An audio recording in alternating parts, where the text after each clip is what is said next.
Chapter 61 want all her information. Although it was only two simple words, they chilled the air like ice, spreading a cold dread. Xiao Zhao carefully helped Mo Baichuan into the back seat, barely daring to breathe, lest he inadvertently upset him again. Back to the Bo mansion, Mo Baichuan instructed, his deep voice betraying no emotion. Yes, Xiao Zhao responded shakily, then cautiously asked, "What about, Miss Shou?" It not that he wanted to intrude, but otherwise he wouldn't know how to explain to the old lady when he got back. Miss Zhou was at the cafe, waiting for Mo Baichuan's arrival. What mess has this turned into? Mo Baichuan lightly lifted his eyes, and the rearview mirror reflected a chilling cold light. Startled, Xiao Zhao closed his mouth abruptly, not daring to utter another word. Stepping on the accelerator, the car shot off like an arrow. Mo Baichuan half leaned on the back seat, his eyes half closed. No one knew what he was thinking. Despite his silence, there was an ominous feeling of looming crisis. The car stopped at a small Western-style house. Xiao Zhao carefully got out of the car, opened the door for the passenger, but Mo Baichuan showed no intention of getting out. He just sat there. Finally, gathering his courage, Xiao Zhao said, "Master, we've arrived."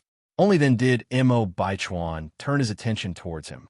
His deep eyes were completely dark as he ordered, "I want all the information about that girl today. Remember all of it, even her ancestors' details. And I want it by 7 o'clock tonight." He always felt that he hadn't investigated Li Xianxian thoroughly enough, because Yang was nothing like he had imagined. Xiao Zhao stood up straight, answering yes. Oh my, his master was harsh. The young lady had just retaliated in kind, but he was unsparing. He wouldn't even give her ancestors a break. Watching Mo Baichuan's retreating figure, Xiao Zhao nervously wiped his forehead. Yang arrived at a store, casually picked out a set of clothes to change into, paid, and then hurried to Kuihua's side. The moment Suihua saw Yang, she grabbed her hand.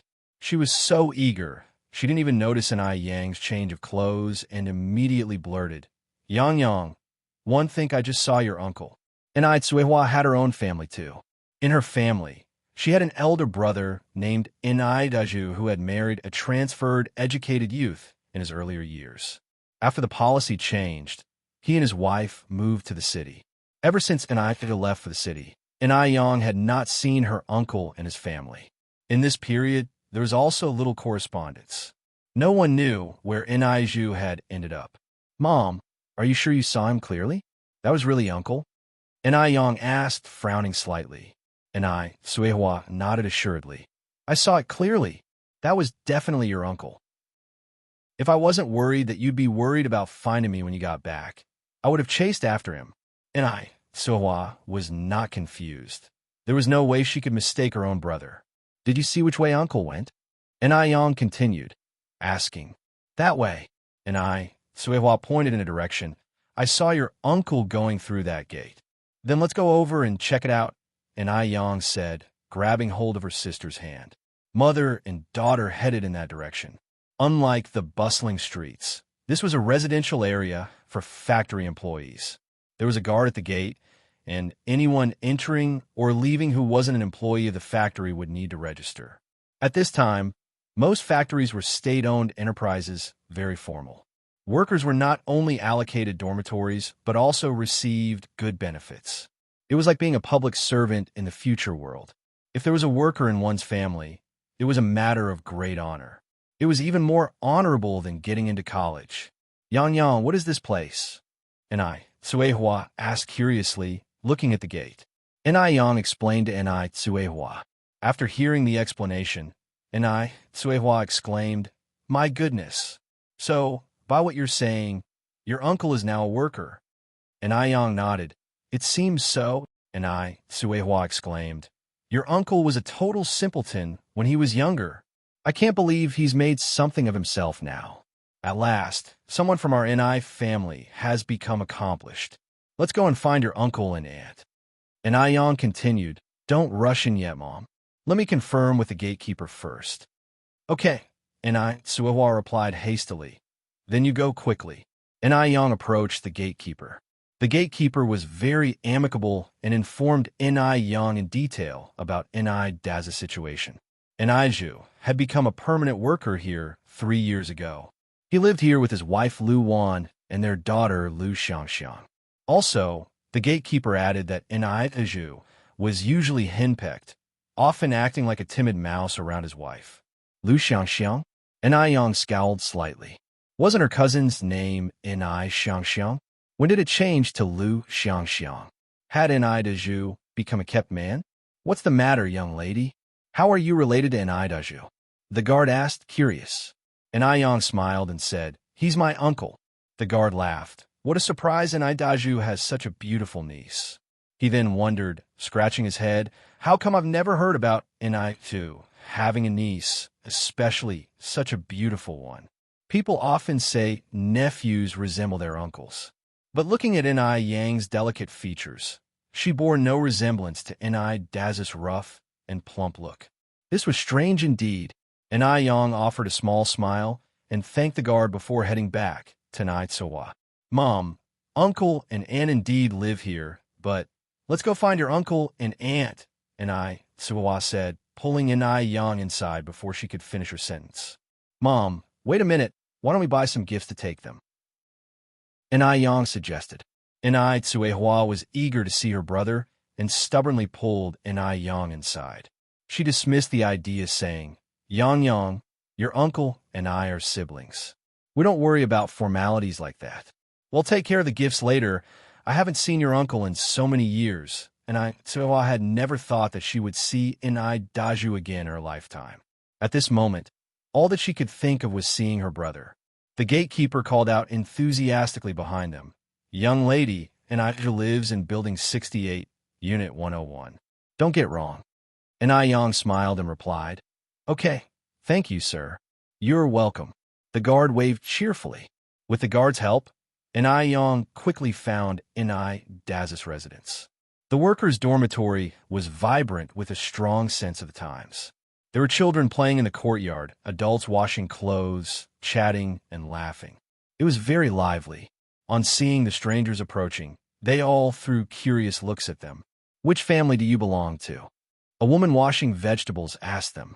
Enai Tsuehua, holding her child, smiled and said, We have come to look for Enai. I am his sister. Sister, the woman washing vegetables said in surprise. I thought Daju was an only child in his family. Where did this sister come from? Chapter 62 Our house is not a refugee camp _ one. Upon hearing this, Enai didn't take the washerwoman's words to heart, instead smiling and saying, You might be mistaken. 1 a.m. Enai Daza's sister. The washerwoman didn't say anything more, looking at Enai Tsuehua with a complicated expression. Mom, let's go knock on the door. Enai Yang looked back towards Enai Tsuehua. Okay. Enai Tsuehua nodded, following Enai Yang forward. After the mother and daughter left, the yard began buzzing with discussion. What do you think that was all about? Who knows? Lu Wan has always been a deep thinker. I think Enai Daju is a coward. Could he behave so scared of his wife if he wasn't a coward? Followed by a round of quiet laughter. Enai Yang led her mother and sister to the door of room 101 and softly knocked on it. The door was quickly opened. Who is it? The one who opened the door was a curious-looking girl of about 18 or 19 years old, peering at Enai Yang with a smile on her face. Enai Yang gently smiled. Cousin Xiangxiang, 1 a.m. Enai Yang. Upon hearing this, the smile on Lu Xiangxiang's face immediately disappeared. Her gaze passed over Enai Yang to focus on Enai Tsuehua behind her. Enai Tsuehua immediately greeted her with a beaming smile. Xiangxiang, I'm your aunt. Unexpectedly, Lu Xiangxiang not only failed to greet them, but her face suddenly turned cold. She turned around and walked inside impatiently, shouting, Mom, there are people looking for you. Upon seeing this, the smile on Enai Yang's face slowly faded. It seems her cousin wasn't particularly welcoming towards them. Enai Tsuehua quickly pulled Enai Yang's hand, whispering, Xiangxiang is young and doesn't understand. Don't mind her, your uncle and aunt will come out in a moment. Enai Yang nodded slightly. After all, they hadn't come all this way just to see this cousin of hers. "Who is it?" Lu Wan, who was cutting vegetables in the kitchen, asked. "Don't know." Lu Xiangxiang sat down on the sofa to watch TV. "Didn't you go and open the door? How can you not know?" Lu Wan wiped her hands and walked out of the kitchen. While eating sunflower seeds, Lu Xiangxiang said, "Why don't you go and see for yourself?" She couldn't be bothered dealing with those poor relatives from the countryside. Lu Wan walked out with a puzzled expression on her face. "Sister-in-law, it's me calling." Seeing Lu Wan coming over, Anai Tsuehua immediately greeted her with a smile. "Aunt." Anai Yang followed behind, politely saying hello. Lu Wan was stunned for a moment, then finally reacted and smirked. "Oh, it's you guys. How did you find this place?" Anai Tsuehua said, "I saw my brother on the street, and then asked around until I found this place." "Oh." Lu Wan nodded, and then continued, "Well, since you're here, come in and sit for a while." Anai Yang could tell that Aunt Lu Wan didn't seem very welcoming either, but Anai Tsuehua seemed oblivious, following Lu Wan into the house while exclaiming, "Sister-in-law, your home is really beautifully decorated. Rural people will always be rural people. Look at her behaving like Lu Lao Lao visiting the Grandview Garden." Lu Wan glanced at Nai Tsuehua, a hint of disdain flashing in her eyes, casually remarking, "Oh, it's nothing. It's a house allocated by the company. We just casually decorated it." Once they entered the room, Lu Wan looked at Lu Xiangxiang, who was cracking melon seeds, and yelled, "All you do is crack melon seeds. Go quickly and get the sofa cover one washed yesterday." "Such a bother," Lu Xiangxiang murmured with dissatisfaction, coldly retreating to get the sofa cover. Lu Wan turned around and looked at Anai Tsuehua and her daughter, smiling. "I've been too busy these days, haven't even had time to cover the sofa with a cover. I'm sorry that you two will have to stand for a while." She covers the sofa when guests come? This Lu Wan is really interesting. Anai Yang slightly raised her eyebrows, but didn't say anything. After all, Lu Wan was her elder. It wouldn't be appropriate for her to say something out of turn. Anai Tsuehua laughed and said, "Not at all tired. Just standing here for a while is fine. Don't fuss over me. Coming to my brother's house feels just like being at home." Her own home? Lu Wan scoffed silently in her mind.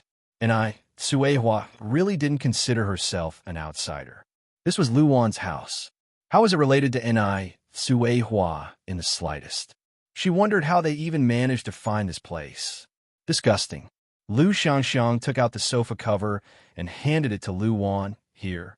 Lu Wan quickly covered the sofa and then looked up at Anai Tsuehua, smiling. "Please have a seat." Anai Tsuehua sat down with the child in her arms. No sooner had Anai Tsuehua sat down, Lu Xiangxiang suddenly stood up from the sofa, her eyebrows knitted and her face expressing disgust. "What is this horrible smell? It's unbearable." Lu Wan also covered her nose and hinted in a meaningful tone, "Yes, one can smell it too. How awful. Please open the windows and let some fresh air in." Anai Tsuehua didn't react immediately. Instead, surprised, she said, "There isn't any smell. I haven't noticed anything." She remembered Lu Wan as a gentle and virtuous woman, so she didn't give it much thought. When Lu Wan was a young, educated urbanite, sent to work in a small countryside village, she was indeed gentle and virtuous. But now, she was far from the pitiful Lu Wan of those days, no longer feeling the need to suppress her own temperament to please others. In the words of Feng Shui, fortunes have reversed, and now it's Inai Daz's turn to try to win her over. Lu Wan laughed and said, "The smell is awful. Perhaps it's your sense of smell that is off." Inai Yang knew perfectly well what Lu Wan and her mother were up to, but kept silent to let Anai Tsuehua see their true colors and to prevent her from being deceived in the future. Having gone through so many things, it was about time Anai Tsuehua, as a mother, grew up. "Really?" Anai Tsuehua replied, her eyebrows knitted with doubt. Lu Wan didn't answer directly, but instead stood up and said, "Let me pour you a cup of tea." Anai Tsuehua quickly grasped Lu Wan's hand. "I'm not thirsty, sister-in-law. You don't have to trouble yourself." "Oh." Luan withdrew her hand with a shudder and sat back down on the sofa. Pouring a cup of tea was really just a casual, offhand suggestion. She hadn't actually planned to do it. Luan looked at Nai Suehua and asked, "So, when did you three arrive in Beijing? Was it just the three of you? Where are the others? Where's Mu Jinbao? Isn't there an elderly lady at your home, too? Did she come with you?" Concerning this, Nai Suehua sighed helplessly. "I'm divorced from Mu Jinbao, so Ingzi decided to bring us to Beijing." And Ai Suehua was still speaking when Luan stood up in surprise. "Divorced?" "Yes." And Ai Suehua nodded. "So you came to Beijing to rely on us, because you divorced Mu Jinbao." Luan was taken aback, staring at Ai Suehua in shock. A divorced woman, with 2 children in tow. Was she planning to freeload off their family? Oh God, the mere thought of it made Luan's scalp crawl. She was now regretting letting them in. She should never have let them step into their house. What a predicament. Getting rid of them would not be easy. And Ai Suehua thought that Luan was reprimanding her for not visiting them sooner. So she quickly explained, "No, sister-in-law, it's a misunderstanding. We didn't know you all lived in Beijing. Otherwise, Ingzi and one would have come to visit you earlier. Luckily, one bumped into my brother on the street today." "Come visit earlier?" What did she mean by that? At this moment, Lu Xiangxiang chimed in from the side mockingly. "Our house is not a refugee camp, you know." Luan immediately turned to Lu Xiangxiang, pretending to scold her. "What kind of language is that, young lady?" She then turned back to Ai Suehua, smiling. "Zhang Xiang's just playing around. Don't take it to heart." Chapter 63, Do Not Do Unto Others What You Do Not Wish for Yourself. Lu Xiangxiang is her own niece. As an elder relative, how could she possibly feud with her blood niece? And Ai Suehua laughed and shook her head. "I don't mind, it's just a child's," the sentence hanging. She continued, "Sister-in-law, you've been good with my brother for these past years, right?" Luan nodded. "We're doing all right. But that's mostly thanks to my own younger brother. Otherwise, do you think an Ai Dezhu could have become a worker just by his own merit? If my brother hadn't pulled some strings for him, he wouldn't have accomplished much of anything."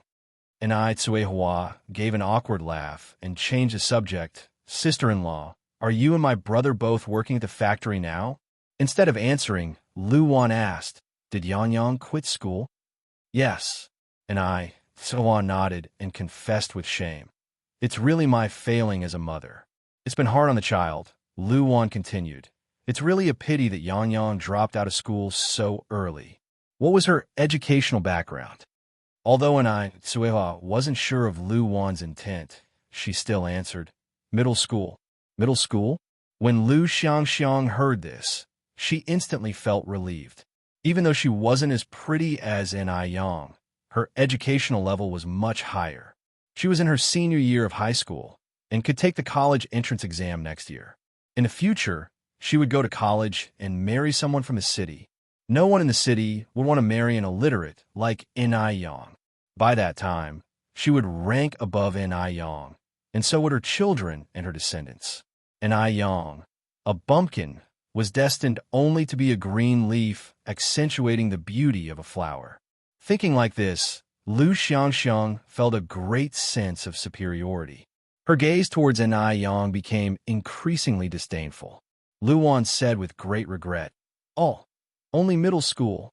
One was thinking of asking my brother to find a way to get Yang Yang a job at the factory. But now, the factory only hires those with high school education and above. How did things turn out this way?" In reality, Luan only wanted to cut Ai Suehua off. Ai Yang work in the factory? Dream on. Ai Suehua and her daughter were simply acknowledging their kinship with them because their family had flourished as factory workers. Such shamelessness. Want to take advantage of their family? No chance. Ai Suehua laughed and said, "That's all right, sister-in-law. I appreciate your kindness. Actually, one wanted Yang Yang to continue studying anyway." Before Ai Suehua could finish, the door was opened. Ai Dezhu, dressed in a worker's uniform, walked in from outside, carrying a slab of meat. Seeing him, Ai Suehua got up excitedly. "Brother!" Ai Dezhu stood there frozen, taking a moment to react. There was no joy that should come from a long-awaited reunion with family on his face. Rather, a hint of distaste. Suehua, what were you doing here? Seeing Enai Daz's reaction, Enai Yang knew this uncle was completely hopeless. He was no longer the Enai Daju from Dam Village. So I didn't think about it too much and quickly pulled Enai Yang closer. Yang, this is your uncle.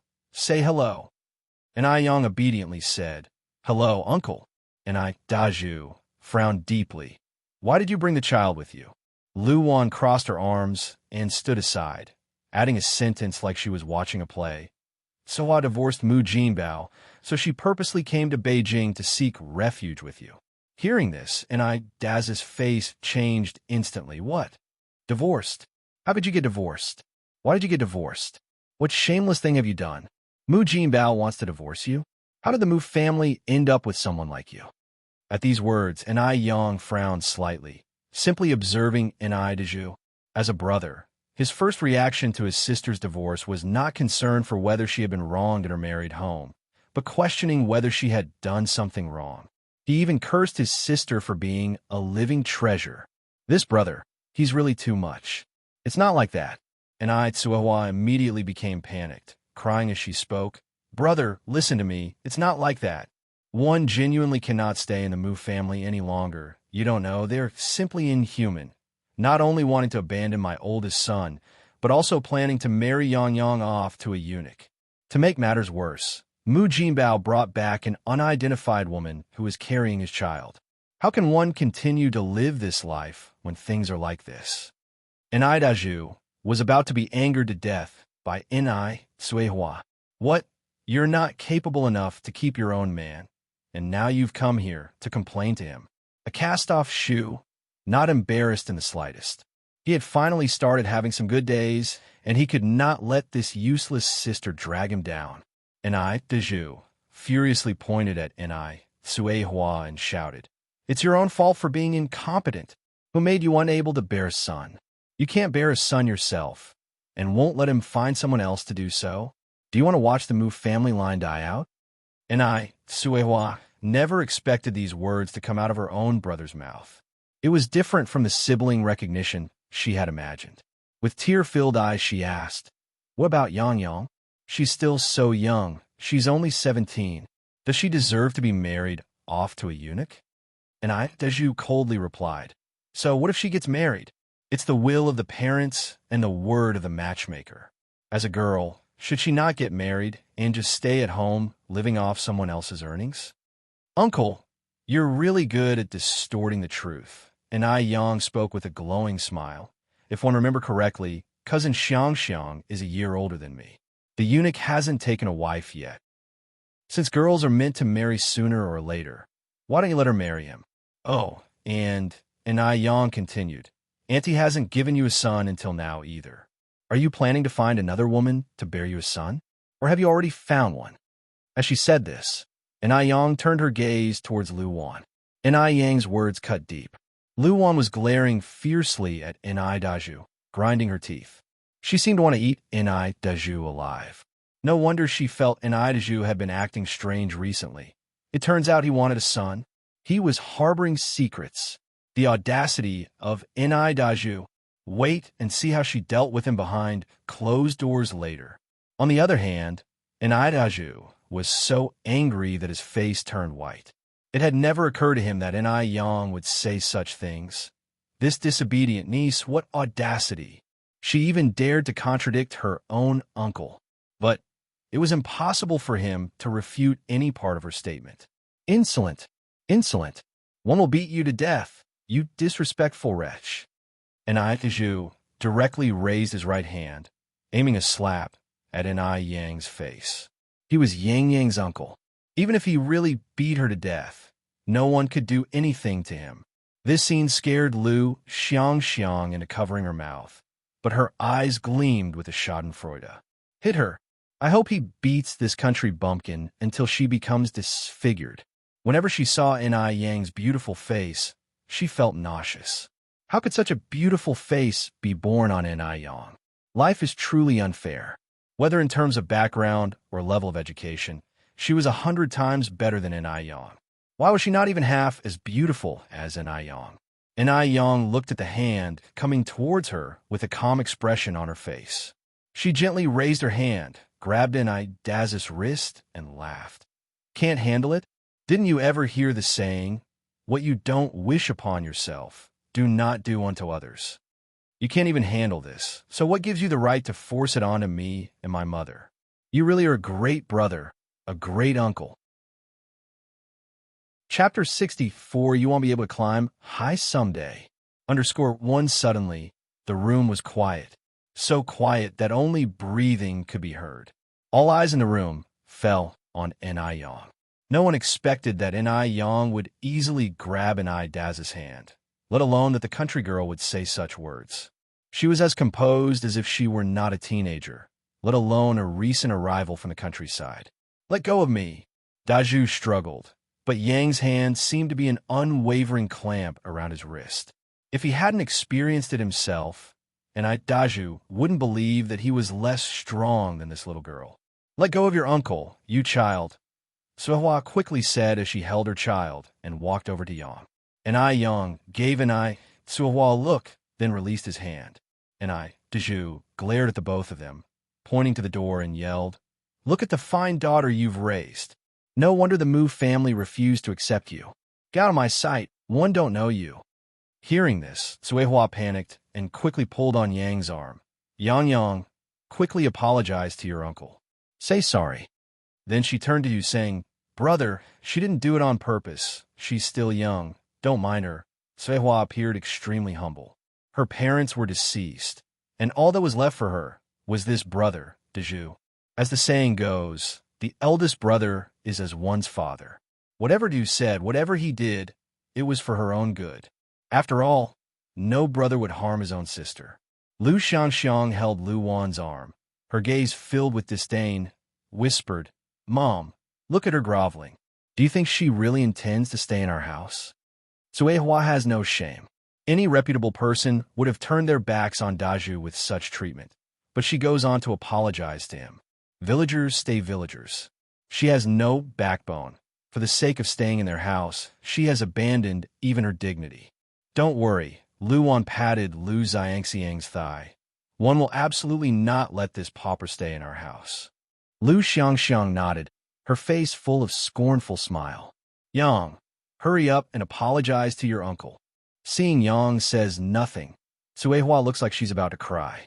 Yang looked down at Suihua. Mom, can't you see? They don't even want to acknowledge you as a sister, let alone welcome us. Upon hearing this, Suihua quickly interjected, Yang, don't talk nonsense. She then turned to Dazhu and Lu Wan, explaining, brother, sister-in-law, that's not what Yang meant. Please don't misunderstand. Yang had nothing to say. She never imagined that Suihua would still not see the true colors of Daz's family, even as things had escalated to this point. Lu Wan stepped forwards with a smile. Since we're talking about this now, one have to clarify something. Qiawa, you and Dazhu aren't real siblings. You don't share any blood relationship. You're just an orphan who Daz's dad picked up. If you really are his sister, why wouldn't we welcome you? But you are not. And now Dazhu has married into the Lu family. He has even less to do with you. If you have any shame, you should leave our house. Go before we call the police and things get ugly. Lu Wan's words were hit like a thunderbolt on a clear day, striking right at Suihua. Suihua just stood there, unable to react for a long time. Yang was taken aback as well. She never expected that her mother and Dazhu did not share any blood relation. No wonder Dazhu was such a despicable man, while Suihua had no trace of deceit. Plus, they did not share any noticeable resemblance. After learning this, Yang inexplicably felt relieved. It took a moment for Suihua to look up at Dazhu, and then disbelief colored her tone. Brother, Daz's expression gradually went calm. Lu Wan is right. I'm not your brother. You're nothing but an unwanted wild child. Leave now and don't come back pretending to be family. Brother, Suihua was reluctant to accept this reality and stared at Enrich. I told you, I'm not your brother. When will you get it? Enrich glared at Enrich. Don't think I don't know what you're planning. You think you can freeload off my family? Dream on. Enrich clung onto Enrich's arm, weeping. Brother, tell me this isn't true. You're my brother, right? You're my brother, Enrich pushed Enrich away roughly. Have you no shame? How could you still insist on this after what I've said? Can't you understand? The sound of their quarrel drew a lot of attention. Soon, a crowd surrounded them. What's going on? Who knows? We just got here. No matter the era, there will always be rubbernecks. Seizing the moment, Lu Wan shouted loudly. Look at her! Have you ever seen such a shameless person? Artiju is an only child. His parents died long ago. He doesn't even have a sister. This woman is trying to exploit Daju because they grew up in the same village.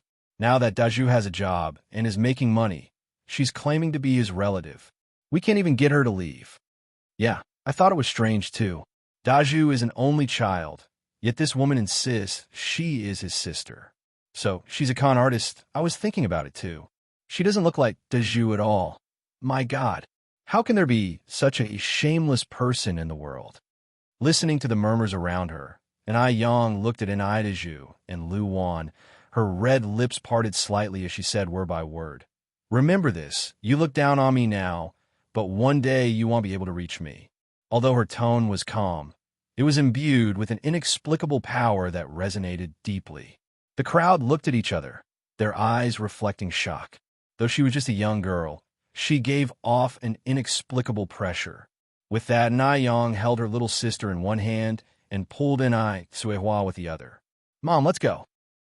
Enrich followed behind Yang, dazed and lost. Lu Wan laughed at Yang's retreating figure, sneering, A country bumpkin talking big. Aren't you afraid of spraining your waist? If you're really that capable, why did you have to beg us today? You're embarrassing yourself. Lu Xiangxiang also giggled. Exactly, if she's so capable, why did she even come beg us today? Too high to reach, huh? She really thinks she's something else disgusting. What would a country bumpkin like Yang be capable of? Maybe she'd only end up cleaning streets in the city. Maybe she would not even qualify for that. The lower class will always be the lower class.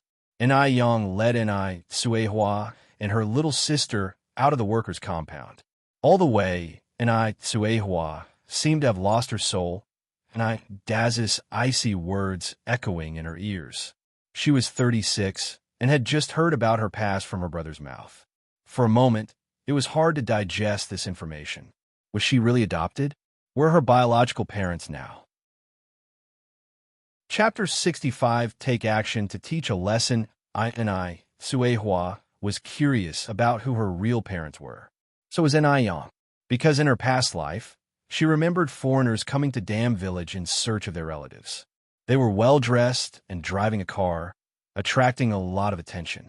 But by then, Suehua had already died, and Yang was confined to home by God. She didn't know much about the outside world and didn't know whether those people looking for relatives were related to Suehua or not. Was Suehua also abandoned because of the preference for boys over girls? Or was there some other hidden story? Yang frowned slightly. The mother and daughter walked together. When they passed by the guard, he warmly asked, How come you came out so quickly? Did you find Daju? Yang smiled and said, We found the wrong person. The guard scratched his head. I was wondering how Daju, the only child in his family, had a sister. So you found the wrong person, considering Huihua's condition. Yang found a restaurant to have a meal while consoling her mother. After ordering, Yang poured Huihua a glass of water. Mom, don't be sad. Those kind of people are not worth it. That kind of brother, it's better not to recognize. Uh-huh. Suehua nodded with red eyes, but her eyes were filled with sadness. Yang sighed, continued, Mom, even if Daju doesn't recognize you, you still have me and my sister. Don't worry, one day, I will make them regret what they did today. As she spoke, Yang's eyes overflowed with self-confidence, surging with radiance. Suwa tightly held Ai Yang's hand and nodded. Yes, Mama is not sad. Mama is not sad at all. And Ai Yang was right. And Ai Daju was absolutely ruthless in dealing with things. If she still thought about this brother, then she would be a fool. In the future, she and Ai Yang will work hard to live a good life together and won't let anyone ridicule them anymore. And Ai Yang continued, then you should smile. You know, a smile can shorten 10 years of life. Looking at such a sensible daughter, and Suehua showed a smile.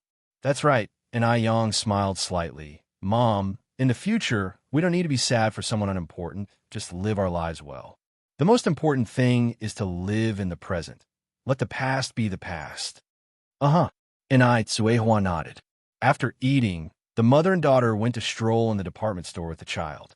This was Kuihua's first time shopping in such a high-end mall, her eyes full of curiosity. At this time, the department stores were all state-owned, so the salespeople were quite arrogant, often looking at people with disdain. After all, working in a state-owned company was considered a guaranteed job, which most people couldn't reach. In the future, the customer is king. But at this time, it was the salesperson who was king. The customer had to look at their faces. Seeing Ai Yang and Ai Suehua dressed in average clothes, and with a child, these salespeople didn't take them seriously. The answers to their questions were dismissive, showing an extreme impatience. Because these people were obviously country bumpkins from the countryside. And Ai Yang didn't mind. She took Ai Suehua and chose clothes from one counter to another. Mom, I think this one suits you. And Ai Yang picked up a matching skirt suit and handed it to Ai Suehua. It's a stylish suit, a floral plaid shirt on top and a black skirt below, with a subtle floral pattern on the skirt. And Ai Suehua quickly waved her hands to refuse. It's for young girls like you, not suitable for me. And Ai Yang smiled and said, which young girl would wear this? Besides, you're not old, go try it on. This suit really suits you. And Ai Yang pushed Ai Suehua towards the fitting room. Just then, a sales assistant who was standing nearby walked up to them, pointing and ordering, you can't try on this dress.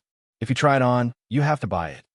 Hearing this, Ai Suehua immediately put the dress down, scared. Let's not try it, Yang. Let's go. And Ai Yang isn't someone easy to bully. After all, in her previous life, she owned and managed over 100 restaurants and carried an aura of assertive composure. And Ai Yang smiled at the sales assistant. Can't try? Can you show me the rule in this store that specifically states this dress cannot be tried on? Also, where's the rule that says if you try on something, you must buy it? Or do you mean this department store is owned by your family and you can make up such rules as you like? And Ai Yang was smiling as she spoke, but the sales assistant couldn't detect any humor in her expression. How odd. Although she was just a teenager, her formidable presence felt like a giant ship prevailing against winds and currents. And Ai Yang's lips slightly parted as she said, please fetch your supervisor now. I want to know how your supervisor normally trains employees. Perspiration broke out in a cold sweat on the sales assistant. She never expected Ai Yang to confront her like this. The usually sharp sales assistant had completely misread Ai Yang. If their superiors found out about today's incident, she would certainly lose her secure position.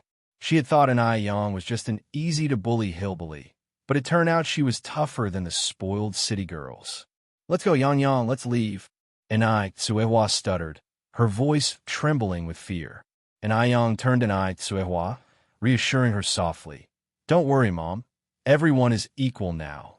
And Ai Suehua had just arrived from the countryside, carrying an innate sense of insignificance where she felt she was always a step below others, no matter where she was. And Ai Yang secretly made up her mind to help her mother get rid of these obsolete habits and learn to be truly independent and strong. This is why today's incident definitely needed to be properly resolved, so her mother could face her own worthiness. Seeing Ai Suehua so scared, a flicker of contempt ignited in the sales assistant's heart. Despite Ai Suehua being an unsophisticated country bumpkin, who could ignore the fact she had such a formidable daughter. Knowing when to rein in during the troubled times, the sales assistant quickly changed her tune. Ladies, One apologized for the misunderstanding just now. This dress can indeed be tried on. Please go ahead.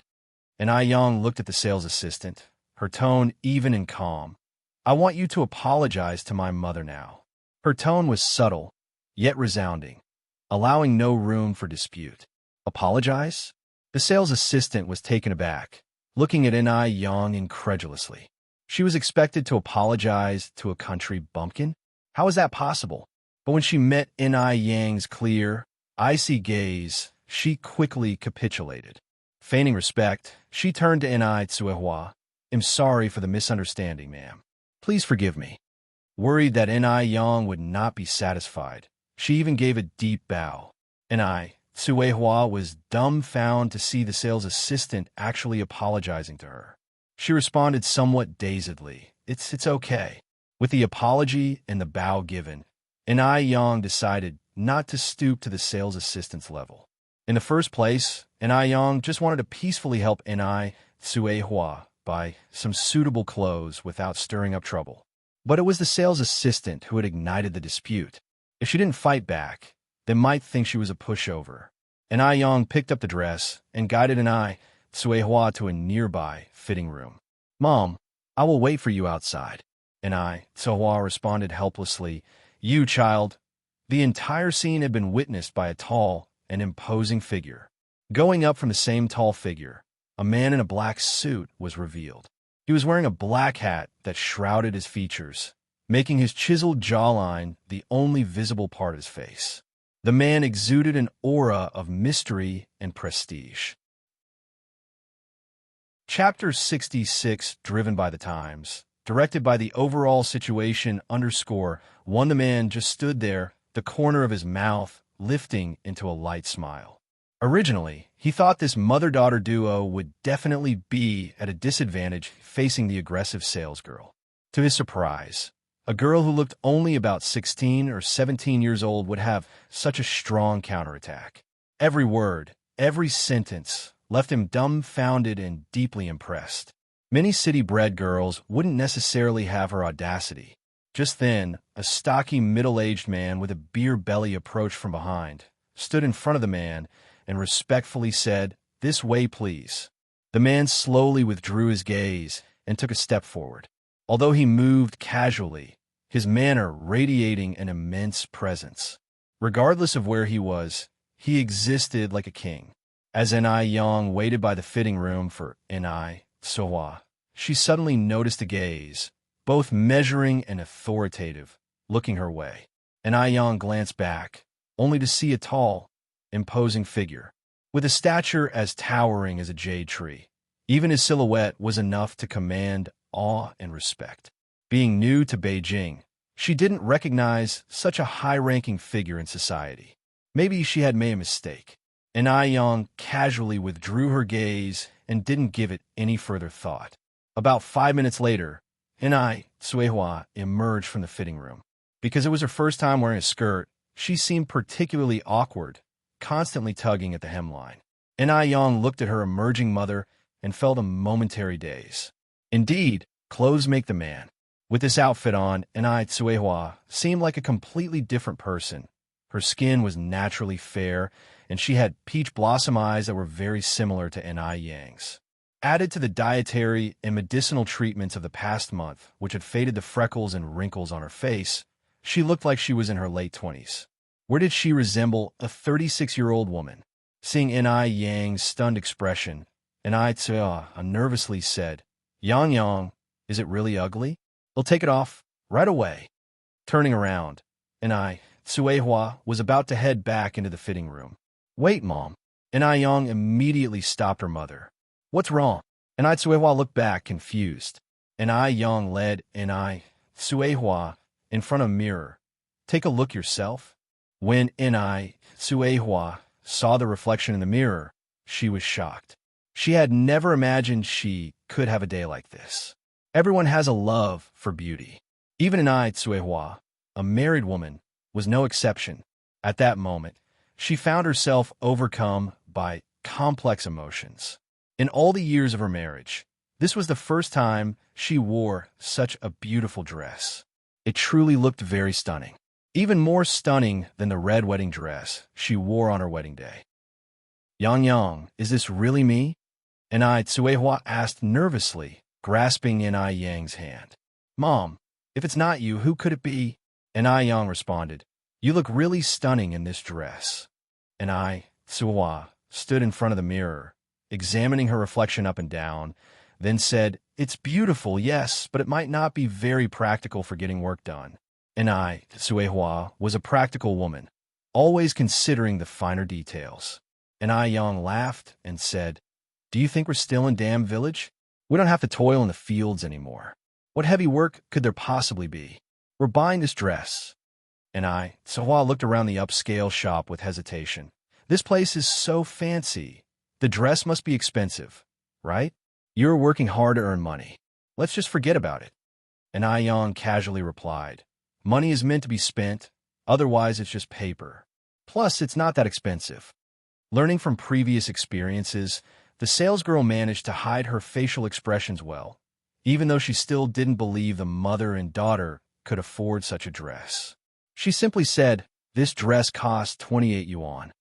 28 yuan might just be enough to buy a pound of beef in future.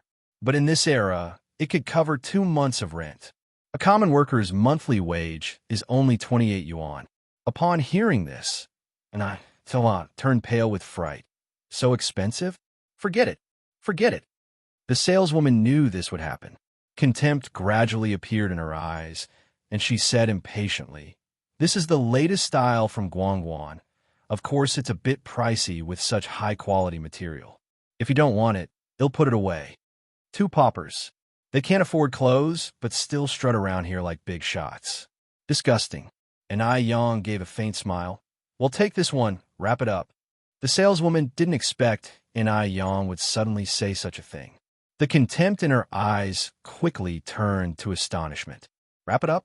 Is she boasting or serious? Before the saleswoman could react, Yang casually pointed at a few clothes they had just looked at and said, well, also take this one and this one, wrap them all together. You want all of them? The saleswoman nervously swallowed. And Yang nodded slightly, yes. Yang, why are you buying so many? And Tsuehua quickly tried to stop Yang. And Yang laughed and said, we can't have you wearing the same skirt every day, can we? And Yang had a keen eye for fashion. All the clothes she had just picked out suited Tsuehua perfectly. But I don't need so many. Besides, these clothes are too expensive. When do I have clothes? A single dress costs 28 yuan. So all these clothes must cost nearly 100, right? The thought of it alone makes my heart ache. And Tsuehua remarked. And Yang continued, it's not that much. It's only 4 items including this dress. The clothes they brought from Dam Village were all old and patched up. They were obviously unsuitable for now. So Yang went ahead and bought Tsuehua 4 new outfits. Besides that dress, the other 3 were everyday clothes.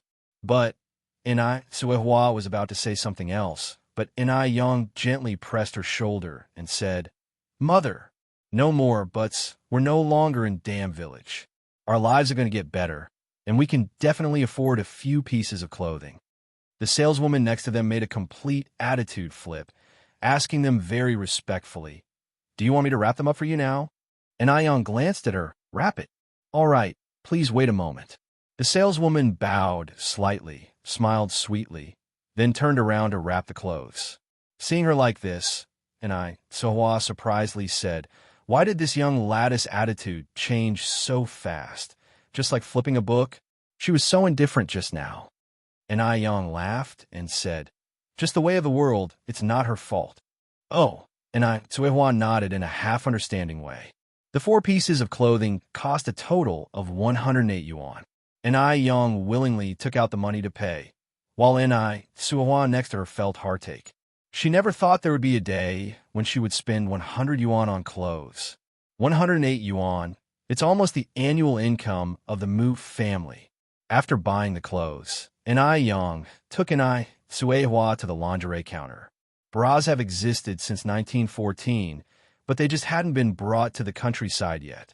And Yang was already 17 and still wearing the ancient belly band, while Ni Tsuewa hadn't even seen a bra before. Therefore, in the countryside at that time, many women's breasts began to sag prematurely before they were even 30 years old.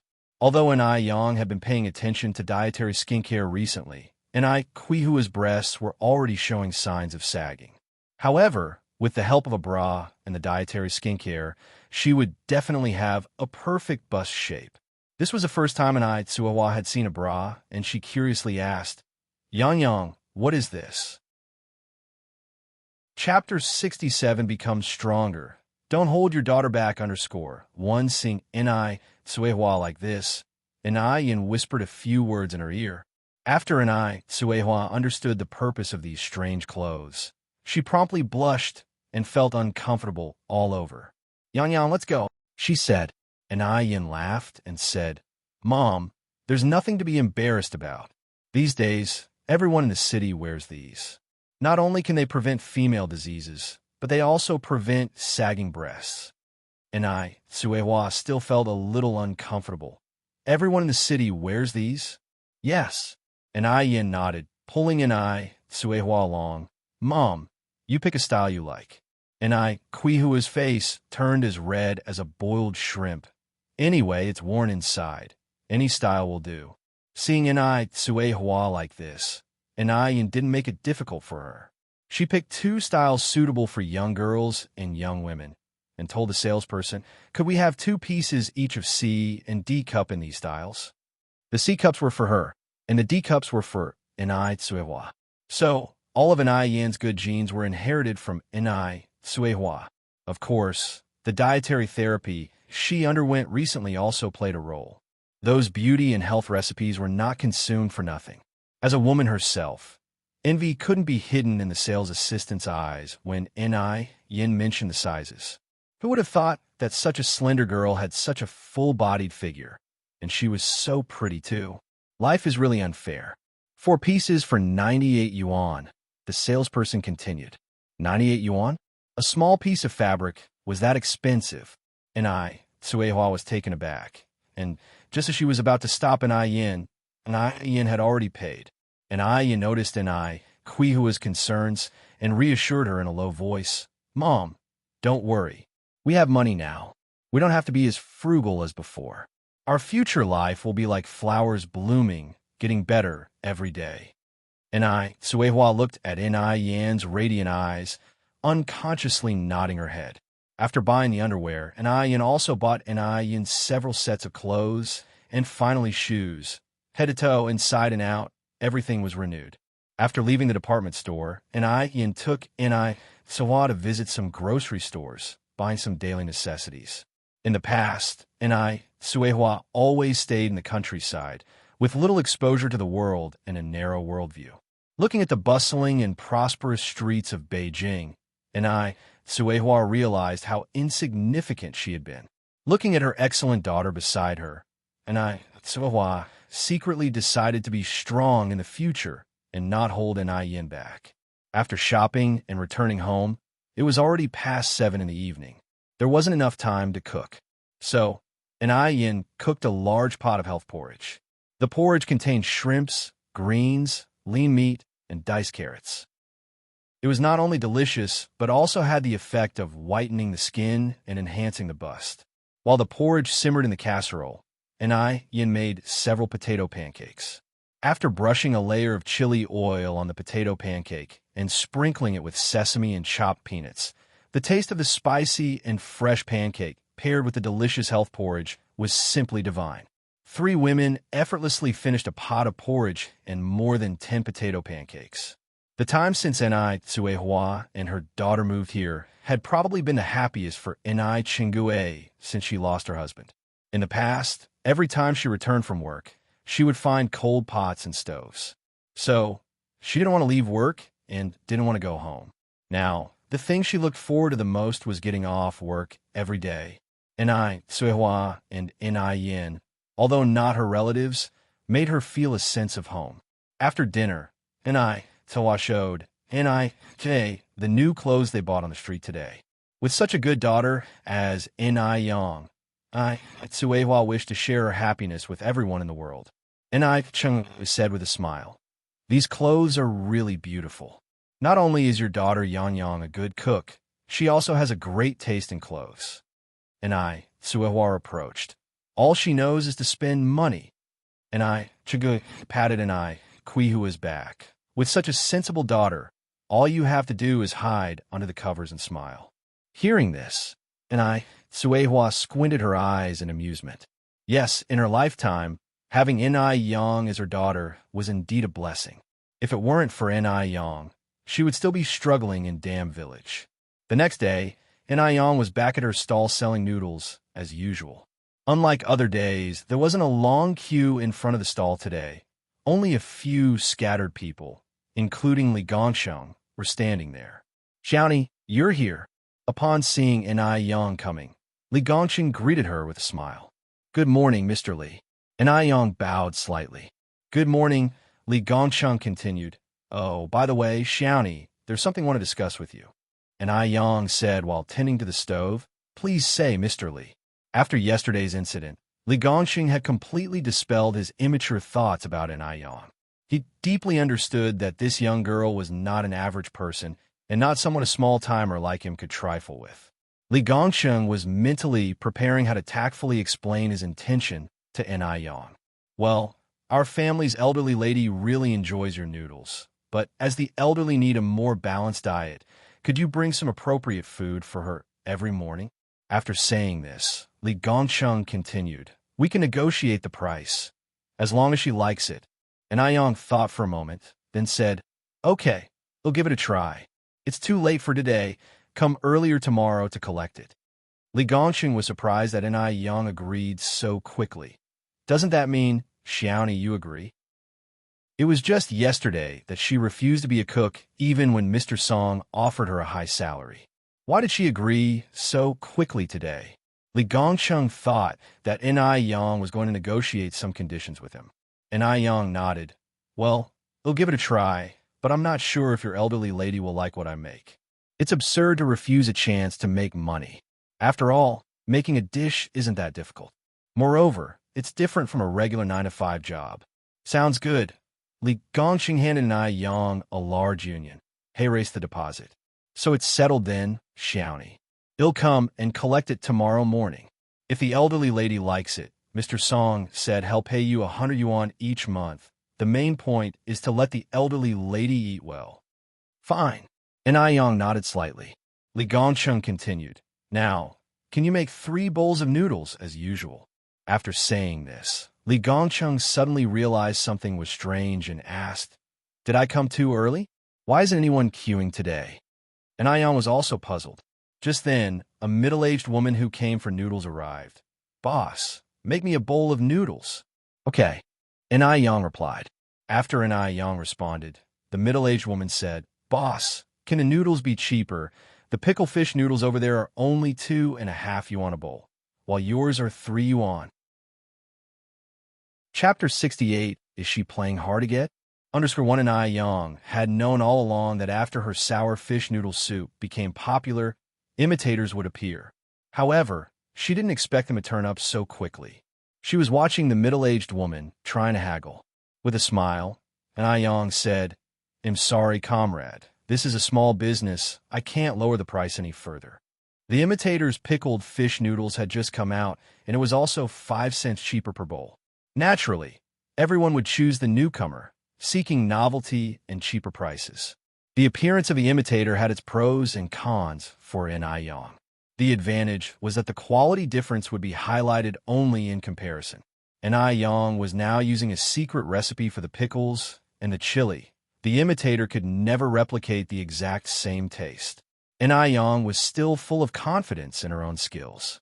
The disadvantage was that they had taken over most of her business this morning.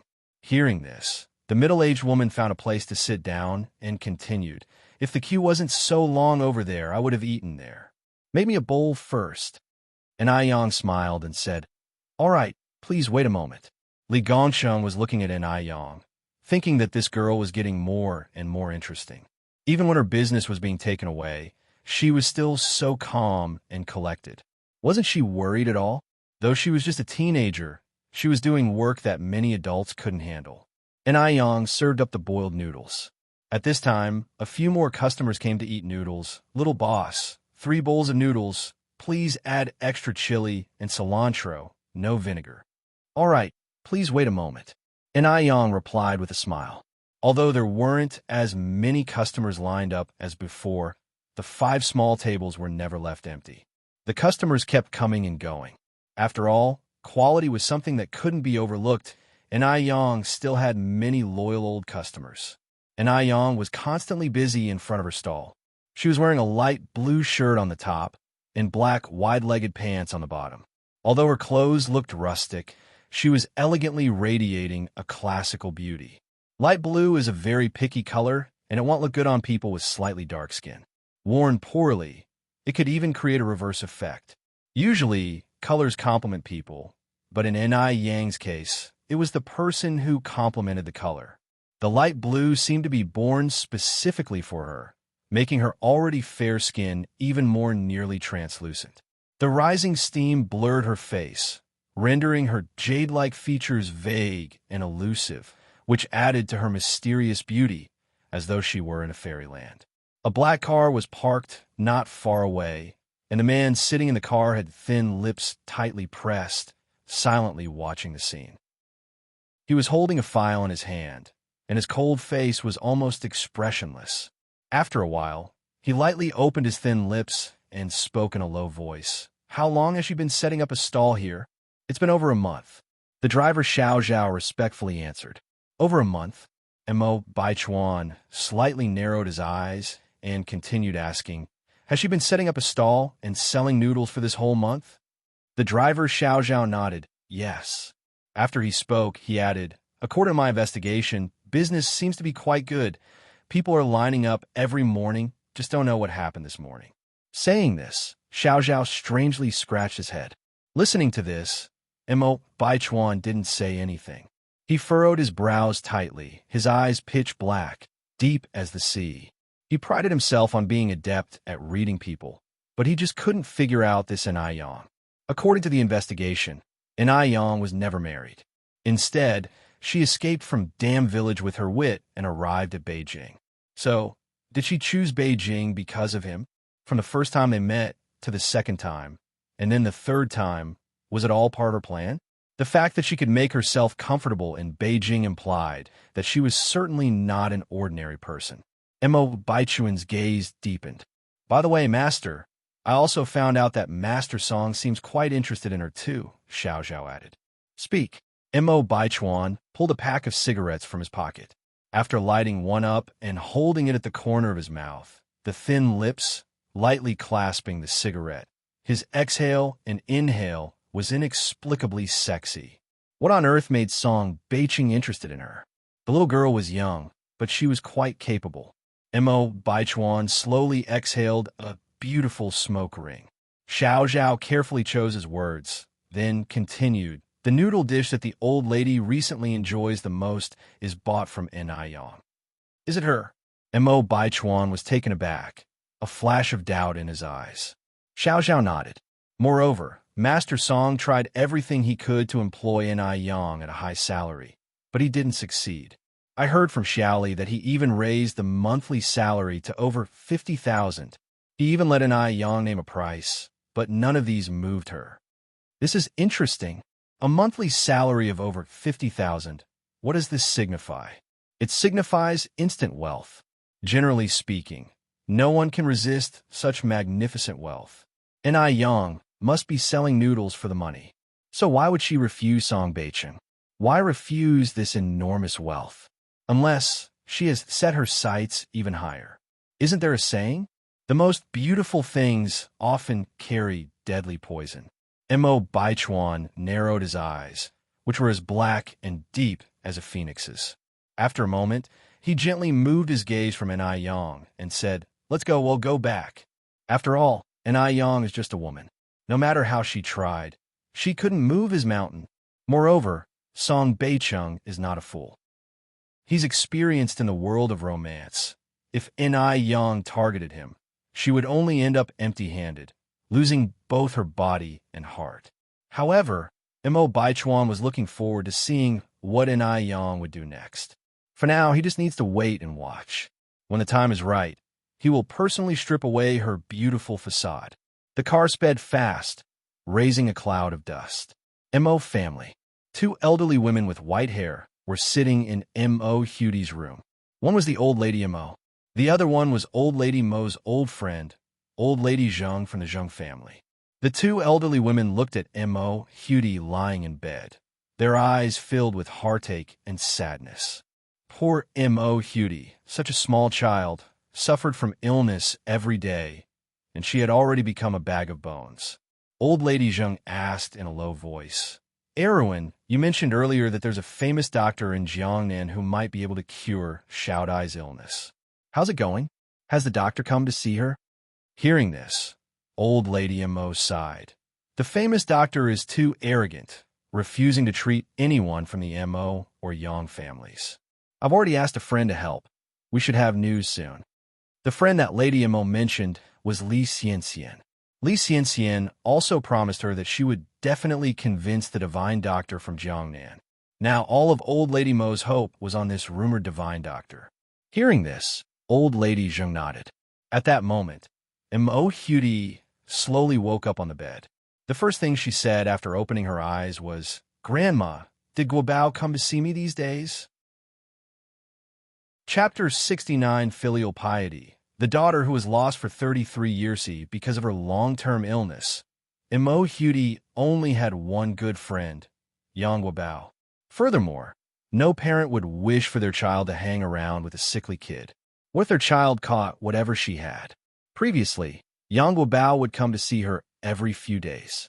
But now, if her memory served her, Yang Guobao hadn't come to see her in more than a month. Could it be that Yang Guobao had already? At this thought, M.O. Hudy's expression darkened. Grandma M.O. continued, "Didn't I tell you? Guobao was taken to the countryside by his mother, and he hasn't returned yet. Will Guobao come back?" M.O. Hudy asked again. This question was a bit difficult for Grandma M.O. to answer. Yang Guobao had been taken away by Wang Meifeng for over a month now, and they had not received any news. Who could be sure about the situation?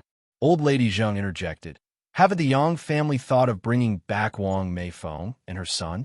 If the daughter-in-law was wrong, that was her problem, but their grandson was still their descendant.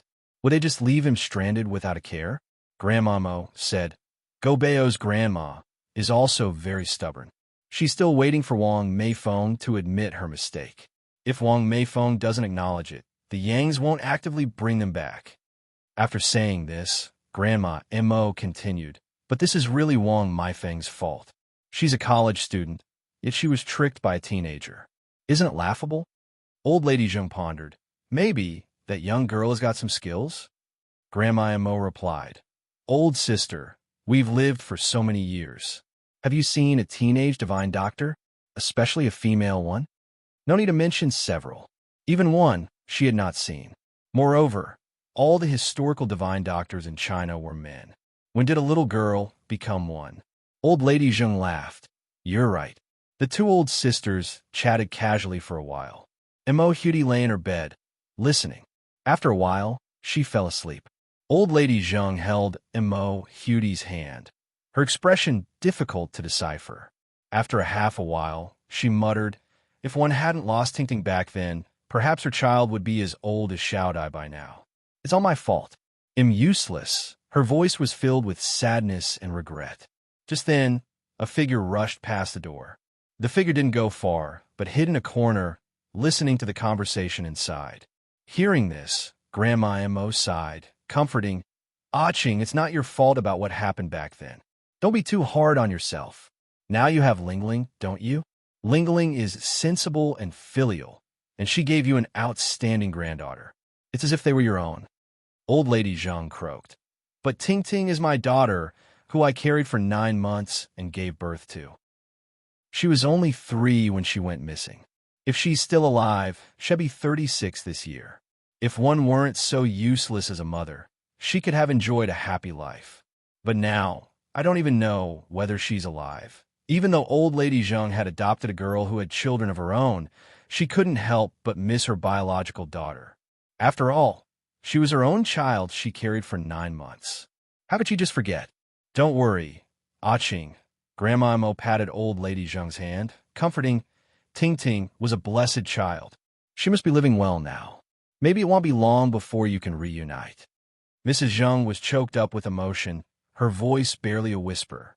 33 years had passed, and she had never stopped searching for her daughter, but there had been no sign of her to this day. In her heart, Mrs. Zheng had a feeling about what might have happened, but she was unwilling to accept the reality. Mrs. Mo watched Mrs. Zheng, who was drowning in sorrow, without knowing how to comfort her. Only someone who has lost a daughter can truly understand this pain. At this moment, they heard slight footsteps at the door. Then came a knock. Mrs. Zheng quickly wiped the tears from her face. "Come in," said Mrs. Mo. A girl of about 17-18 walked in with a tray. Grandma Mo." Mrs. Mo looked up, her face brightening. "Xianjing has come." Xianjing. Seeing Xianjing, a smile crept onto Mrs. Zheng's face. Even though Xianjing was the child of her adopted daughter Zheng Lingling, Mr. and Mrs. Zheng loved their granddaughter dearly and indulged her in every way. They had even discussed that if they couldn't ever find their biological daughter, they would leave all their legacy to Zheng Xianjing once they passed away. Even if they did find their biological daughter in the future, she would still give half the inheritance to Zheng Xianjing. Moreover, Zheng Xianjing was an excellent student. At only 18, she had already been admitted to a prestigious university and was studying finance and management. Grandma Mo, one borrowed your kitchen for a bit and made some mung bean soup. This is your bowl, and this is for my grandma. As Xianjing spoke, she handed over the bowls of mung bean soup with both hands to the two elderly women. Mrs. Mo joked, "Xianjing, you divided these so clearly. One hope you didn't put something extra in your grandma's bowl to make it taste better than mine." Xianjing, taken aback, replied, "My grandma has a bit of headache, so I added a little bit of herbal medicine to her mung bean soup." On hearing this, Mrs. Mo was surprised and said, "Xianjing, did you prepare these two bowls of mung bean soup separately?" Zheng, Xianjing nodded. "Xianjing, you really are so considerate." Mrs. Mo took Xianjing's hand, nodding in agreement. "Your grandma is so lucky to have a respectful and caring granddaughter like you in this life." Making two separate bowls of mung bean soup might seem like a small thing, but the thoughtfulness involved was exceptional. The preparation itself was straightforward, but making them separately would have been quite bothersome. Many biological grandchildren perhaps wouldn't have the patience for such a lavish display of affection. Respectful and caring? On hearing this, a scoffing smile flickered in Xianjing's eyes. She was indeed very affectionate, but all her affection had gone to the dogs. She treated Mrs. Zheng so well, but Mrs. Zheng was still hung up on her biological daughter, who had probably been dead for centuries now. Naturally, blood is thicker than water. How could she, a granddaughter born out of an adopted daughter, ever compare to a biological child?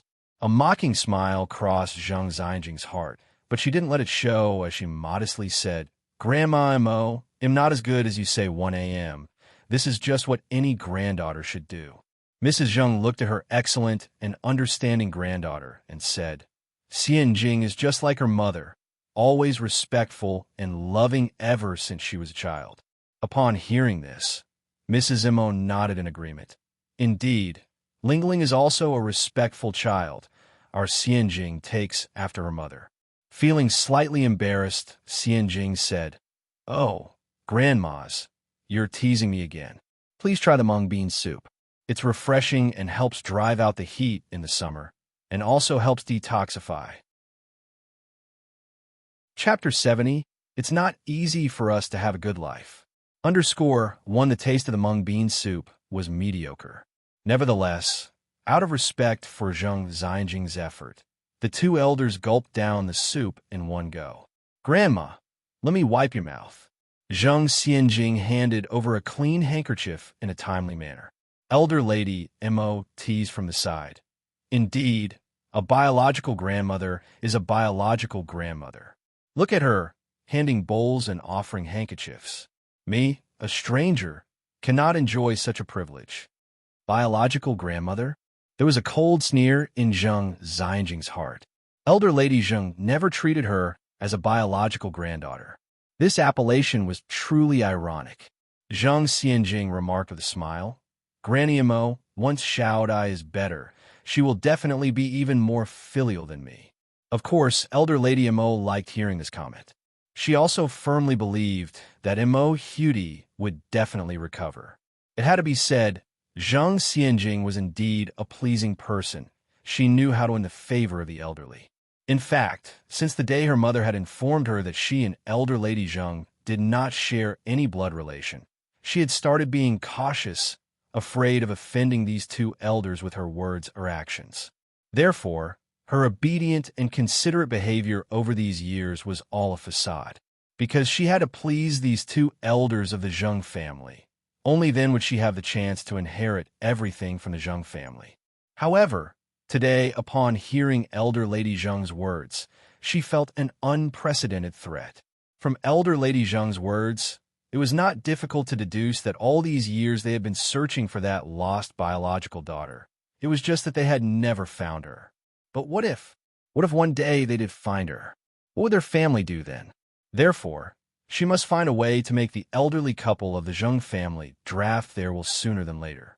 Otherwise, she would never be able to rest easy. All that the Zheng family owned was hers. Why should she have to give it all away? Thinking of this, a faint light flashed in Zhang Xianjing's eyes. At this moment, the door was pushed open once again.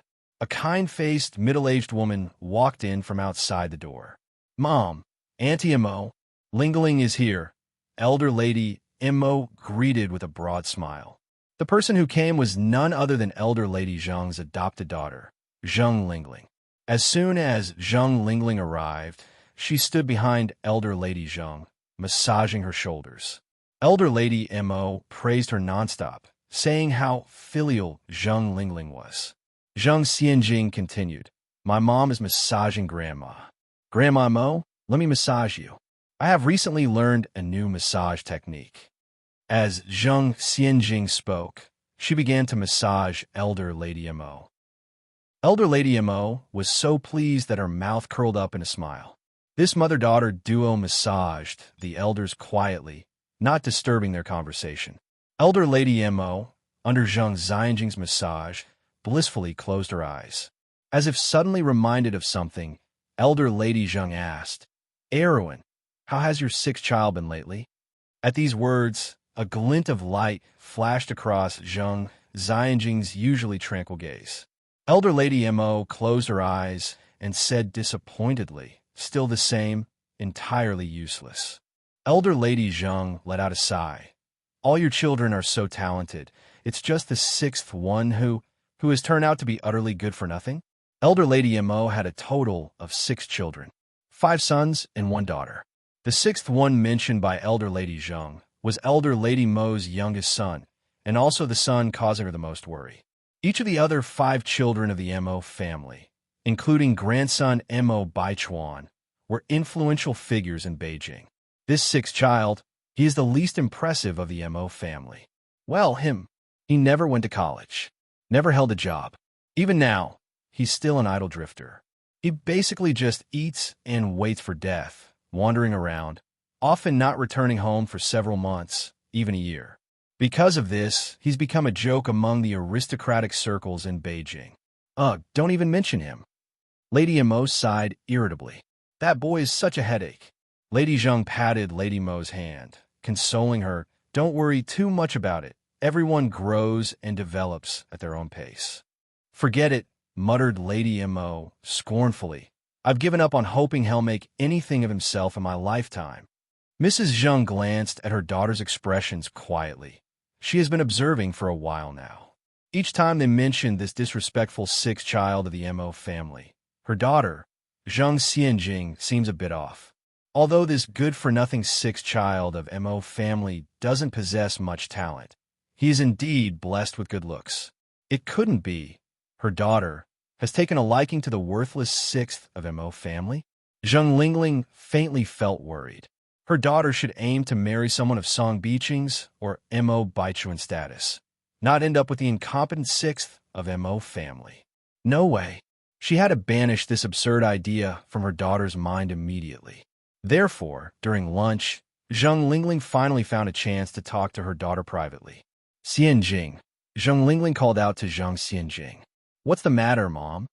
Zheng Xianjing turned back.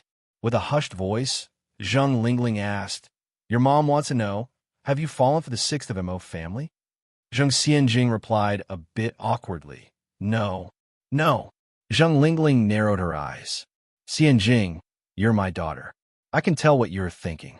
Listen to me, you must quit this absurd idea right now. If you have time, put in more efforts towards Song Beicheng or Mo Baichuan. Either one of them will be 1,000 times better than that sixth of Mo family. Finishing her words, Zheng Lingling continued sincerely, Xianjing, your mother struggled to make a life like this. I hope you can always stay on top of the world. That sixth of Mo family. All he knows is to ask for money from his family. What can he possibly provide you? Zheng Xianjing obediently nodded her head. Okay, Mom. Want to understand. Of course, she wants to stay on top. In fact, she wants to be at the very top. It's just that there are certain things she doesn't feel comfortable discussing with her mother. Just when Zheng Lingling was about to say something else, Zheng Xianjing preempted her. Oh, Mom, I heard something today. What was it? Zheng Lingling quickly asked. Zheng Xianjing continued. I heard that old woman has been secretly looking for her biological daughter for years.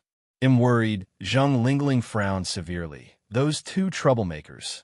I've been nothing but good to them, and they still treat us as outsiders. Xianjing, don't worry. As long as your mom's here, one won't let anyone take anything that belongs to us. With her mother's very promise, Zheng Xianjing felt relieved. Over on Yurtist Road's morning market, probably because the market was not bustling today, and Aiyang only managed to sell all of her 500 bowls of noodles around noon. After cleaning up her stall, she rode her bicycle to the vegetable market. On the way, she conveniently passed by the newly opened sour fish stall. It was approaching lunchtime. Not only was the place filled with noodle eaters, but there was also a long queue forming. But what surprised her more was the owner of this stall. The person wasn't someone else. It was Zhu Yonghong's mother, Sun Chunxiang, who was arrested a month ago. With Zhu Yonghong still in jail, Sun Chunxiang had a middle-aged man helping her who bore a look similar to Zhu Yonghong. She assumed that this man was Zhu Yonghong's father. What an interesting family. The daughter hires thugs to destroy the competition, while the parents directly turn into copiers. When she noticed that Aiyang passed by this place, Sun Chunxiang kept her head high and called out with a triumph in her voice, Come on, everybody, delicious pickled fish noodles. Just 25 yuan a bowl. Only 25 yuan a bowl. Chapter 71 Encounter Again. First subscription. 10,000 words chapter. Seeking support. Sun Chunxiang was deliberately flaunting in front of Aiyang. Isn't it just a bowl of pickled fish noodles? Who can't make that? Aiyang is just a lowly wench. Previously, not only did she steal their business, she even caused her daughter to get arrested. It didn't matter that Zhu Yonghong was taken in. What mattered was it affected her son who was in college. Now, her son has been forced to suspend school and is under investigation at home. She had no idea when her son could return to campus. Their family had been farmers for 3 generations, never producing anyone successful. They finally had a golden phoenix, only to be ruined by Aiyang, that wench. If it weren't for Aiyang, would such a disaster have happened? For a moment, Sun Chunxiang wished she could bite Aiyang to death. However, she has now taken her revenge, successfully taking away all of Aiyang's customers. It was obvious that Aiyang hadn't sold a single bowl of noodles this morning. Aiyang can still smile now, but she's probably going to cry tomorrow morning. Cheap hussy, serves you right. Thinking about it, Sun Chunxiang became even more self-satisfied. Aiyang appeared unaffected, ignoring Sun Chunxiang. It wasn't pride, but rather that the taste of Sun Chunxiang's pickled fish stank. Even if sold cheaply, it wouldn't keep many customers, except for a few bargain hunters. Those who truly care about taste won't be returning customers. After all, whether it's the pickling of the fish, the chili, or even the sour vegetable in Ni Yang's pickled fish noodles, there's a secret recipe involved. Sun Chuanxiang was simply running out of tricks. Why should she lower herself to the same level as such people? As it turns out, she should really be thanking Sun Chuanxiang. After all, only the inferior can highlight the superior. Isn't there an old saying? Often imitated, never surpassed. Ni Yang arrived at the vegetable market, bought some vegetables, meat, fruits, and about a dozen fish, tied them all on the bike. And just as she was about to ride back, she saw some trendy young men and women, each holding a can of Jianlibo energy drink. Jianlibo is a kind of soft drink unique to this era. Soft drink? Ni Yang thought for a moment and suddenly had an idea. At this time, a bottle of Jianlibo was quite expensive and most families couldn't afford it. However, an iced Jianlibo did have a great effect on beating the heat. Now it was summer.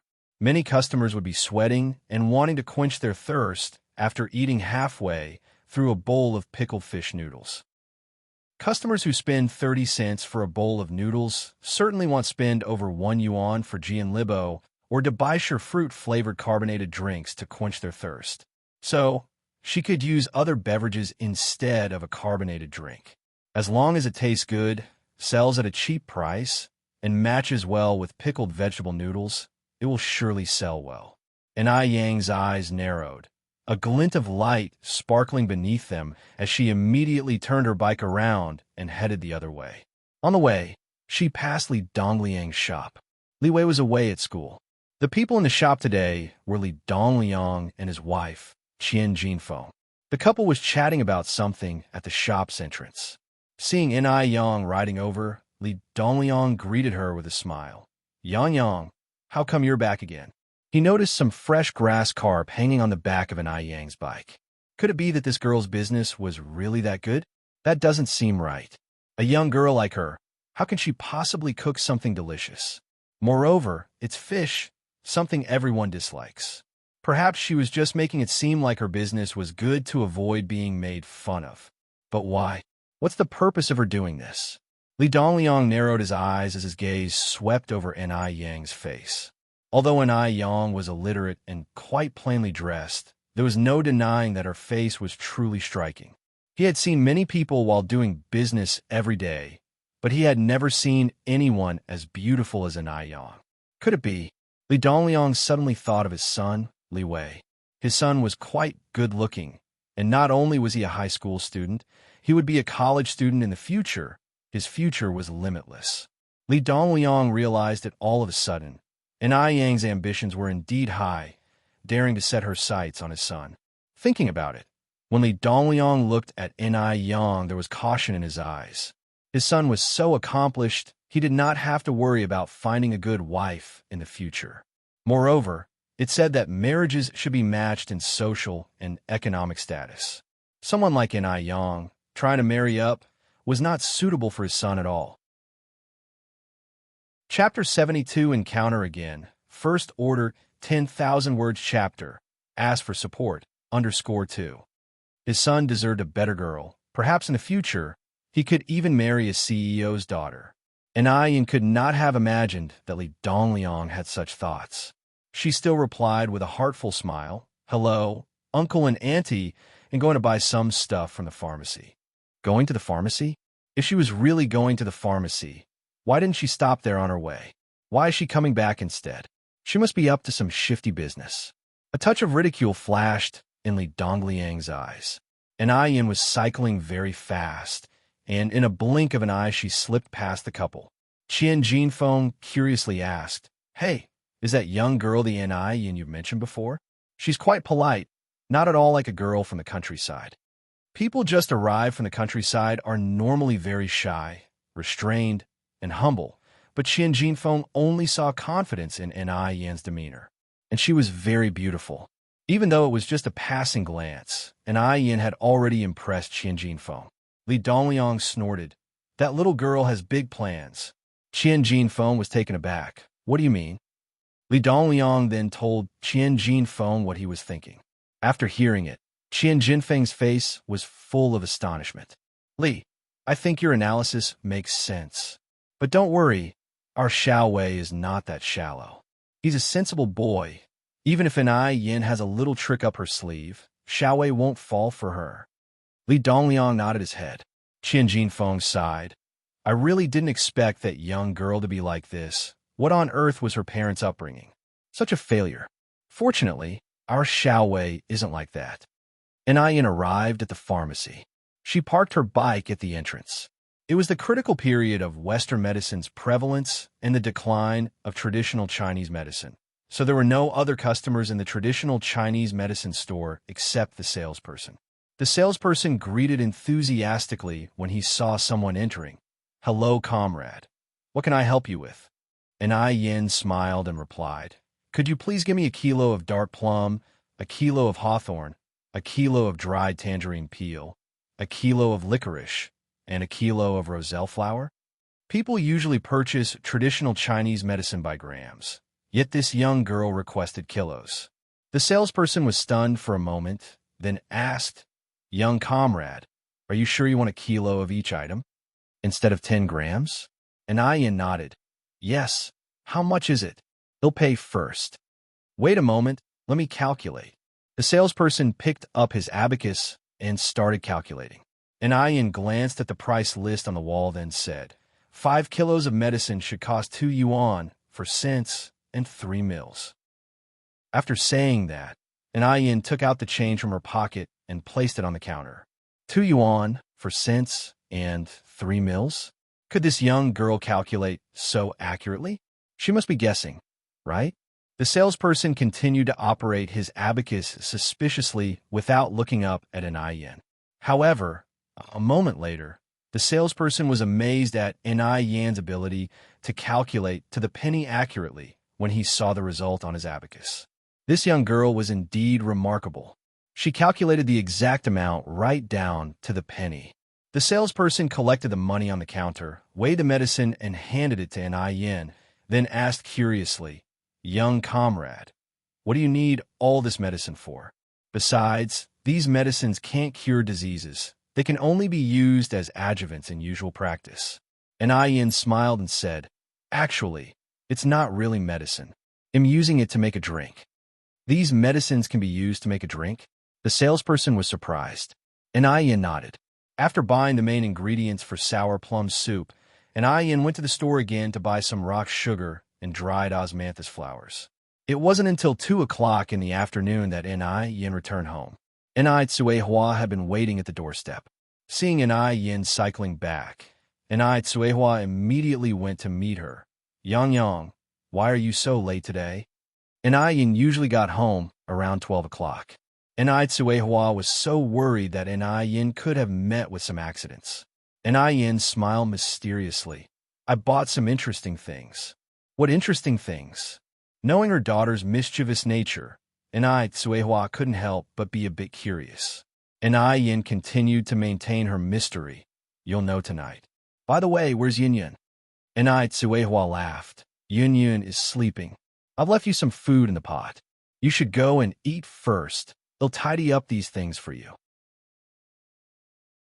Chapter 73 Encounter Again. First Order 10,000 Words Chapter. Ask for support, _3. An Ai Yang was already hungry. I will go to eat first then. Thank you for your hard work. Go ahead. An Ai Tsuehua watched an Ai Yang with a pleasant smile. The midday meal was good. 2 dishes and a soup. Stir-fried pork with green peppers, cold cucumber salad, and tomato and egg soup. After eating and drinking heartily, an Ai Yang arrived at the kitchen.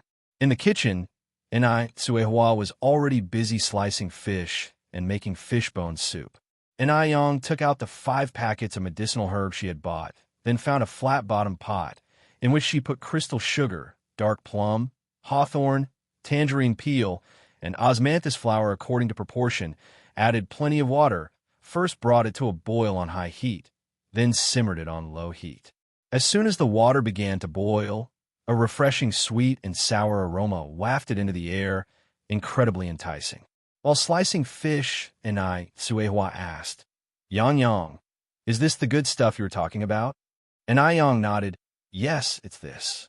An Ai Tsuehua continued to ask, What is this? and Aiyong lifted the lid off the flat-bottomed pot, only to see that the previously clear water had turned purple. Mom, this is called sour plum soup. It can eliminate greasiness, invigorate the spleen, and stimulate the appetite. In fact, the effects of sour plum soup go far beyond these. It has the ability to dissipate qi and resolve stasis, generate saliva to quench thirst, consolidate lung energy, relieve anxiety, and calm the mind. Regular consumption can eliminate diseases and strengthen the body, making it a valuable health drink in hot summer. Can we drink this? Enai Tsuehua asked, sniffling at the seemingly good smell. MHM. Aiyong slowly nodded. It's best to simmer the sour plum soup over low heat for 30 minutes. Then stew it for another 30 minutes to enhance the flavor. After turning off the heat, Aiyong went back to the yard to marinate the pickles with the greens that Enai Tsuehua had washed and put into the pickling jar. Marinating pickles is quite time-consuming, so Aiyong was busy until late in the afternoon to marinate all the vegetables. By this time, the sour plum soup had also finished stewing. Aiyong poured the finished sour plum soup into the glass bottles she had bought a few days ago, then hung those bottles in the well to chill for a while. At dinner time, they could enjoy the sour and sweet sour plum soup. Aiyong was very much looking forward to the finished sour plum soup. After finishing all the chores at home, Aiyong said goodbye to Enai Tsuehua and walked towards the river with her bucket. She had set a fish trap in the river, but hadn't checked it for 2 days, so there should be quite a lot of fish now. Along the way, Aiyong met quite a few enthusiastic villagers. After some time of getting to know each other, those who had originally had issues with Aiyong had changed their minds quite a bit. Firstly, because of the children's propaganda.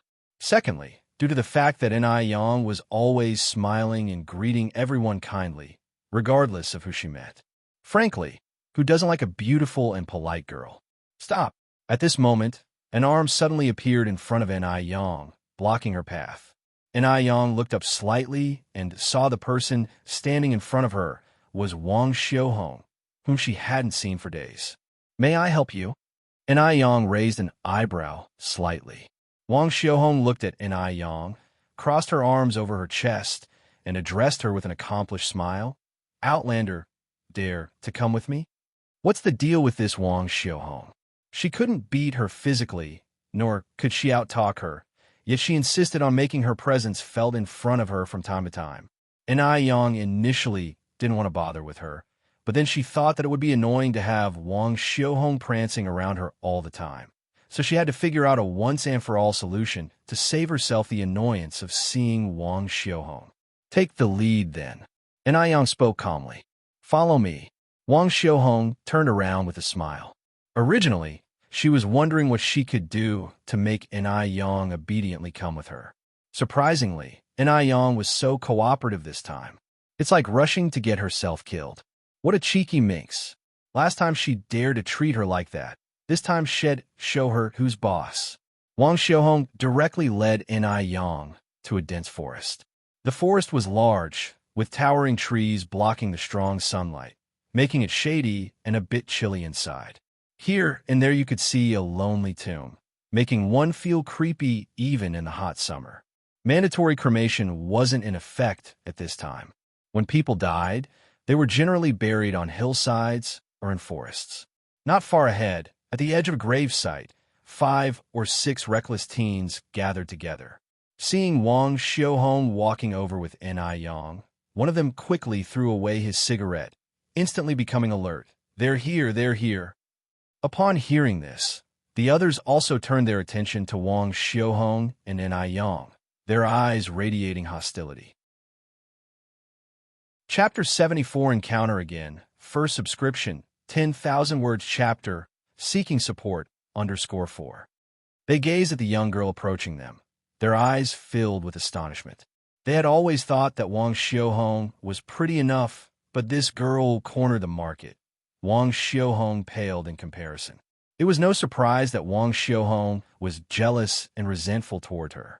A woman's jealousy can indeed be terrifying. Brotherly. Seeing these people, Wang Xiaohong stepped forward with a beaming smile and took the initiative to wrap her arm around one of the men. "Why are you so late?" The man referred to as brotherly leaned down to give Wang Xiaohong a kiss on the cheek. At this time, public displays of affection were strictly prohibited, and anyone witnessing Wang Xiaohong and Brother Li's intimate exchange would no doubt report them for lewd behavior. But this was in the countryside, in an isolated small grove. Who cared about such triviality? Wang Xiaohong gave a giggle, then shot En-Ai-Yang a glance and pleaded sweetly, "Brotherly, it's her. She bullied me last time." En-Ai-Yang slightly raised her eyebrows. She had been wondering how Wang Xiaohong suddenly grew so brave, considering she typically avoided her. Evidently, Wang Xiaohong had found herself a protector. "You're En-Ai-Yang, right?" Brotherly lit a cigarette, his eyes glinting maliciously.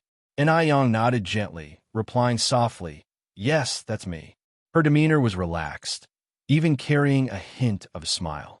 There was a touch of unruliness, and the overwhelming cold elegance in her eyes made it clear she didn't consider these people a threat.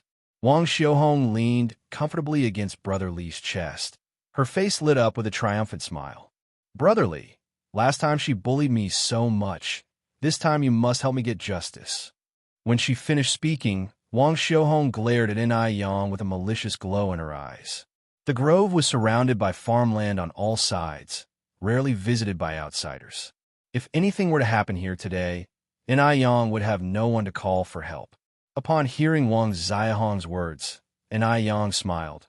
"Using your body to seek revenge on me, Wang Xiaohong, that's all you're capable of." "You." Wang Xiaohong clenched her teeth, her hands repeatedly clenching and unclenching. The anger on her face faded, replaced by feigned embarrassment. She looked up at Brother Li and whined, "Brother Li, look at her. Even in your presence, she still dares to act so brazenly." Brother Li glanced at his sidekicks, and they immediately understood, swiftly moving forward to surround En-Ai-Yang. The 5 men towered over En-Ai-Yang, who was petite and alone among them, creating an air of helplessness.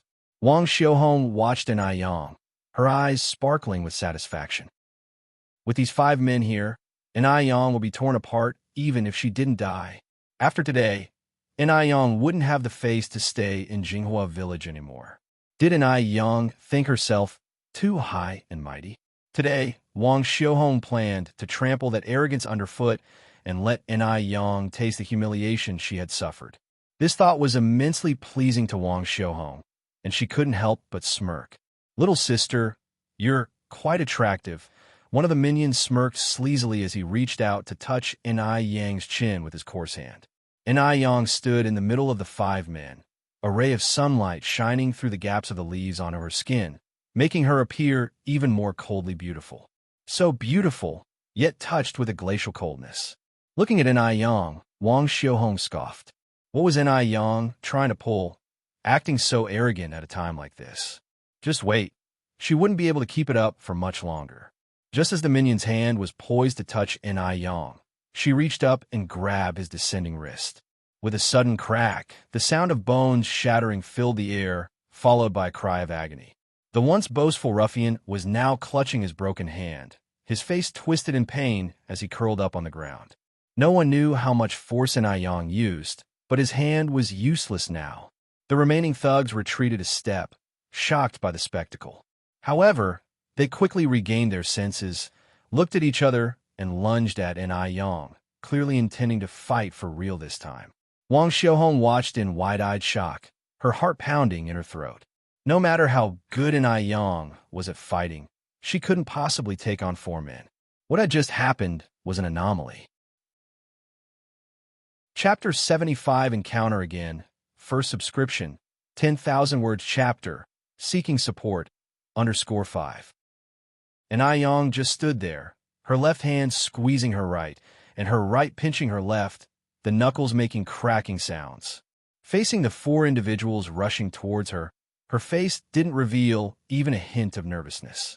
She kicked out with a neat backspin kick, then sprung into the air, her toes landing on a thick tree trunk for leverage. Finally, her toes rotated, landing squarely on the backs of the gangsters. The scene was thrilling, just like in an action film. Bam, bam, bam. All 4 thugs were knocked to the ground. with one of them tumbling directly onto Wang Xiuhong and another man. The two of them failed to dodge in time, ending up falling to the ground as well. Oh, Wang Xiuhong's painful groan echoed in the air. "Who gave you the guts to mess with me?" Yang demanded, stepping on the other man's hand. The man's voice trembled as he glanced towards Wang Xiuhong. It was Wang Xiuhong. "We had nothing to do with this, although Yang was exceptionally beautiful at that moment. She seemed like a devil to him, a devil that had crawled out of hell." Wang Xiuhong bit her lip tightly, sweat beading on her forehead, her eyes filled with defiance. This useless jerk. He was so vigorous in bed. How come he can't even beat a woman now? And it was 5 against 1 at that. What now? Instead of humiliating Yang, they ended up humiliating themselves. Yang towered over Wang Xiuhong, extending a slender finger to lift her chin, forcing Wang Xiuhong to meet her gaze. Her lips moved. "Wang Xiuhong, what did one tell you last time?" Yang was clearly smiling, but Wang Xiuhong couldn't detect any warmth in her smile. Wang Xiuhong kept her lips tightly shut, refusing to say a word or beg for mercy. Yang smiled sweetly, instantly lighting up everything around her.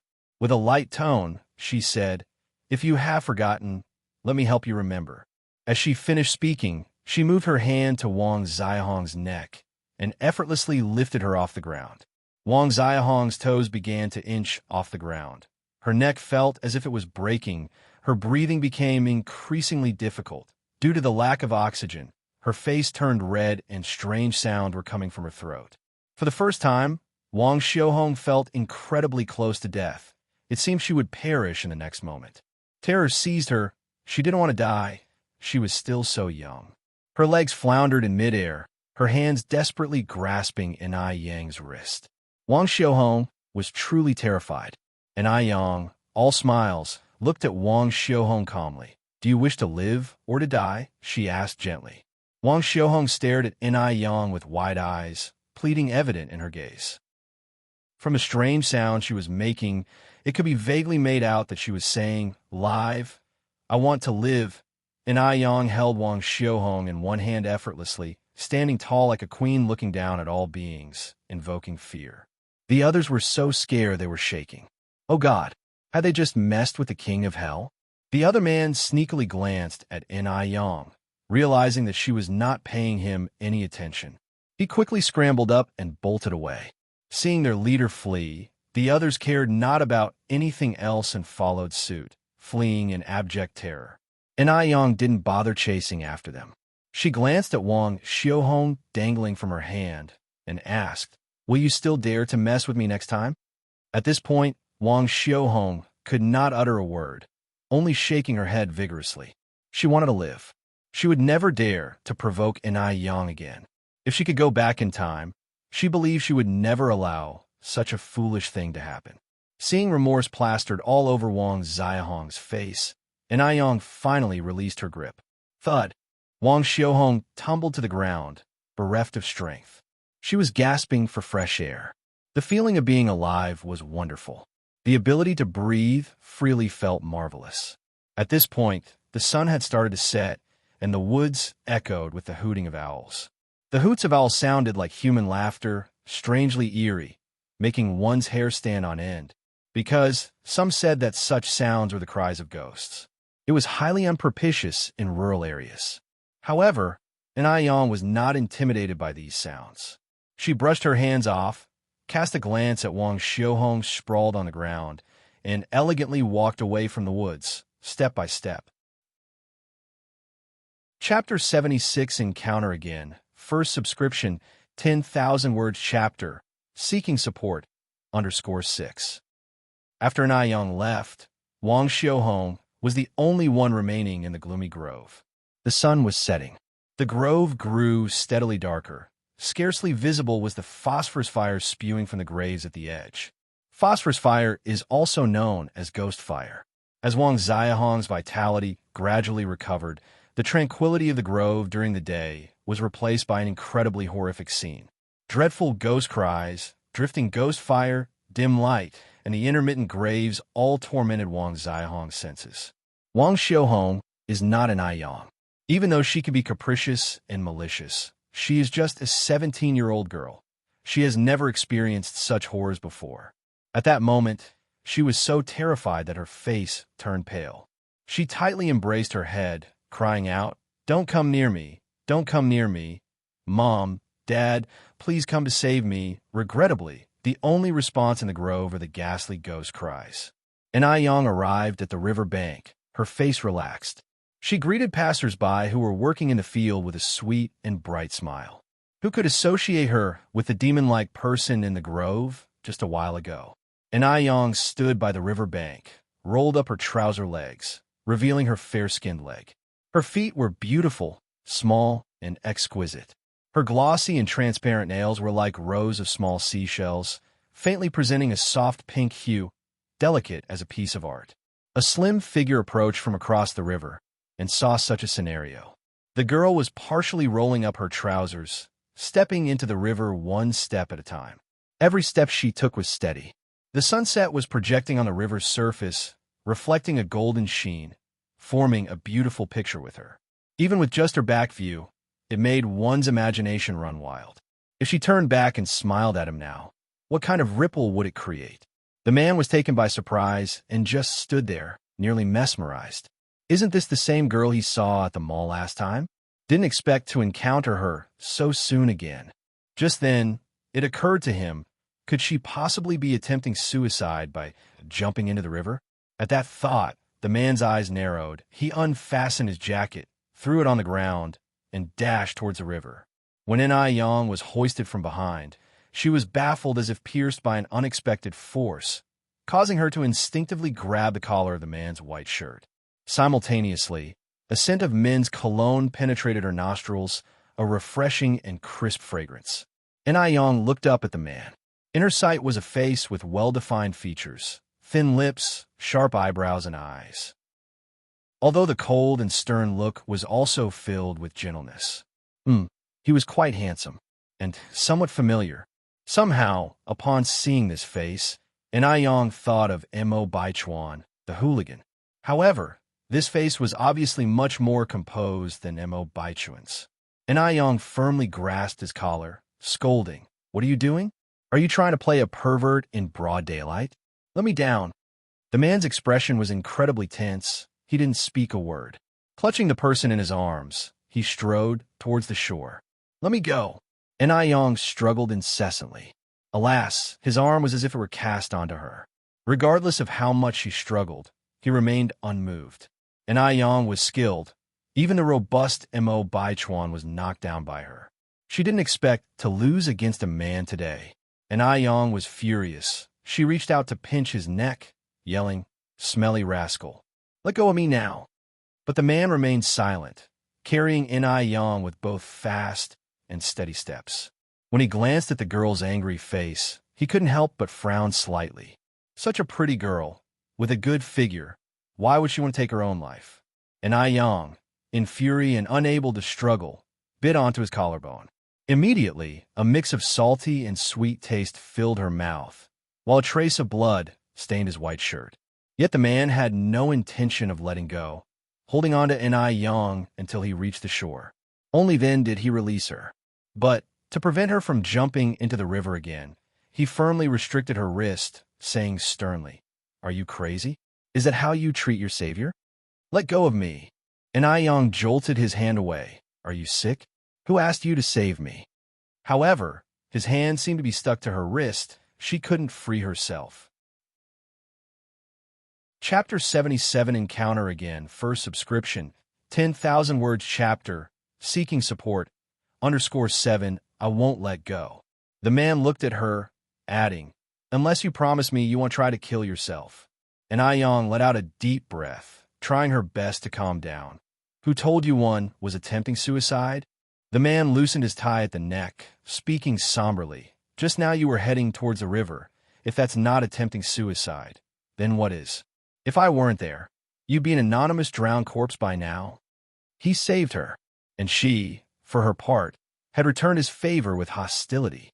"Seeing that you are quite pretty, what could have possibly driven you to consider jumping into the river?" After all this time, It turned out he thought she was about to jump into the river. And Yang looked up at the man, explaining, one was just going to fetch a lobster trap from the river, not jumping in. We shouldn't be touching. Can you let go of me now? The man still firmly held Yang's hand, skeptical. Are you sure you weren't going to jump in? And Yang nodded earnestly. Why would I want to end my life when I'm living just fine? Then swear on it.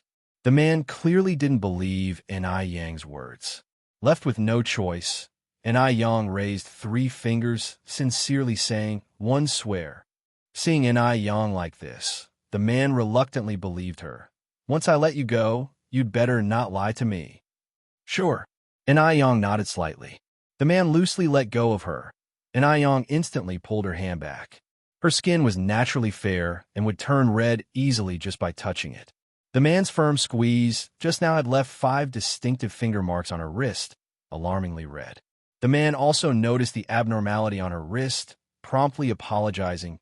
I'm sorry, is your wrist all right? It's fine. And Yang looked up slightly. You meant well. What Yang didn't expect was her gaze landed on the man's chest. A bright red bloodstain contrasted sharply on his white shirt, making a striking scene. Seeing this, Yang felt somewhat flustered. She seemingly acted too impulsively just now and had bitten too hard. The man seemed to see through her thoughts, casually saying, I'm fine. It's just a superficial wound and it doesn't hurt at all, a minor issue. I was too impulsive just now, otherwise this wouldn't have happened. In his words, the man fully demonstrated a man's grace, taking all the blame on himself. This rather embarrassed Yang because, after all, he was the one who got injured, and she was the one who bit him. None of this would have happened if she hadn't gotten overly emotional. Let me see how deep the wound is. And Yang walked to his side and began to unfasten his metal buttons. Her slender fingers, white as jade, rapidly wound around his collar. Soon, 3 buttons were undone. With them so close, he could see her exquisitely chiseled face if he just looked down. From his perspective, her long fan-like eyelashes flickered, their fluttering leaving a gentle trace of softness in his heart, stirring ripples. Next was her high-raised nose, lips as red as fiery flames, and skin as milky as cream. Even though her makeup wasn't applied, she was still bewitchingly beautiful. He was completely taut, not daring move an inch. Although he was a man in his late 20s, he felt as innocent in front of her as a boy at the brink of adolescence. And Yang took a look. The wound seemed rather deep. This was a problem, and Yang furrowed her brows slightly. There are over 1,000 kinds of bacteria in the human mouth. Being bitten by a human can cause infections, which can lead to serious consequences if not dealt with promptly. It could even put someone's life in danger. Go back with me. And Yang lifted her eyes to look at the man, continuing, You need to disinfect this wound with iodine, or else it might get infected. Only then did the man react, fastening his buttons as he said, It's only a bite mark. You don't have to go to such trouble. It's no trouble, just a quick disinfection. And Yang lifted her hand and tucked a strand of hair behind her ear, a little disinfection for some peace of mind. If the man was to leave just like this, and Yang would undoubtedly still be worried. Being a doctor, she understood the seriousness of the situation. Okay. The man nodded, as long as you don't find it bothersome. Sure. And Yang nodded slightly. Please wait for me a moment. Chapter 78, Encounter Again. First subscription, 10,000 words chapter, seeking support. _8 as she finished speaking, and Yang turned and walked towards the river. Hey, what are you doing? Seeing her walk back into the river, the man was startled and grabbed her wrist. With a swift jerk, he pulled her into his embrace. His one hand gripped hers, while the other wrapped around her slim, soft waist. The feeling of her softness and warmth in his arms momentarily stunned him. He could clearly smell the unique, clean scent that emanated from her, like bamboo, but not quite, mixed with the faint allure of orchids. It was intoxicating, much like the mesmerizing allure of a poppy flower. And Yang quickly regained her senses, immediately backing away to a safe distance as she explained, I'm going to pick up the fishing trap. Don't misunderstand. Oh, the man coughed lightly, well, it'll go with you. He acted as though Enai Yang might fling herself into the river in the next second. He considered himself a righteous young man. Enai Yang was about to refuse when the man was already a step ahead, walking forward. Left with no choice, Enai Yang hurried after him. The fishing trap is over here. The man, born into privilege, had never seen a fishing trap. He exclaimed in surprise like a child, "Wow, so many fish. Is this the fishing trap?" Enai Yang nodded. "MHM." The man took the fishing trap from Enai Yang's hands. "Let me carry it." The trap appeared light when Enai Yang was holding it, but once he took it, he realized how heavy it was. It was probably around 30 to 40 pounds. He was astounded by how much strength the delicate-looking girl possessed. "No need. I can handle it." Enai Yang caught up to the man. This man was being a bit too familiar. They had only met 10 minutes ago, yet it seemed as though Enai Yang had known him for a long time. The man laughed. "I'm a man, after all. It's not right to have a weak and delicate girl like you do the heavy lifting." Noting the sincerity in his words, Enai Yang found it hard to refuse and thanked him instead. "No problem," the man said. "Next time you come to retrieve the trap, bring your father with you. This kind of work is more suitable for men." Enai Yang answered flatly, "One don't have a father." Having a father like Mu Jinbao was no different from not having one at all. The man looked surprised, touching his nose apologetically. "I'm sorry. One didn't know your father had already, so that was why she could handle herself so well at such a young age. Necessity makes the man, indeed." For a moment, the man's expression was quite complex. Enai Yang simply smiled lightly. "It's okay. I don't mind." Again, the man was taken aback. He didn't understand how the girl could still muster a smile. It was obviously a very sad topic. And furthermore, they were talking about her father. Was it a case of laughter through tears? "By the way, what's your name?" Despite knowing that it may be rude to ask so suddenly, he couldn't help himself. It seemed a shame not to know the name of such a beautiful girl. For the first time, the man realized that he could be so reckless when faced with a pretty girl. But he wasn't usually like this. Enai Yang, having already lived 2 lifetimes, was not as conservative in her thoughts. "My name is Enai Yang. And yours?" The man replied, "Mo Chishan." Enai Yang raised an eyebrow. "River that receives all, which makes you deep. Mountain that hides all, which makes you vast." "Nice name." A surprised glint passed through Mo Kishin's eyes. Many people would simply laugh off or superficially compliment his name. He didn't expect Enai Yang to understand the meaning hidden behind his name. Mo Chishin smiled and said, "A pearl rolling in the vast sea bears the moon's tears. A jay born in the warm sunlight of the blue field emits smoke. Your name is quite nice, too." Enai Yang replied with a laugh, "Thank you for the compliment." She wasn't modest at all. Mo Chishin arched an eyebrow. After collecting the fishing trap, Enai Yang led Mo Chishin towards the Enai family's residence. Just then, 2 children suddenly popped out from the adjacent bush. "Hello, Sister Enai Yang." Upon looking up, Enai Yang recognized them as Peng Hu and Gooden. She greeted them warmly. "Hello there." After the greeting, Peng Hu and Gooden noticed Mo Chishin standing next to Enai Yang and curiously asked, "Sister Enai Yang, who is this man?" Just as Mo Chishin was about to formally introduce himself, Enai Yang interrupted him with a cheerful smile. "This is my cousin. His family name is Mo. You can call a brother Mo." Mo Chishin looked at Enai Yang in disbelief. WTF? When did he become her cousin? Chapter 79, Need to take a strong dose of medicinei. "Hello, Brother Mo," Peng Hu and Gooden said in unison. "Hello to you both." Mo Chishin politely smiled at Gooden and Peng Hu. He thought to himself, well, no more explanation needed. He might as well be her brother for the time being. After bidding farewell to Peng Hu and Gooden, the 2 continued on their way. As they passed by a lotus pond, a child suddenly leaped out from the thick lotus leaves and stood between them.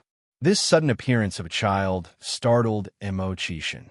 However, to Enai Yang, everything seemed normal as not a single ripple of surprise showed in her eyes.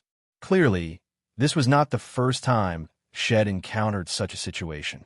Xiaohua, the child, stuffed a lotus pod into Nai Yang's hand. Sister Nai Yang, I just picked this lotus pod. The seeds inside are very sweet. This is for you. Thank you, Xiaohua. Nai Yang smiled and gently patted Zaihua's head. Sister Nai Yang, there's no need to be polite with me. Xiaohua replied, shyly tugging at her hair. Along the way, they probably encountered over a dozen children. Each child was incredibly polite when greeting Nai Yang. Mo Qixin could feel that their etiquette was not just a superficial formality, but something genuine that flowed from the heart. Initially, Mo Qixin assumed that Nai Yang, who typically appeared aloof, was equally non-social in her day-to-day interactions. However, he was surprised to discover her warm side, bearing the approval and affection of a group of innocent children. Nai Yang must possess a very approachable personality in her daily life. The only thing that rubbed Mo Qixin the wrong way was that Nai Yang introduced him as her cousin to every child they encountered. Who would want to be your brother? Nai Yang. Mo Qixin glanced down at her, obviously puzzled. Nai Yang looked up slightly, seemingly understanding the question in his eyes. She slowly opened her lips and whispered 6 words, avoiding suspicion under suspicious circumstances. She did not want to become the entertainment and laughingstock for her relatives again. At this time, televisions were not yet common, and people filled their days with gossips and rumors. Little did they know, such rumors could sometimes be deadly. Upon hearing her words, Mo Qixin lightly touched his chin and remained silent. It wasn't long before they arrived at the entrance of the Nai family's house. Here we are. This is my home, Nai Yang introduced. Mo Qixin nodded approvingly. Your house is quite large. As Nai Yang lead Mo Qixin inside, Nai Suehua emerged from the house, holding child. Yang is back. Upon finishing her sentence, Nai Suehua noticed Mo Qixin beside Nai Yang and asked suspiciously, Yang, who is he? In this era, relationships between men and women were not so open. Seeing a man had visited her home, vigilance filled Nai Kuihua's eyes. A widow's home attracts much gossip. They must guard against it. Nai Yang then briefly explained the situation. She then said to Mo Qixin, Mr. Mo, this is my mother. After listening to Nai Yang, Nai Suehua finally felt relieved. She smiled and said, Mr. Mo, are you all right? Yang was indeed a bit reckless this time. It's all right, Auntie, Mo Qixin said as he put down the bucket of fish in his hand. It's also my responsibility. You could just call me Xiaoma. Nai Suehua had a positive first impression of Mo Qixin. She instructed Nai Yang, Yang, take Xiaoma and go disinfect his wounds immediately. The young man was well dressed, from his suit down to his leather shoes and wristwatch. He was clearly not any ordinary individual. Nai Yang then led Mo Qixin into her room. The culture of that era was very sensitive to a man and woman sharing a room. Nevertheless, Nai Yang had returned from the 21st century without these societal chains weighing her down and didn't pay it any mind. Mo Qixin, having experienced his fair share of the world, didn't fuss over this issue as well. He was, however, surprised by Nai Yang's open-mindedness. Seeing her last time at the mall, he had already known Nai Yang was no ordinary girl, but he didn't expect her to be even more extraordinary than had imagined. You can sit for a while. They'll go fetch the iodine and cotton swabs, Nai Yang said, pointing to a chair. All right. Mo Qixin sat down comfortably. It was his first time seeing such a modestly furnished boudoir. The room only had a bed, a wardrobe, 2 chairs, and a table. There wasn't even a decent dressing table. Despite its simplicity, the room was spotless and refreshing. Accustomed to seeing luxuriously decorated bedrooms, this humble room offered a unique charm, suffused with the faint scent of magnolia. Chapter 80 Need to take a strong dose of medicine _2. It smells delightful. Mo Qixin looked around, quickly spotting a magnolia tree outside the window bedecked with countless blossoms. The lovely scent was drifting in from there. Soon, Nai Yang brought over iodine and swabs. Just as Mo Chishan was about to stand up from the chair, and Ai Yang seemed to anticipate his action and chuckled. You can stay seated. He'll handle the rest. All right. Mo Chishan felt an inexplicable warmth in his ears and nodded. And Ai Yang knelt and unfastened his metal button, her actions gentle as she applied iodine to the heavy bite marks. Mo Chishan stiffened, not daring to move. He could clearly feel the warmth of her breath coating his chest. It was a strange feeling, ticklish. Soon enough, Ai Yang finished applying iodine and stood up. In a mild tone, she said, Mr. Mo, it's all done. Be careful not to get water on it when you're bathing in the next few days so you don't get infection. If you have time, you should get it checked to the hospital. 111 cover the medical expenses. You can find me whenever you need. All right, he'll do that. As he stood up from the chair, Mo Chishan's throat bobbed twice, his voice clearly more hoarse than before. And Ai Yang furrowed her brows slightly. Mr. Mo, is your throat bothering you? Mo Chishan's expression remained indifferent. He coughed lightly into his fist and replied, It's fine. I've just been sitting here for too long. And Ai Yang, who hadn't been through many life experiences, didn't think too much about it. She continued, One have some herbal medicine here that soothes the throat. It's a little bitter. Would you like some? Pills. This was something that couldn't be fixed with medication. Mo Chishan shook his head slightly, his face betraying no emotion. Thank you, but no. It's getting late. One should go. All right. Seeing his refusal, and Ai Yang didn't insist, then let me walk you out. Under the circumstances, it would be inappropriate to ask Mo Chishan to stay for dinner. Upon hearing this, Mo Chishan was somewhat disappointed. He had assumed that Ai Yang would insist on him staying a little longer, perhaps even having dinner with her. He didn't expect that. Mo Chishan agreed reluctantly. It wasn't in his nature to mooch off of anyone. As he got to the door, Ai Yang, as if suddenly remembering something, told Mo Chishan, Mr. Mo, wait here for me. Before he could react, Ai Yang had already dashed back into the house. But she returned quickly, her hands now holding a grease-proof paper bag. She thrust the bag into Mo Chishan's hands. Mr. Mo, you must be hungry after all this. This is bread I made myself. Take it to stave off hunger. Mo Chishan had intended to decline, but upon hearing that she made it herself, he consented. All right, thank you. After a pause, Mo Chishan continued. We're friends now, so calling me Mr. Mo is rather formal. Besides, didn't you just introduce me to those kids as your brother? It's fitting as I'm a few years older than you. If you don't mind, you can call me brother. And Ai Yang didn't hesitate and promptly said, All right, brother Mo. Mo Chishan smiled slightly. I'll get going then. You don't have to see me off. I'm quite familiar with this area. Sure. And Ai Yang nodded. Be careful on your own. Mo Chishan waved at Ai Yang. Go back, it's getting dark. Don't want to frighten you. And Ai Yang waved back at Mo Chishan and turned to leave. Her slender figure soon disappeared into the night. Mo Chishan watched her retreating figure, his eyes slightly squinting. It seemed his trip here hadn't been for naught. He removed his gaze from the darkness a while later, turning around to head back slowly. Mo Chishan was in a good mood that day, his lips curved in a smile all the way to the riverside. The moon that night was beautiful, casting a silver sheen over the river and bringing forth rippling reflections. Just as he reached the riverside, his left shoulder was slapped heavily, and a begrudging voice rang out. Where the hell have you been all this time? I've been waiting here for so long, because of you. Mo Chishan had a resigned smile on his face. He turned around and patted the old man's shoulder. Sorry, Dad, for making you wait so long. Mo Fuhai feigned a stern expression. Tell me truthfully, where have you been all this while?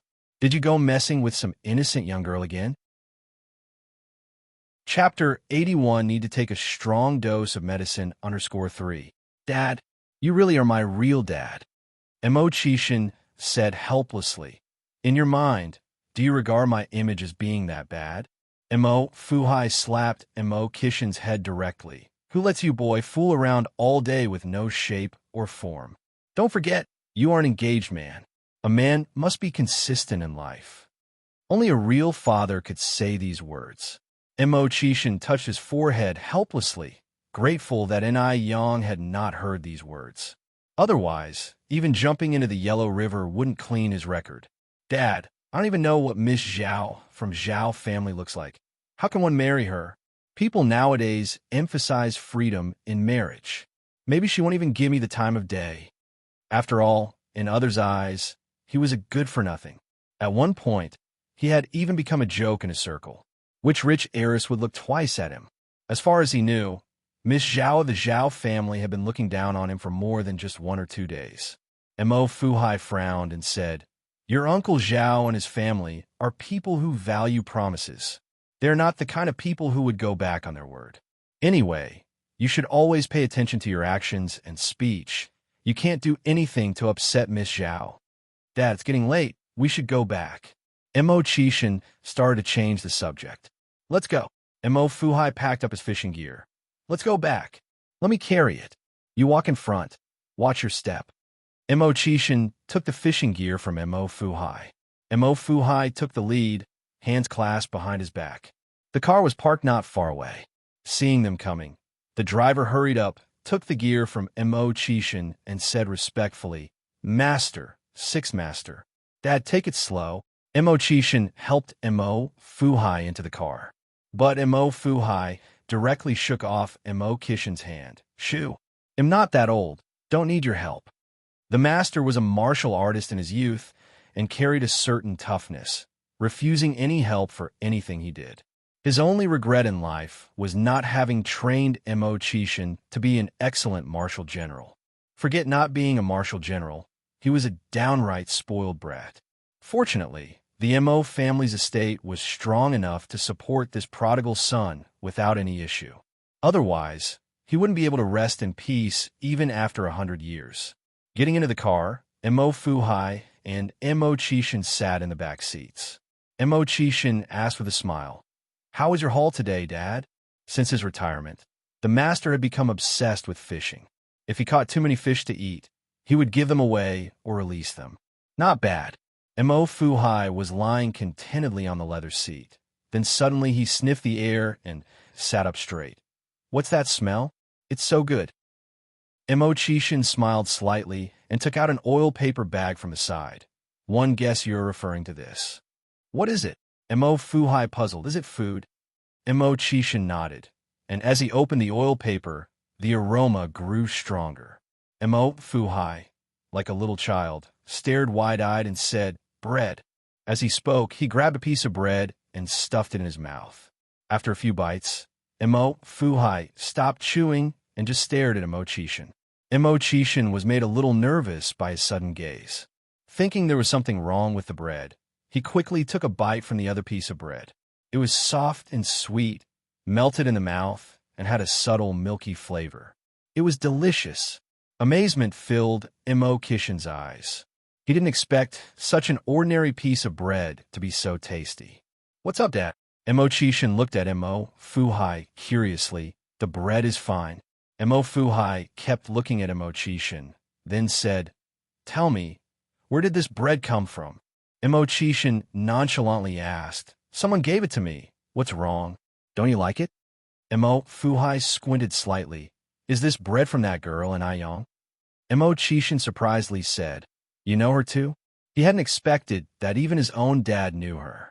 Fate certainly makes people meet. Blood is thicker than water. Mo Fuhai put on a stern face and said in a severe tone, "Mo Chishan, one warn you, I can't control how you mess around outside. But Ai Yang is a good girl. You are not allowed to harm her. Otherwise, it'll break your damn legs." Mo Fuhai was truly serious with these words, and there wasn't a hint of joking in his eyes and brows. Chapter 82, Need to take a strong dose of medicine _4. The atmosphere in the car suddenly became heavy. Mo Chishan laughed, saying, "Dad, where did you get that idea?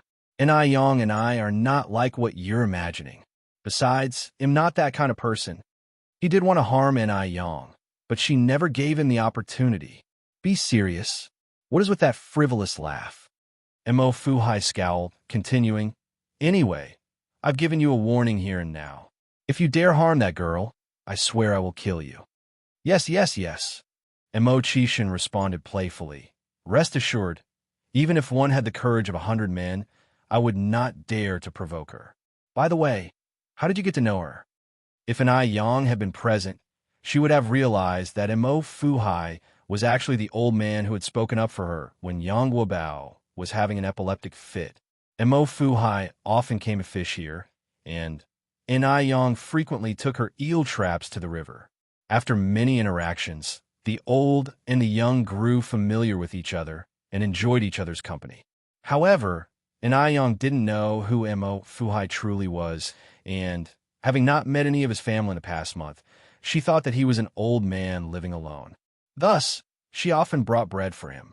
The two had developed a special friendship, despite their age difference. It doesn't matter how we got to know each other.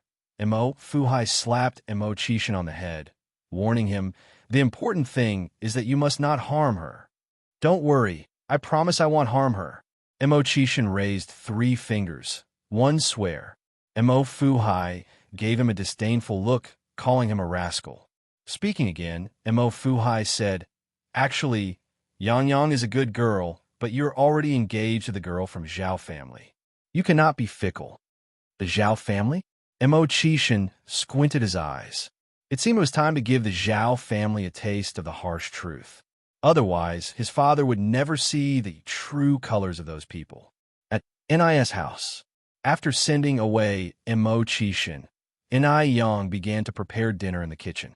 The main dish was rice. As for the stir-fried dishes, she already had a menu planned out for the whole week. Monday's menu, Tuesday's menu, amongst others were already planned. They not only benefited beauty, but were also delicious and nourishing, fulfilling dual purposes of beauty treatment and nourishment to the stomach. Yang pulled out the menu. Today's menu included 1. Stir-fried green pepper pork with cowpea. The cowpea has the property of nourishing kidney and spleen. The Compendium of Materia Medica states, cowpea replenishes qi in the middle, promotes kidney health, and restores vitality. Nourishing the kidneys is the key to delaying aging. 2. Polygonatum asparagus eel fillet. Polygonatum can replenish deficiencies and fill the essence and marrow. The eel contains a rich amount of calcium, iron and phosphorus, gelatin, and other nutrients. Coupled with polygonatum, it can promote breast development and growth. This dish has a remarkable effect on breast enhancement. 3. Pickled cucumber with ear fungus. Cucumber is a great vegetable for clearing heat and has a whitening effect. Wood ear fungus has a high calcium content and has a decompressing and detoxifying effect. 4. Dendrobium fish head soup.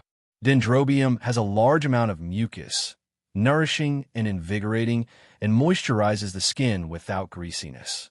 Fish head is rich in protein, various amino acids, fats, vitamin B2, and other trace elements. Combined with dendrobium, it gives skin a glossy appearance and maintains elasticity. 3 dishes and 1 soup for 3 people was just enough. And these 3 dishes and 1 soup combine the effects of whitening, breast enhancement, delaying aging, and cooling, which are much more effective than spa treatments in the modern world. After viewing the menu, Yang rolled up her sleeves and started preparing the dishes. Apart from the wood ear fungus and pork that were purchased, the rest of the vegetables were all gifted by the villagers. Some of the vegetables were grown by Tsua. The fish was caught by Yang herself, and the dendrobium and polygonatum were dug out from the mountains. Thus, the total cost of a meal was less than 1.5 yuan. The key point was that these combinations could bring out the best in oneself, which can't be bought with any amount of money outside. After more than an hour in the kitchen, the beautifully presented 3 dishes and 1 soup were brought to the table. The moment Chen entered the house, he was hit with the scent of the delicious dishes. His bad mood brightened instantly. Summer is usually a period with reduced appetite, but Enai Chenggui's appetite was improving by the day. Enai Chenggui immediately dropped his bag and went to the yard to wash his hands before eating. Yang was pulling something up from the well. As soon as she opened the well cover, a burst of cool air gushed out, instantly reviving her. Chapter 83, Need to take a strong dose of medicine _5. Yang Yang, what's in this basket? And I, Chungue, curiously bent over to look. And I, Sohua, walked over from the side and laughed. This is the sour plum soup that our Yang Yang made this afternoon. Sour plum soup? And I, Chengwee's eyes lit up, and she exclaimed with surprise. Yang Yang knows how to make sour plum soup? Beverages are quite expensive at this time. A regular soda sells for 1 to 2 yuan a bottle, not to mention the handmade sour plum soup. During a work banquet, and I, Chungue, once had sour plum soup. It was sour and sweet, refreshing and grease-cutting. The taste was indescribably delicious. Drinking it in the summer was like a taste of paradise. You just couldn't get enough. Just thinking about it made N.I. Chungue uncontrollably swallow her saliva. And I Yang laughed. This is my first time making it. I don't know if it will taste good. Yang Yang, don't be humble. Does anything you make taste bad? And I, Suehua, said, Sister Chungue, don't flatter Yang Yang. What if it doesn't taste good this time? And I, Chungue, replied, there's nothing that our Yang Yang has made that hasn't tasted good. And I Yang moved the glass jar into the living room. The glass jar was 5L in size, capable of holding 10 kilograms of water. At this moment, it was filled with purple-red sour plum soup, reflecting inviting circles of light under the warm yellow lamp. It looked just like aged wine. This sour plum soup has such a beautiful color. And I, Tsuehua, couldn't help but exclaim. And I, Chungue, replied, Yang Yang's mom, this sour plum soup not only looks good, but its taste is also exceptional. And I Yang brought 3 glass cups and poured a full cup for both N.I. Tsuehua and N.I. Chungue. Mom, Annie and I, you try first. And I Yang looked at them expectantly. I don't need to try to know that it tastes good. And I, Chungue, said as she picked up the cup and took a sip. The air seemed to quieten. N.I. Yang and N.I. Suehua were both watching N.I. Chungue, afraid to miss any change in her facial expression. However, N.I. Chingwee's face didn't reveal anything special. She looked very calm, as if she was drinking plain water. Chungue, how's the taste? N.I. Suehua asked nervously. N.I. Yang was also a bit apprehensive. Was she feeling uneasy because she hadn't cooked for so many years, and her skills may have deteriorated? And I, Chungue, frowned slightly. Actually, the taste is ordinary. Before N.I. Yang could feel disappointed, N.I. Chung suddenly changed her expression and exclaimed, the taste is extraordinarily good. It tastes much better than what I've drunk before. Yang Yang's mom, you must try it. Hearing this, N.I. Yang looked at N.I. Chungue surprisingly. It was obviously unexpected.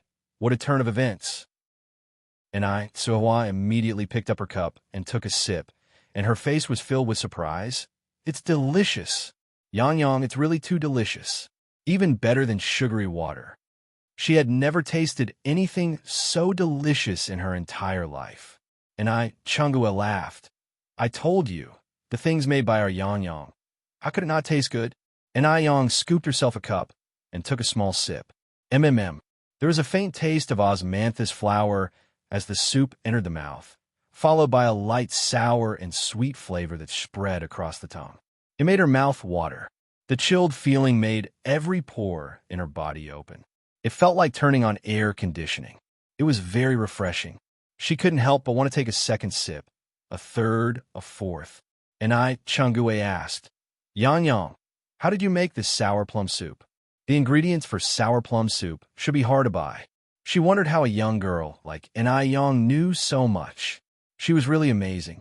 N.I. Yang explained, I saw it on a cooking recipe and then went to the traditional Chinese medicine store to buy some dark plum hawthorn and other main ingredients. I didn't expect to succeed by sheer luck. Of course, the pre-mixed sour plum soup ingredients were hard to buy. But N.I. Yang, in her previous life, worked in the catering industry. She didn't need to buy those pre-mixed ones from a market. Furthermore, the ones sold in the market all taste the same. Nobody could imitate her self-balanced ingredients. N.I. Chungue exclaimed, Yang Yang, you're really smart. Even if one spent 10 days looking at it, I couldn't learn.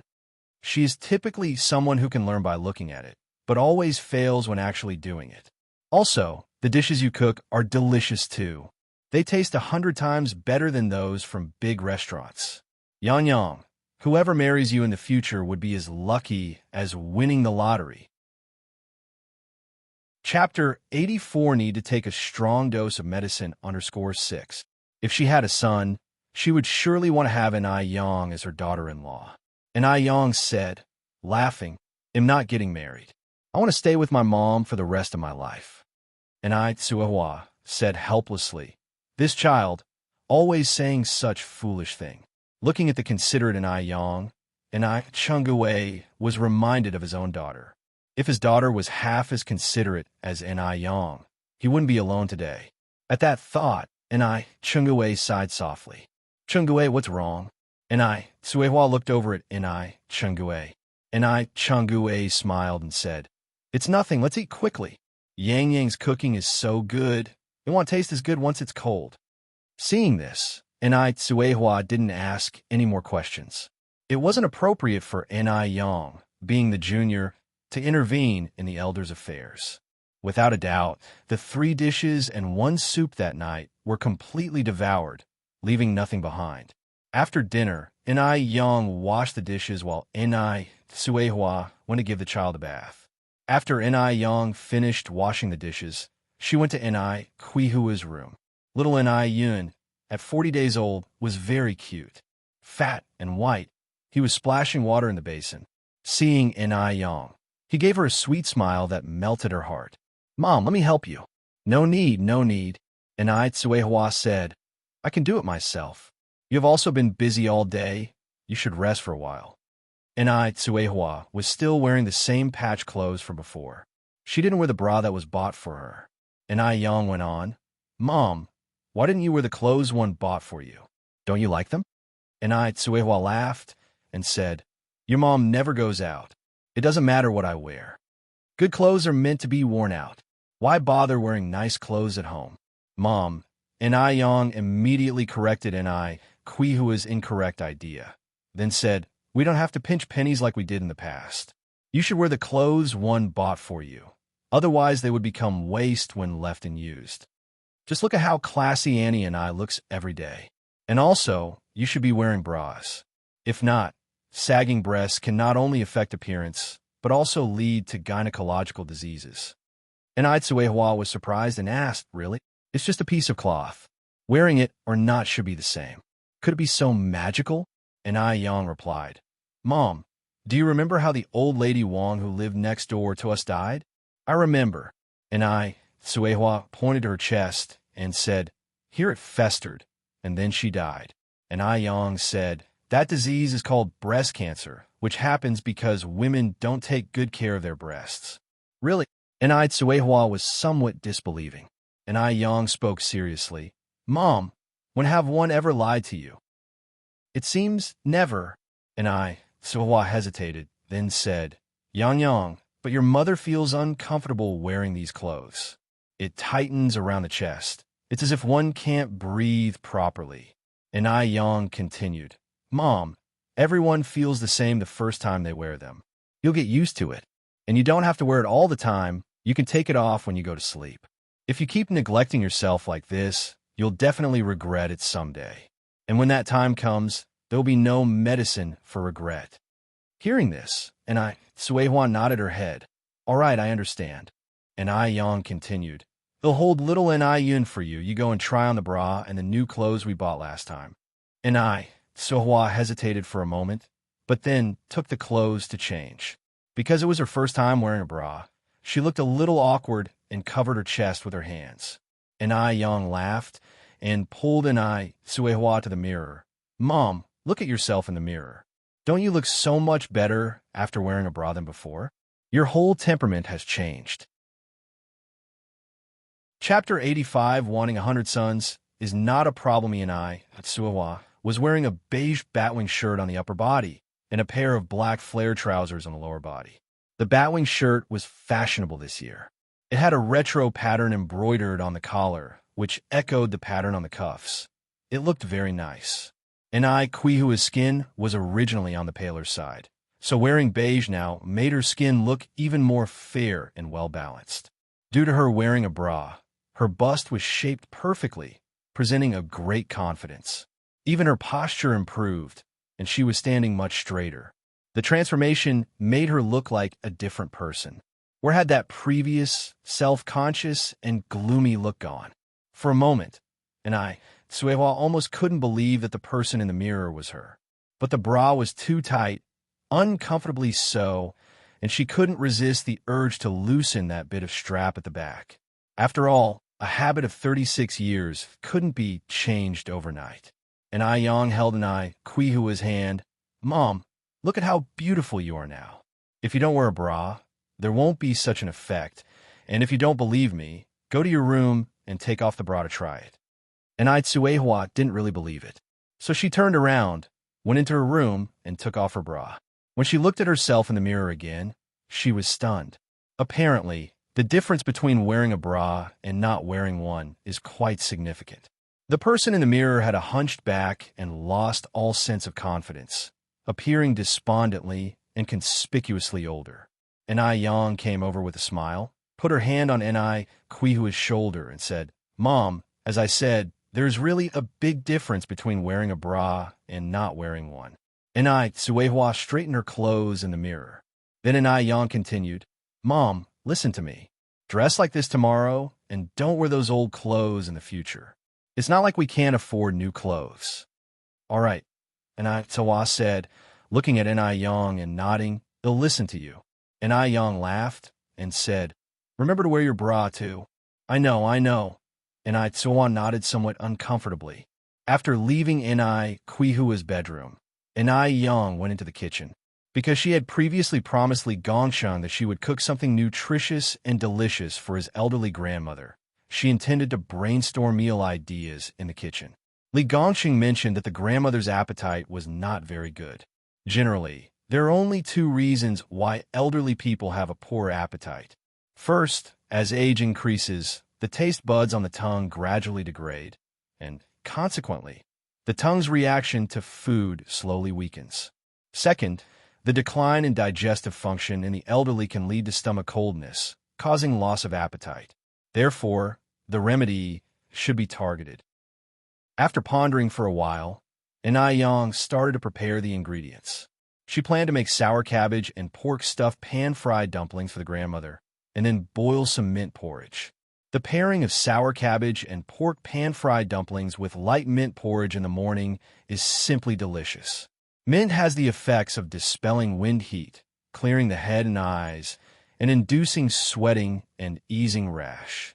In summer, elderly people can eat mint porridge to soothe their minds, disperse heat, stimulate appetite, aid digestion, and even break down greasiness.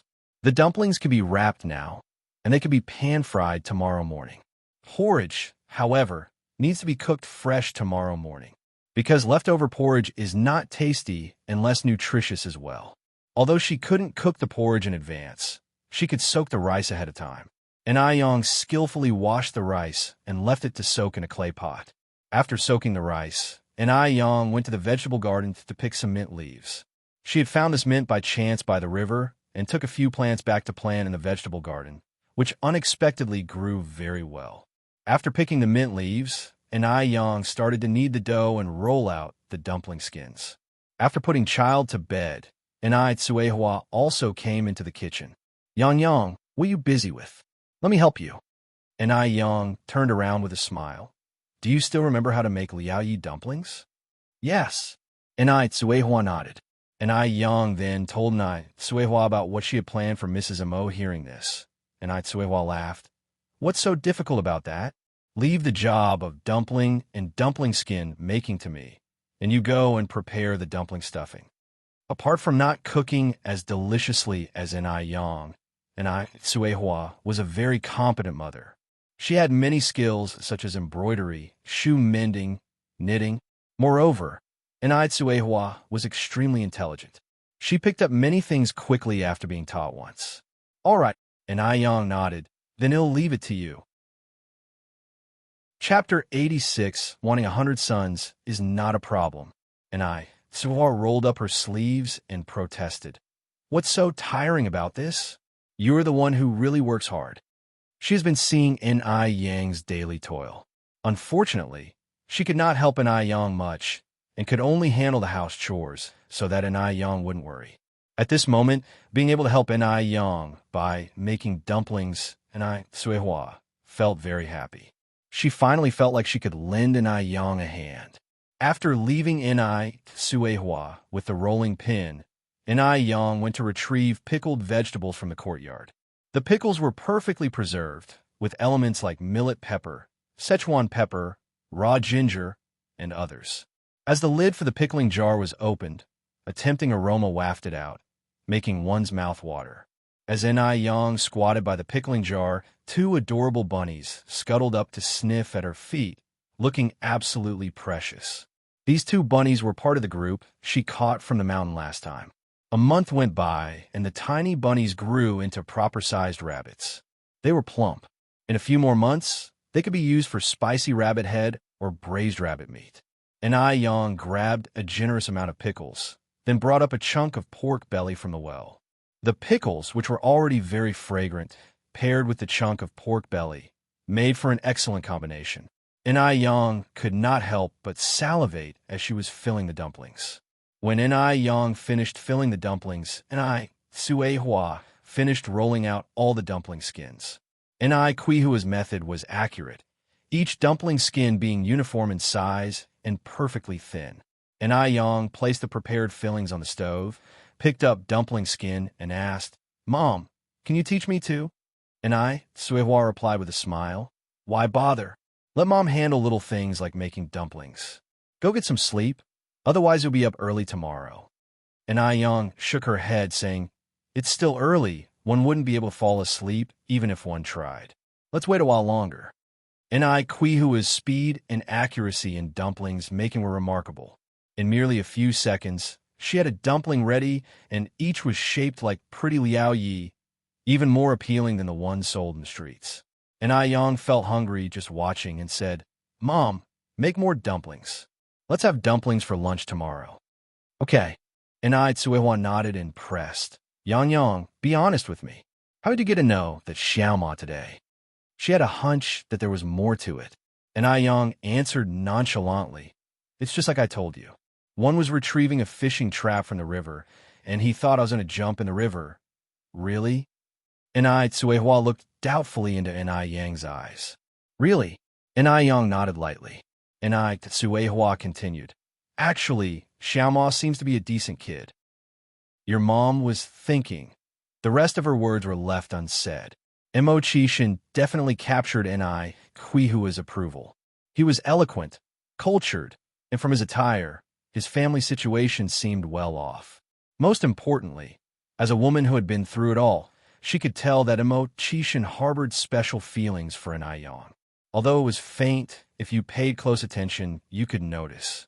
They say that a girl's fate is like a seed. When it lands on fertile ground, it grows with no worries and reaps a lifetime of bliss. But when it lands on barren land, no matter how much effort is put into it, it can't take root and survive. N.I. Yang was 17 this year, and for this reason, N.I. Suehua didn't want N.I. Yang to miss out on Mo Qishan.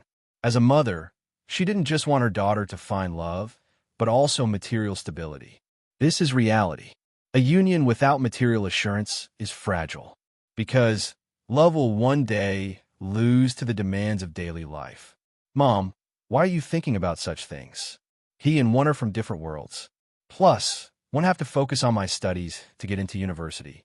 From now on, I don't want you thinking about these things." And Yang quickly cut off N.I. Quihua's words. Maybe the incident from her past life left a deep impact on N.I. Yang, who remained uninterested in the idea of marrying a man so far. The phrase "rely on a man" was not in her dictionary, whether it was her previous life or the current one. She only depended on herself. In this world, the only person you can rely on is yourself. N.I. Suehua smiled helplessly. Okay, I won't mention it. As long as you know what you're doing. Even if you want to go to university, you still have to get married one day, right? You can't possibly stay single forever. Since N.I. Yang wasn't agreeable, and Tsuehua wouldn't force her to comply. After all, a coerced melon is never sweet. I just don't want to get married. I want to be with you forever. And Yang held Kuihua's neck gently and spoke her mind. Chapter 87, Wanting 100 Sons is not a problems. Silly child, what are you thinking? And Tsuehua continued. As women, it's only natural for us to marry. And Yang raised an eyebrow slightly. But why must a girl get married? Mom, don't you see we're doing just fine without men now? Not only have we managed to survive, but we're also living better than before. This just shows that men aren't necessary at all. And Tsuehua was momentarily speechless, because what Yang said did make sense. After pondering for a moment, Tsuehua answered, but if you don't get married and have children, who'll take care of you when you're old? And Tsuehua, having not received an education, was narrow-minded and held a small worldview. The confining notion that a woman's purpose was to bear children was deeply ingrained in her. Otherwise, she wouldn't have previously felt guilty for being unable to produce a son. Such misconceptions needed to be rectified. And Yang looked up at Tsuehua and said seriously, Mom, girls are not tools for carrying on the family line. Marriage and having children are not a necessity for every woman. The chairman has said that men and women are now equal. As women of the new era, we must be independent and self-reliant. We can't rely on men to survive. Take yourself, for example. If you hadn't chosen to divorce back then, you surely know what your life would be like now. Only when we become stronger ourselves do we become truly strong. Hence, what's most important for us now is to work hard to make money, then go to high school, university, and broaden our horizons. We need to have the ability to live a good life ourselves and also to help others. When we become millionaires one day, you'll realize that not only can you have a son, but even if you want 10 or 100 sons, it won't be a problem. And one promise, they will all be filial. Times have changed, and we women can hold up our share of the sky just as well. And Yang's words were heartfelt, leaving Tsuehua silent for a long time. She wanted to say something in rebuttal, but she realized she couldn't find any words to counter. Indeed, her thinking was too narrow. And Tsuehua nodded. Yang, you're right. From now on, we will not rely on anyone. Seeing her mother understand this reasoning, and Yang felt less worried. Her biggest fear was that Tsuehua would remain in a dead end. And Yang picked up a dumpling skin and said, Mom, you make such beautiful dumplings. Please teach me. She genuinely wanted to learn. Seeing Yang's thirst for knowledge, Tsuehua didn't refuse again, but taught her step by step. And Yang, being a clever girl blessed with the advantages of her rebirth, was a quick learner and mastered the skill in no time. The dumplings she made were nearly as good as Kuihua's. In less than 15 minutes, the mother and daughter had made 100 dumplings. The next day, Yang got up early. First, she put the rice and mint leaves that had been soaked the night before into a casserole, simmering them over a low heat. Then, she began to fry the dumplings. She added a layer of vegetable oil to the pan. Once the oil was hot, she added the dumplings. After a sizzling sound, the small kitchen was filled with an enticing aroma. The dumplings were fried to a golden brown on both sides, evenly colored and resembled gold ingots. They looked impressive, and Yang couldn't resist trying one. The dumpling had a crispy outside and a tender filling. When she bit into it, the savory taste of pickled vegetables and pork filled her mouth. A faint spicy and sour taste followed. The taste was rich without being oily. It tantalized her taste buds. After eating 4 dumplings in a row, Yang put some of the pan-fried dumplings into a thermos, leaving some for Tsuehua and Cheng's breakfast. The thermos was in 3 layers.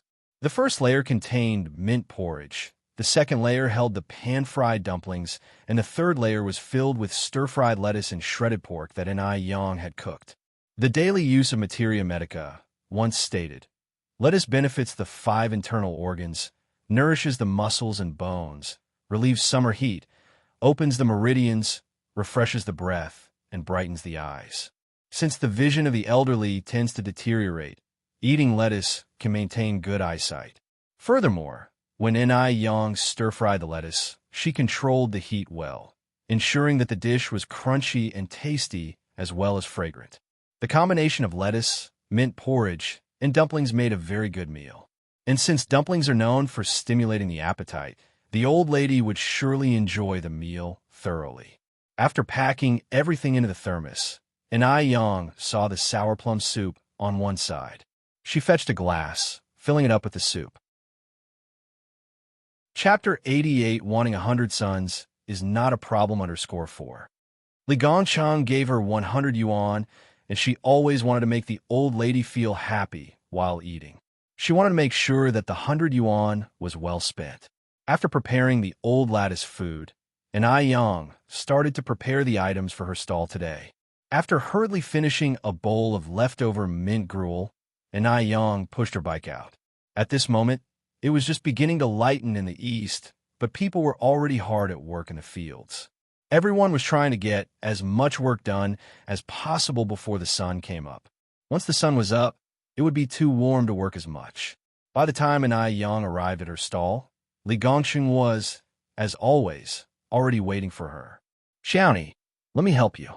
He came over to help Yang unload the bike. "Thank you." Yang politely thanked him. Yang's bike had 2 large iron buckets of pickled cabbage fish soup strapped to the back.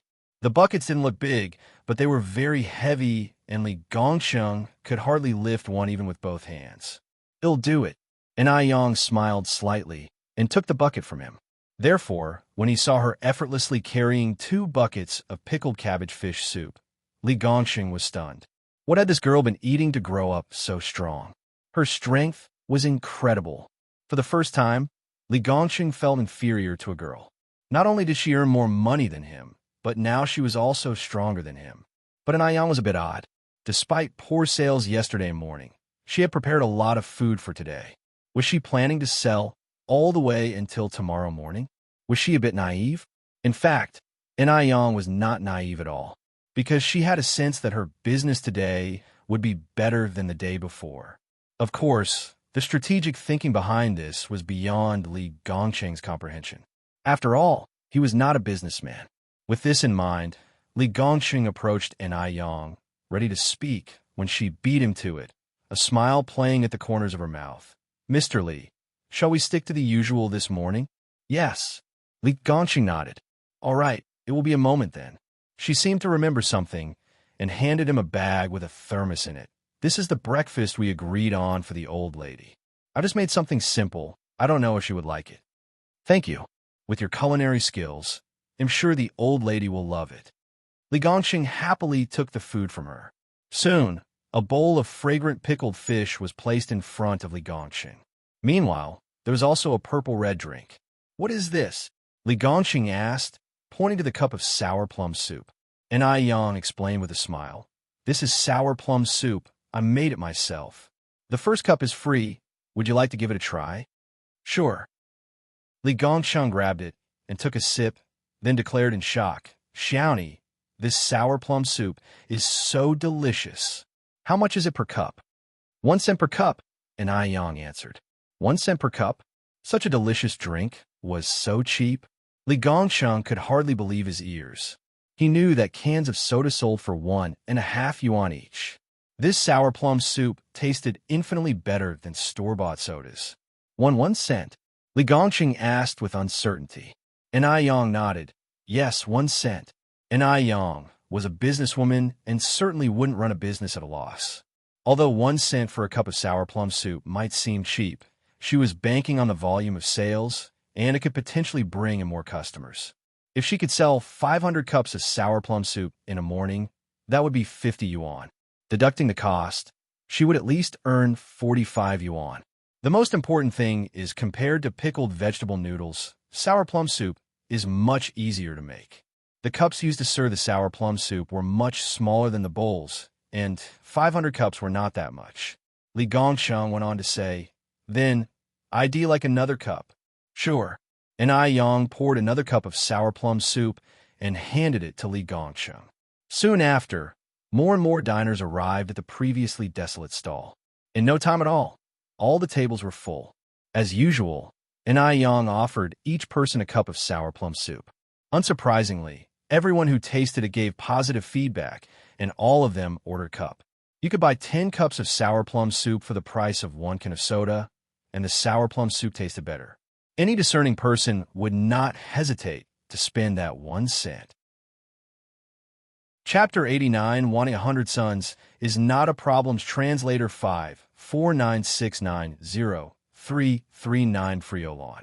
G. Aon lean AHD Fmauer and Fraten FO in Snawai Sulta. L. The flavor here is really authentic.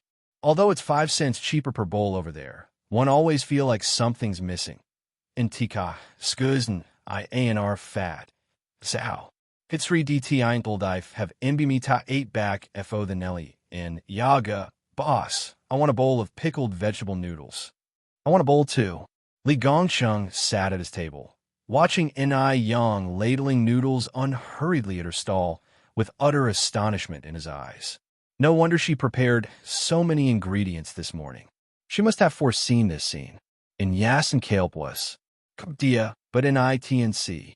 Rtosa Htir Aerolino, a few Kormsuits Tanus Hasangchasi Cell, EPA, Sun Chunxiang initially thought that her place would be exceptionally busy this morning. So she specially prepared more than 2,000 bowls of soup noodles and even summoned her sister-in-law to come and help.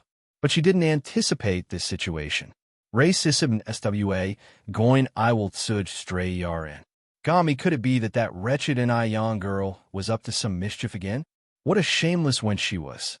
Sun Anuixing Tib her IPL Dan Dias to Ray Silm, Stereoter say, Dexia, NIH Epec and I on Nisti. I'm going over the for 8B. I Tijao Xiangji nodded. Sure, sis, go ahead. Sun Chunxiang left her stall and walked over to Yang's. As TCE, Pixie Ert saw D in a lawn weekly at an SN. G upon seeing this scene, Sun Chunxiang's face turned green with anger.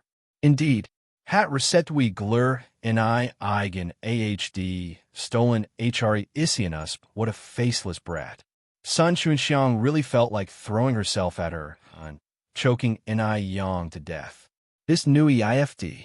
SRS got her head to it and throw it no ernspo. Then Rayasen was Rasiav to throw out FO. Holix Nad one he's was Snultki I her sksto. Umair did Yang think she was that easy to push around? No, she couldn't stand by and watch Yang take away all her customers. HDIW a Ligmazen Cafe, Sun Sjangsen Iodika into 8 DM'd of the Enel, hits line Esms Priat Jan. OL you all Pilabro not ow. In K Tuberties Anrioth Peel Sif Onaldo offs for air. Tinot Yon less I Ti Fe Tnesk Erp EPR blow. A boy Salodun Eve to wait in any lead DNA the asset is 10 seemed a ret and HR. Upon hearing this, a short-haired woman immediately asked, Really? Sun Chunxiang nodded hurriedly. What are you asking, big sis? Do you think I would lie? It's right over there, look. HD Sardir To, Onmo, Dotso no T. Piasit Udulk Adderst 8, Iadriak Dipone, Yip by Sun Induction. CDNA after Nryugif Udo the attack null. O Hedsky with Dan, Iestaten, Ho Uig Navalk Abbott that law? Sep. Yes.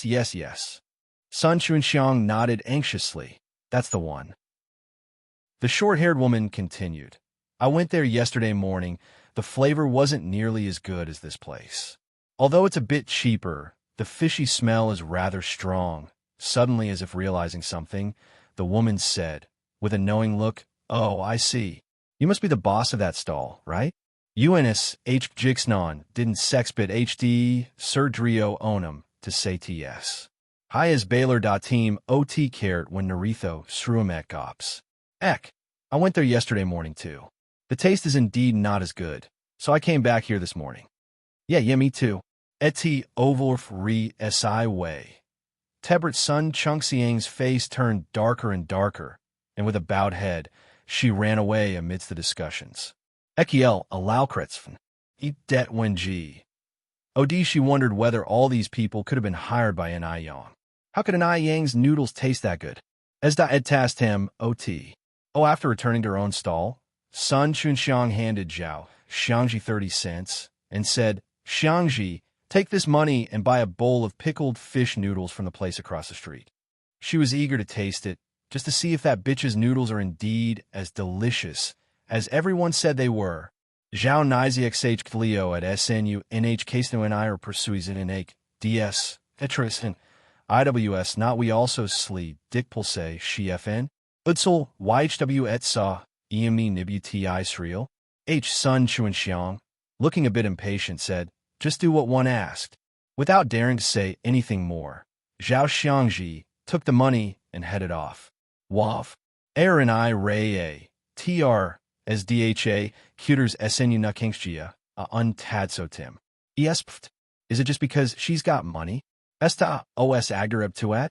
TH does having money mean she can order me about like I'm some beast of burden? After waiting in line for a long time, Zhao Xiangji finally got a bowl of pickled fish noodles. While Enoyan HSE del the oblu of Unsel and Ad, did she had Nurten, Y son Nugsiaxen, was Igenwill, to Septem 30 set, to Eve Ray Bergin, Aola BA. CK, they were both supposedly pickled fish noodles, but the difference was like night and day. The pickled fish noodles from that place had a great color, broth, and presentation. Tudges the lemels Inlo saw Ognue Rof Pelio Otiud. LR no wonder no one patronizes Sun Chung Xiang's noodle stall. After Sun Chuanxiang tasted some of the noodles that Zhao Xiangji had brought back, as soon as they entered her mouth, she frowned. HSE Cloud Arielk Etzatot, Eepmrak OT out weeks. OAGC the Otzelin hadn't Tiag and tea. Breet rich, sour, and refreshing. It was so delicious that after eating a bowl, you couldn't help but want a second. Sun Iningsugia Ujtua, Ipes of Pilek Talvajib, Morph 8 and Tadab of 8 Wab. Elikulik Arligmes taught this Pildek Eltagiv was Tan Ilek the Eno as Lasui Hugobt, Rufmo HDM. Arkat Havji, Sidtud Pidkul H Fis and Solo, Orpha Igantime. She knew to 8 Cessnus, FO the I saw, and I the Iptal V. Lagap the reason why N.I. Yang's pickled vegetable noodles tasted so good was largely because of the pickled vegetable. This meant that if she could find out where this pickled vegetable was bought from, she could make noodles that taste just as good. Tnijink F.O. sure, T.A. Ugmzalims Yurncher O.T.U.S.N. Kanjixens A. CFE being a local of Beijing. If Sun Chunxiang want to find where this kind of pickled vegetable was sold, it would be extremely easy. Just wait and see. As Dal would deftienly be Bella to inft HD, Sme Epklicked Geel. Teeb when Li Gongshang arrived at the Mo family with a meal prepared by N.I. Yang. There was a guest at the house. It saw New Gwonum, who saw Katie Asir. Tif, if he hadn't seen N.I. Yang, he would have certainly thought her a beauty. But after meeting N.I. Yang, he felt that no one else had seen before could even compare. Eno Cloden v. Yas. Ished after N.I. Yang, there were no more beauties. The young woman was sitting on the couch, speaking with Madame M.O. It was Railktot AMDMA OM liked air A. Lot her say Lulf F.O. Isime Nyrad Thrayarenin. Pas Madame, Li Gongshing approached. Shally is here. Madame M.O. looked up and smiled. Li Gion GNCG Tup 8 a Trelm Tinokrit in No the Osef Tlay DNA Asti. Demame. Size HD Mli Preepter YB and I Angie from the Anudits, Aliz Uxadir YB Tiarmizo. M Pales does TI DNA, Phi TI Tis Ruari Likni. Retsim Om Tednimnio, the Yulok Sacker to Coco ROFU every day. Madame Mo nodded, looking a bit disappointed. Didn't he buy any noodles to bring back this morning? Of course, he had bought noodles, but Master Mo had commandeered them halfway. FO cows. Are these Erway not Jin, Totli Sigong Ijuak say, OT Mad Mo, Emlids and GIS Madam, eating noodles in the morning might not be easy to digest. Why don't you try these dishes first, and see if they suit your taste? All right, Madam O nodded. I understand. You can go on with your work. IL Genic Nabodwithless to Damma. Monet Ruint DNA Lo. FT Madam Mo turned to the young woman beside her and said with a smile, Sien, let me tell you, this Xiaoni is quite skilled in cooking. You haven't had breakfast yet, have you? Let's eat together and see what delicacies are in this thermal container. Chapter 90 is that person, an Ayong? Underscore one Eye Xiaoni? And she's good at cooking? Could it be an Ayong? Li Xianxian squinted subtly. The good cooking skills and the surname Ni made Li Xianxian unconsciously think of an Ayong. Thinking of Ni Yang's beautiful face, Li Xianxian felt an unprecedented sense of crisis. But didn't Li Shu say that Ni Yang had married a bachelor? Could it be that Mu Yin is not an Ayong at all? Did she mistake everything from the beginning? Li Xianxian thought until she was lost in thought. Xianxian, what are you thinking? Old Madam Mo waved an arm before an Ayong. All? No. Li Xianxian quickly snapped back, laughing. Grandma, is this Xiaoni's cooking really that delicious? Yes, especially that bowl of noodles. It's simply divine. Old Madam Mo continued. Hey, let's stop chatting. Xianxian, let's eat. Suppressing her worries, Li Xianxian responded. Okay, Grandma. Immediately, a servant brought 2 new sets of bowls and chopsticks over. Li Xianxian opened the thermos skillfully, laying out the food one by one, and generously served old Madame Mo a bowl of rice porridge, praising, "It smells so good, Grandma. These must be really delicious." The pan-fried dumplings were fried to a golden brown on both sides, looking like adorable golden ingots. The mint porridge was crystal clear, pretty as agate and jade. The shredded pork with lettuce was fresh and crispy, paired with 2 red bell peppers. These dishes were like beautifully crafted pieces of art. Just the sight of these dishes was a feast for the eyes. Most importantly, they emitted a captivating aroma, making one drool. Not like other dishes that boast only appearance but lack flavor. This is what we call a flavor that combines the essence of taste and appearance. Gazing at these dishes, Li Xianxian was contemplative. An Yang's specialty was Cantonese cuisine. She never cooked simple home dishes, and she absolutely couldn't make dumplings, let alone such beautiful Liao Yi dumplings. So, this couldn't have been made by an Ayong. Yes, there's no way it's an Ayong. An Ayong had been married off to that old bachelor a long time ago. She might even be suffering now. At this thought, Li Xianxian felt considerably relieved. As old Madame Mo eyed the dishes, she couldn't help but swallow, picked up a pair of chopsticks, and said, Xianxian, let's eat quickly before it gets cold. Li Xianxian nodded, picked up a pair of chopsticks obediently, and only after old Madame Mo had taken the first bite did she mechanically follow suit by taking a bite of the pan-fried dumpling. The frying of the dumpling was well controlled, crispy on the outside, while soft on the inside. After one bite, a splash of sour and spicy soup exploded from within, filling her mouth with a delicious tart, spicy, and savory combination. The lettuce was crispy and refreshing, delicate and tasty, pairing very nicely with the dumpling and creating 2 different types of sensory experiences. It was so delicious that she couldn't stop eating. After finishing the dumplings and lettuce, she had a mouthful of refreshing mint porridge just in time to cut the grease. It felt like an upgrade in her life quality. Old Madame Mo had initially thought the pickled fish noodles were the most delicious food in the world, but now it seemed her previous experiences were just too limited. Old Madame Mo ate with joy. Good. Li Xianxian was also surprised. She had never eaten anything so delicious before. But in order to maintain her figure and image, Li Xianxian put down her chopsticks after having only a couple of dumplings. Old Madame Mo was surprised. Xianxian, are you done eating? Li Xianxian picked up a napkin and elegantly wiped the corner of her mouth like a well-bred girl, speaking softly. Grandma, I'm already full. You can have the rest. You only ate this much. Old Madame Mo frowned slightly, like feeding a cat. Li Xianxian smiled shyly. I've had a small appetite since I was little.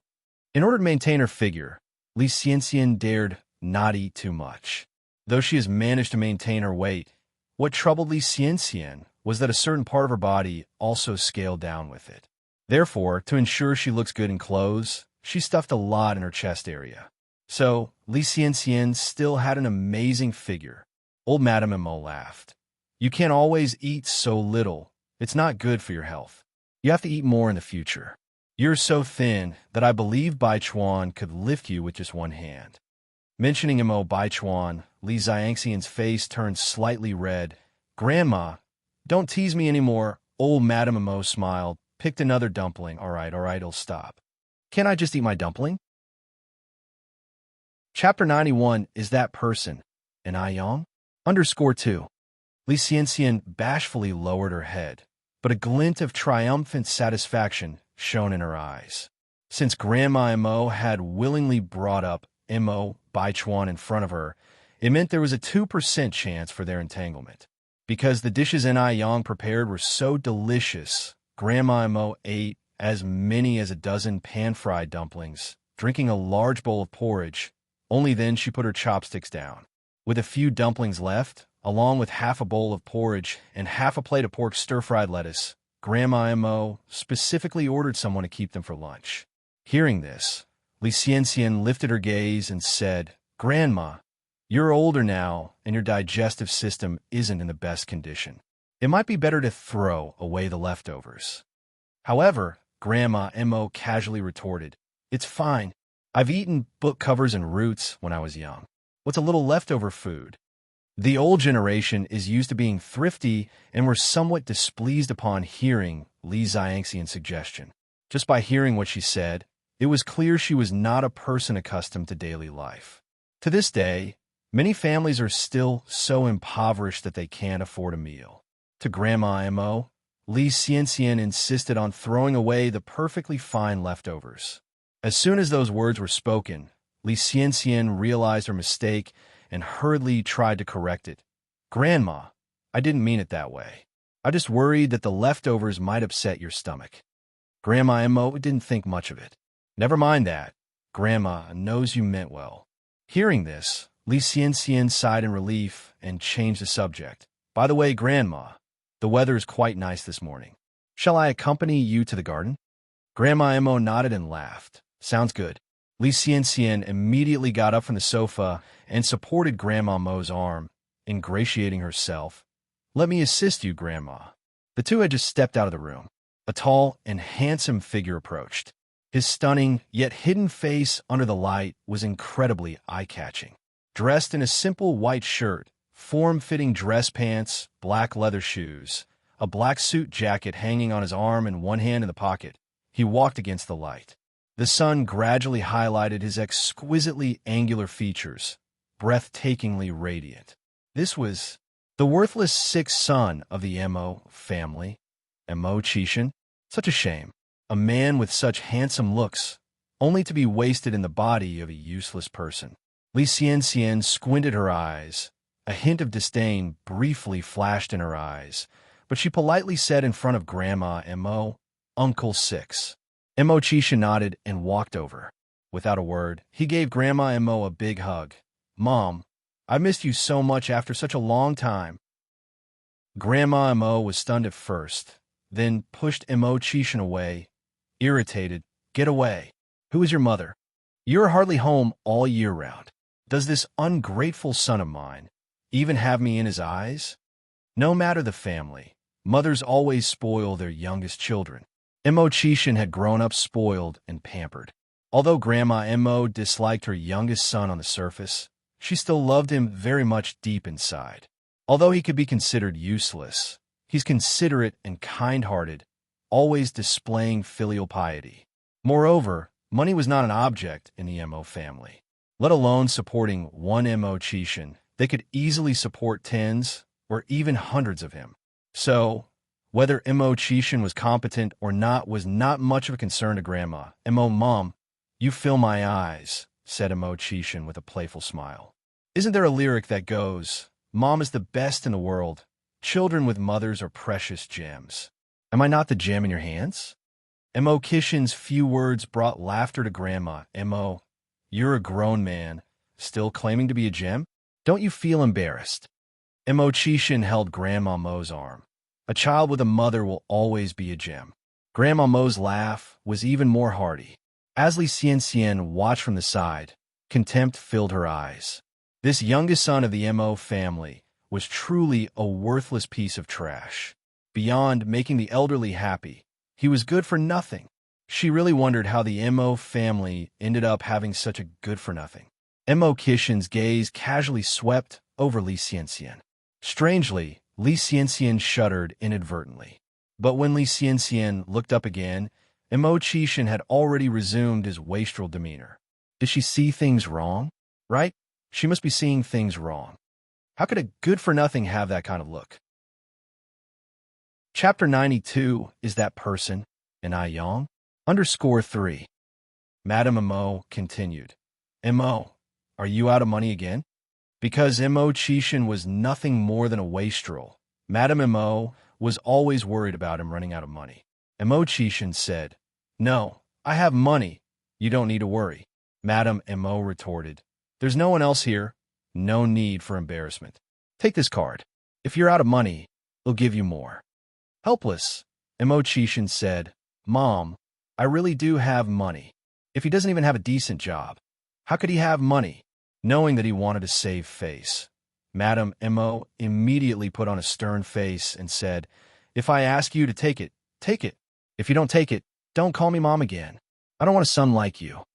Seeing Madame Mo act like this, Mo Qishan could only accept, because he knew that if he didn't, the old woman would surely worry about him not having enough to eat or being warm enough out in the world. At this, the contempt in Li Xiangxian's eyes deepened. This Mo6 not only was a mama's boy, but he relied on his parents for living expenses too. It was really sickening. Madame Mo continued, By the way, Mo, Xianxian and I are going for a walk in the garden. Do you want to join us? Mo Qishan said, You two go ahead. I'm going upstairs for a nap. Madame Mo said, If you don't want to come, that's fine. Xianxian, let's go. Okay, Grandma. Understandingly, Li Xianxian took Madame Mo's arm, nodded at Mo Qishan, and then walked out with Madame Mo. The garden was in full blossom. The breeze was carrying the light scent of flowers, refreshing the mind. Li Xianxian was good at making people happy with her words. In just a few minutes, she had managed to cheer up Madame Mo. Girls are always better. They know how to make people happy. Unlike that Baichuan, always has a poker face. He finally got time off, but still doesn't know to spend more time with me, his old mother. As she was hoping to set Mo Baichuan and Li Xianxian up, Madame Mo would often mention Mo Baichuan intentionally or unintentionally. Li Xianxian said gently, Grandma, here I am with you. Besides, Mo is not young anymore. In a few years, when he gets married, there will naturally be a daughter-in-law to take care of you and even give you a few great-grandchildren. By then, you will be a great-grandmother. Upon hearing this, Madame Mo's smile became even broader. No idea when that kid is going to settle down. Li Xiangxian's eyes flickered. Didn't you arrange a meeting for Mr. Mo and Miss Zhou a few days ago? I heard that Miss Zhou is not only very beautiful, but also an overseas study alumni. These two are simply made for each other, a perfect match of looks and talent. Mentioning this, Madame Mo became angry. That dim-witted boy didn't even meet up with Miss Zhou, and left with no explanation for the matchmaker. They had clearly arranged to meet at the cafe. When that boy comes back, he'll have to answer to me. Hearing this, Li Xianxian pretended to be surprised. Oh, Mr. Mo didn't meet Miss Zhou? Madame Mo nodded. I wonder if he has someone else in his heart. Even if he does, he can't stand up Miss Zhou like that. Upon hearing this, a flash of excitement quickly passed through Li Xiangxian's eyes. She knew that Mo Baichuan had her in his heart. It was just that he was too shy to admit due to his macho pride.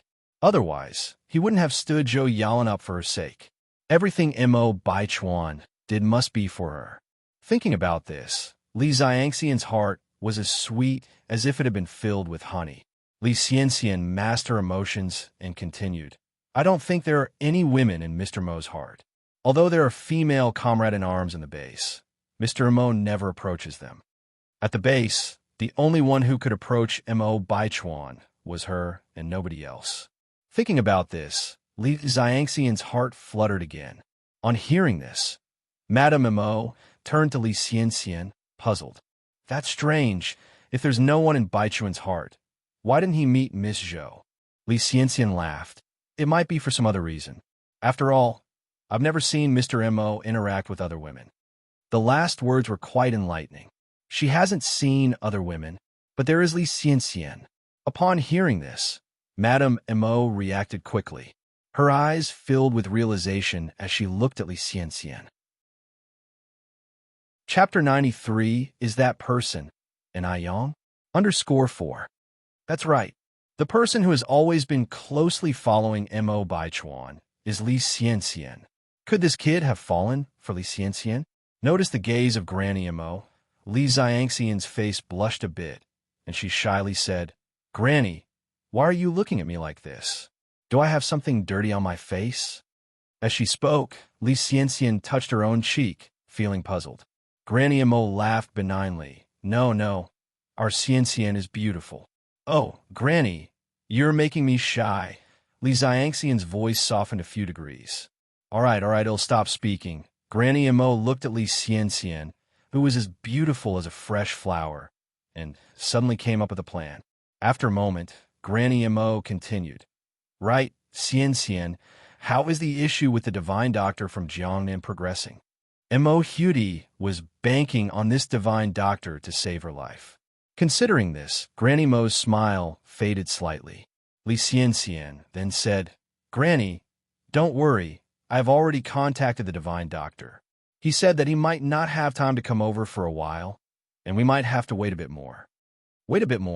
But she feared that M.O. Hudi couldn't wait much longer. Li Xianxian seemed to perceive Granny Mo's underlying concern. Granny, don't worry. The divine doctor has promised to send us some life-saving elixirs first. Currently, he has a very serious patient under his care. Once that patient is healed, he will immediately come here. Hearing this, Granny M.O. was considerably relieved. Xianxian, is it really true that the divine doctor will send the medicine over? Li Xianxian smiled. Granny, what are you saying? Could I lie to you? That's good. Granny M.O. took Li Xianxian's hand, exclaiming, Xianxian, I don't know how I can ever repay you. The divine doctor from Jiangnan is known for his eccentric temperament. Moreover, he refuses to treat people surnamed M.O. or Yang. If it weren't for Li Xianxian, they would be helpless. Granny M.O. was so moved that her eyes reddened. Granny, Li Xianxian said earnestly, there's no need for you to stand on ceremony with me. Granny M.O. nodded. Just at this moment, an eye-catching figure walked through the flower garden. With every step, it was as though he was walking right into Li Xianxian's heart. Li Xianxian gazed at the figure, her eyes filled with infatuation, almost forgetting to breathe. Seeing Li Xianxian like this, Granny Mo's smile deepened. Her grandson was truly magnificent. So handsome. Look at how smitten the young lady is. Chuan is back. Granny M.O. went forward to greet him with a beaming smile. Granny. M.O. Baichuan reached out to steady Granny M.O.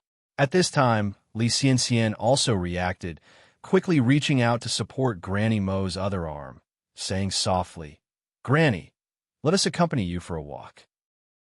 There's no denying that the way she conversed was clever and she had high emotional intelligence. Granny M.O. smiled widely. Very well. With one on each side to support Granny M.O., Li Xianxian occasionally said something to make Granny M.O. laugh heartily. The atmosphere was indeed harmonious. After a while, Mo Baichuan suddenly stopped and said to Granny Mo, Granny, I have to leave for some work. I won't be able to accompany you. Stay a bit longer. It's not often that you accompany me for a walk. Granny M.O. looked up at M.O. Baichuan. Li Xianxian also looked expectantly at M.O. Baichuan. However, M.O. Baichuan didn't even spare her a glance. He bent down and said, Granny, I promise I will spend more time with you when I get a chance. He then affectionately touched his left cheek to Granny Mo's. Granny M.O. looked delighted. Get going, you naughty boy. I'm off then. M.O. Baichuan turned and walked off in another direction. Li Xianxian stared dumbly at his retreating figure. Her eyes were clouded with adoration, and she couldn't snap out of it for quite a while. Granny M.O. teased her with a smile. Xianxian, what do you think about Chuan, that naughty boy? Li Xianxian quickly recovered, nodded and said, He's very good. The smile on Granny Mo's face grew wider as she added, That boy has always been like that. He has a troublesome temper. Even in front of the people he likes, he never changes. You must not mind. Mo Baichuan's personality was notoriously troublesome. That was the reason he has been unable to find a partner till now. Granny Mo didn't want his bad temperament to scare Li Xianxian away. Chapter 94 is that person, and I Yang? _5. It's not easy to find someone you like. Li Xianxian shyly shook her head, pretending she didn't understand. I don't know what you're talking about, Grandma. Let's go look around up ahead. From an angle where old lady Mo couldn't see, a triumphant smile spread across Li Xianxian's face. Li Xianxian did a good job pretending, so old lady Mo naturally didn't notice anything unusual. Over at the Yurtist Road morning market, and I Yang had prepared more than 600 bowls of noodles today and sold them all before noon. There were still many customers who didn't get a chance to have noodles. Little boss, you only prepare so few noodles every morning. Are you deliberately tempting our appetites? Joked a customer who stood in line for a long time without getting his noodles. Exactly, little boss. Are you doing it on purpose? A lot of customers joined in the buzz. Mu Qingli distributed small cards to everyone and apologized. I'm really sorry. There are limited bowls of soup noodles every morning, and I can't keep up on myself. You can come over earlier tomorrow. With this small card, you could get a 5-cent discount per bowl. This earned considerable approval from the crowd. 5 cents. That could buy one old-fashioned popsicle. The little boss, indeed, knew how to do business. Who else would be willing to give up this 5 cents? And I Yang distributed all more than 100 cards until none left. After giving out all the cards, and I Yang started to clean up the stall and prepare to go home. Today was Saturday, so as I Yang just walked over to the shop, she saw Lu Wei sitting on a bench in front of the door reading. Upon hearing footsteps, Li Wei immediately looked up. As expected, it was I Yang. I Yang, have you started packing up? Li Wei initiated the conversation. Yeah, Mu Qingli nodded. Li Wei continued. I Yang, I have a question to ask you. I Yang swiftly arranged the table and chairs. What's the matter? Li Wei took out an English test paper next to him. This problem was one of the most prone to errors in high school English. Last time, I Yang easily corrected the difference between adming and admirable, making Li Wei disappointed. He was a high school student, and I Yang was merely a junior high student. How could I Yang's English be this good? To test whether I Yang just had a lucky guess last time, Li Wei intentionally found the hardest question on the English test paper. He didn't believe that I Yang could answer this time. After seeing the question, I Yang responded, she hid herself after the tree is clearly a defective sentence. The correct answer should be she hid herself behind the tree. Upon hearing this, Li Wei was astounded. His last dignity was gone, and I Yang really did know. She truly knew English. After being stunned for a moment, Li Wei continued, Can you explain why we use it that way? I Yang answered, Because after is often used to express something after a certain action, so some grammar books call it a dynamic preposition, whereas behind is often used after static things. Right? That was also how his teacher explained it. Li Wei didn't know how to express his feelings at the moment. I Yang, thank you.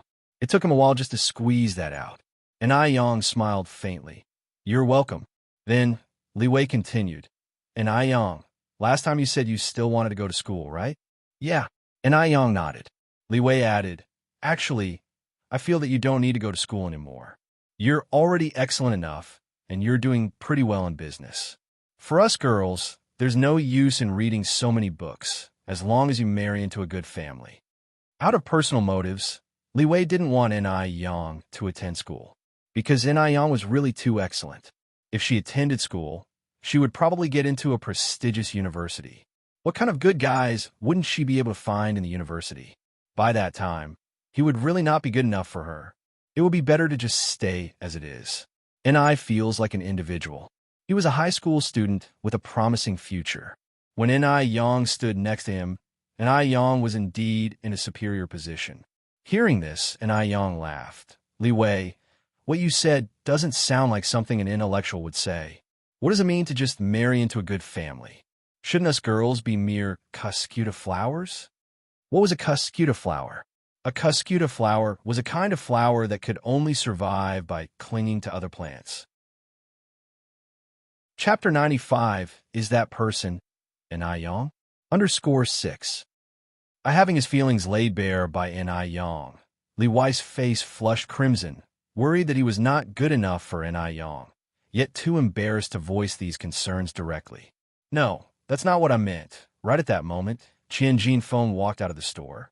She looked up to see Li Wei, his face beet red, and then her gaze shifted to N.I. Yang, who was as enchanting as a sprite. Which young boy isn't passionate, or young girl not longing for love? Seeing this scene and recalling Li Dongliang's words, a look of displeasure crossed Qian Jinfeng's face. That N.I. Yang, not content with running her business, she even dared to flirt with her own son. So young, yet so calculating. Qian Jinfeng glanced at Li Wei and said sweetly, "Xiao Wei, it's hot outside. Why don't you go back inside and study?" Okay. Li Wei glanced hurriedly at N.I. Yang before turning to go inside. Qian Jinfeng turned to N.I. Yang, all smiles. Yang, have you sold all your noodles this morning?" Qian Jinfeng was a diligent housewife.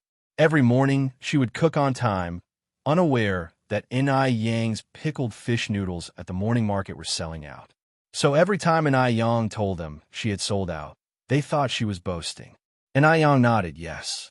"Annie, I have done my cleaning here. I'm heading home." "Go ahead." Qian Jinfeng waved at N.I. Yang. Once N.I. Yang had left, Qian Jinfeng called into the house, "Xiao Wei, we have to remain grounded in life. Don't always think about shortcuts or getting carried away. For example, when choosing a girl to marry, shouldn't the couple come from similar backgrounds?" Qian Jinfeng's voice was loud, her words of veiled criticism, causing N.I. Yang to frown in confusion. Although N.I. Yang didn't fully understand what Qian Jinfeng was hinting at, she knew that those words were intended for her to hear. It seemed she needed to work harder, strive further, to buy her own shop and no longer depend on others. After leaving the shop, N.I. Yang went to the vegetable market and bought more than 30 fish and a rooster. Why a rooster? Because it was cheaper than a hen, costing only 3 yuan. A hen would cost 6 yuan. The rooster was over 4 pounds, plenty for 3 people to eat.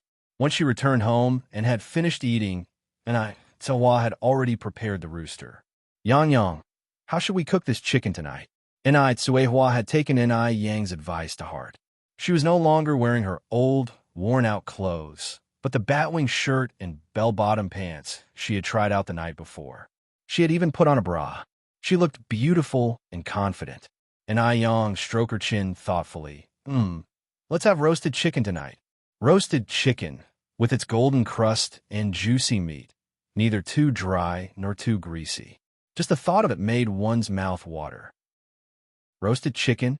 This was the first time N.I. Tsuehua had heard of it. She only knew 2 ways to cook chicken, either braised in soy sauce or in clear broth. How was chicken roasted? With these thoughts in her mind, Tsuehua couldn't help but voice her doubts. N.I. Yang explained with a smile, "Well, roasted in our bread baking oven." The bread oven was a natural oven that could roast anything. N.I. Tsuehua didn't ask any more questions and said, "I'll go start the fire now." N.I. Yang nodded. "I'll start marinating the chicken." The mother and daughter worked in perfect harmony. By the time N.I. Yang was done marinating the chicken, the bread oven was preheated. N.I. Yang carefully placed the chicken in the oven.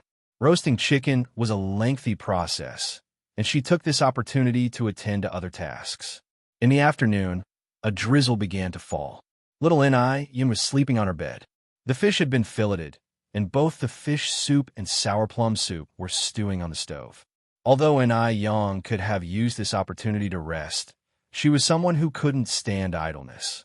Seeing N.I. Tsuehua beside her, N.I. Yang suddenly had a new idea. "Mom, shall I teach you to read?"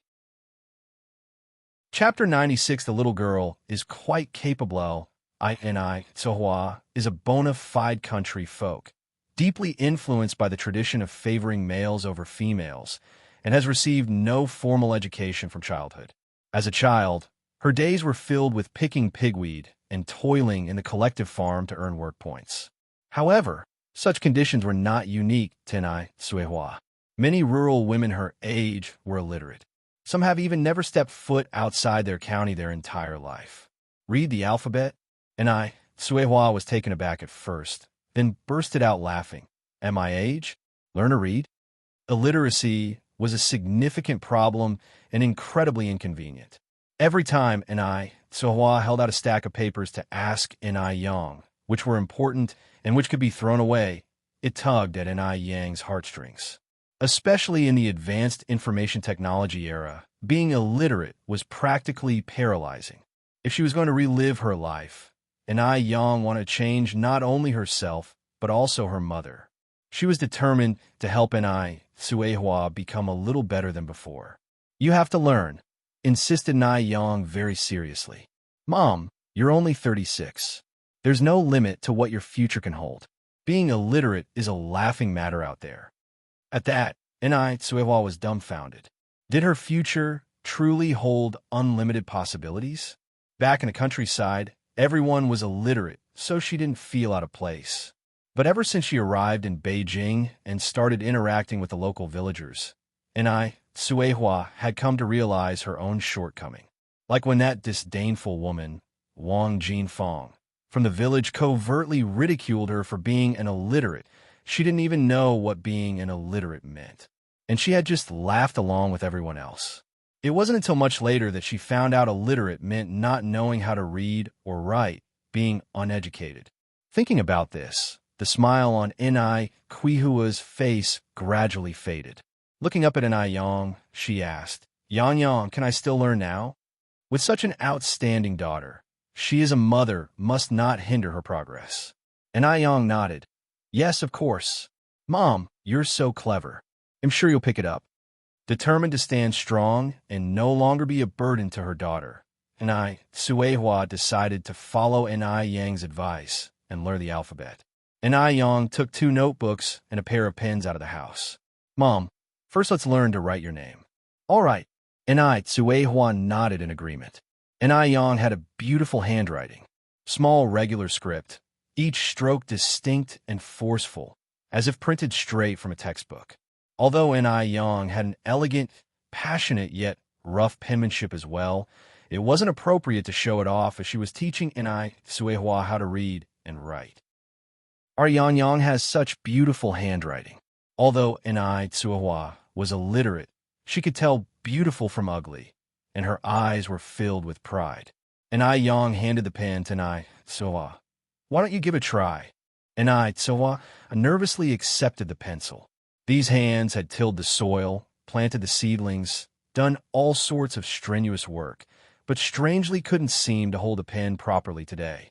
Inai Yang's writing lines were straight and clear, while hers were a messy, zigzagging scrawl, and to make matters worse, her hands were uncontrollably trembling.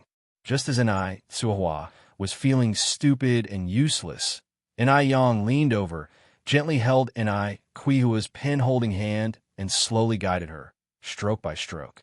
Mom, it's like this for everyone the first time they learn to write. Don't get disheartened. My first handwriting was even worse than yours. They say teaching elderly people and children literacy is the most challenging, but Inai Suehua was neither elderly nor a child, and she was clever to boot. Hence Inai Yang believed that she could definitely teach her well. Inai Suehua then said, But Yang, your handwriting is so beautiful now. Inai Yang chuckled. Well, don't you see how many years I've practiced? It's your first day. You can't rush these things. It has to be taken slow. With that said, Inai Suehua was considerably more at ease. After 10 minutes of hands-on lesson by Inai Yang, Suehua was able to write her own name independently. Although her handwriting was not very good, it was already a giant leap forward. Having learned to write her name, Inai Yang then started teaching Inai Suehua phonetics, spelling.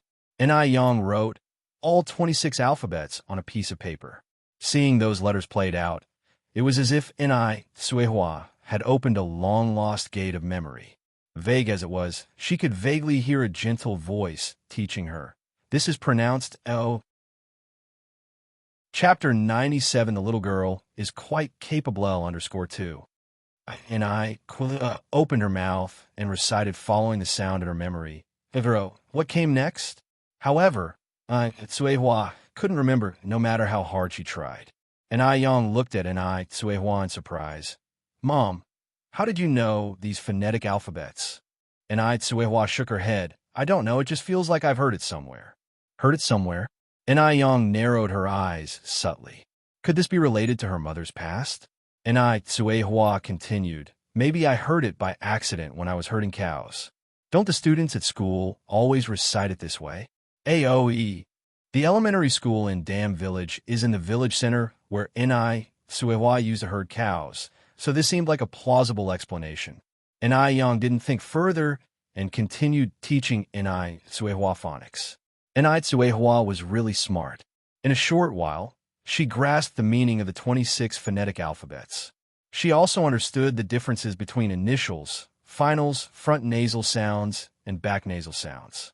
By the end of an afternoon, Tsuehua could already independently spell words using phonetics. And Yang laughed, saying, Mom, if you had been schooled, I'm sure you could have been admitted to a prestigious university. And Tsuehua was very pleased and asked, Really? Of course it's true. And Yang continued, Otherwise, how could your daughter be so smart? All because I inherited your good genes. Genes? And Tsuehua asked curiously, What are genes? Are they different from roosters and hens? And Yang laughed. Genes, also known as hereditary factors, are all the nucleotide sequences needed to produce a polypeptide chain or functional RNA. And Tsuehua was completely lost. In her heart, she exclaimed that it is better to be educated. This was the second time she couldn't understand what someone was saying. Seeing Quihua's confusion, Yang continued, Let me give you a simple analogy. It's like you sow melon seeds and you get melons, sow beans and you get beans. This is the power of inheritance, also known as genes. With this explanation, Tsuehua understood. She laughed. Oh, I understand now, like a dragon gives birth to a dragon, a phoenix to a phoenix, and a mouse's offspring can dig holes. And Yang nodded with laughter. Right, that's the principle. After saying this, she added, Mom, you stay here and study phonetics and go to prepare tonight's dinner. And Tsuehua immediately stood up. I'll go with you. And Yang smiled. No need. I can manage by myself. One after finishing speaking, Yang turned and walked towards the kitchen. Tonight's main dish is roasted chicken. However, eating roasted chicken alone can cause one to feel satiated, so she can prepare a couple of dishes to balance out the greasiness and a soup. And Yang pulled out the menu. The first dish, stir-fried green pepper with king oyster mushrooms. The Compendium of Materia Medica records king oyster mushrooms as sweet in taste, moderate in character, strengthens the spleen and stomach, nourishes the heart and calms the mind, nourishes the blood and moistens dryness, and has a good effect on hair maintenance. Hence, this dish is prepared to prevent hair loss. After all, hair is the second face of a person. One must take good care of it. Second dish, sour and spicy tender ginger mixed with lettuce. Ginger is rich in protein, sugar, fat, iron, salt, etc., as well as rich gingerol and shogal. Hailed as the king of rust removal, and lettuce contains abundant fluorine elements. This combination can effectively whiten teeth. If only the external image is good, but one reveals a mouth of big yellow teeth when they speak, it's not attractive. Toothpaste cannot bring about such whitening effects. In her previous life, Yang wasted quite a bit of money to whiten her teeth. She even resorted to expensive porcelain teeth, but artificial ones can't compare to natural ones. Therefore, in this life, Yang decided to take care of her own teeth. Even if one is born beautiful, they still need to be maintained. If not maintained, soon one will become haggard from kitchen smoke and turn into a yellow-faced woman. The third dish is soup, adenophora and polygonatum soup with pork ribs. The Compendium of Materia Medica classifies polygonatum as a top-grade medicinal material and records. Treats all deficiencies. Long-term use gets rid of a dark complexion, promotes a good skin tone and moistened skin, lightens the body, and slows down aging. Hence, adenophyra and polygonatum soup with pork ribs has a great effect in whitening and moisturizing the skin. After deciding on what to eat for the night, Yang began to prepare. Having prepared all these dishes, night gradually fell. Tsuehua was collecting clothes in the yard. She was very focused, reciting the 26 phonetic alphabets while collecting clothes, and didn't even notice when Yang passed by her. Chapter 98. The little girl is quite capable. _3. Yang walked to the oven, and as soon as she opened the little door of the oven, she was greeted with an alluring aroma of roasted chicken. No franchises such as KFC, McDonald's, or How Did I King compare to the aroma of the chicken roasted in this oven. Yang wasn't initially hungry, but upon catching this aroma, her mouth began to water uncontrollably. It was indeed too fragrant. Soon, the aroma filled the entire yard. The moment I entered the yard, she smelled the aroma and exclaimed, Yang, what delicious dish are you cooking again? She felt incredibly lucky to have met Yang on the train. Yang, carrying a dish, walked out of the kitchen and smiled. Can you guess? Chang'e took a sniff. It smells so good. I guess it must be meat. Suehua approached from the side. Sister Chang'e, can you guess what meat it is? Chang'e laughed. It must be pork, right? What else, besides pork, can be made so fragrant? Such aroma is absolutely delightful. It's chicken. Suehua replied. Chang'e paused, expressing her surprise. Chicken can be made this fragrant? Chang'e had eaten chicken stew and chicken soup before, but she had never even seen chicken made this fragrant before. Suehua continued. Yes, it's chicken. Yang's roasted chicken. Sister Chang'e, please wash your hands and prepare to come in for the meal. Roasted chicken? The news clearly brightened Chang'e's eyes. She had long heard of roasted chicken, but she had never eaten it. Because some areas in the country are not fully equipped yet, it's not easy to get to eat roasted chicken.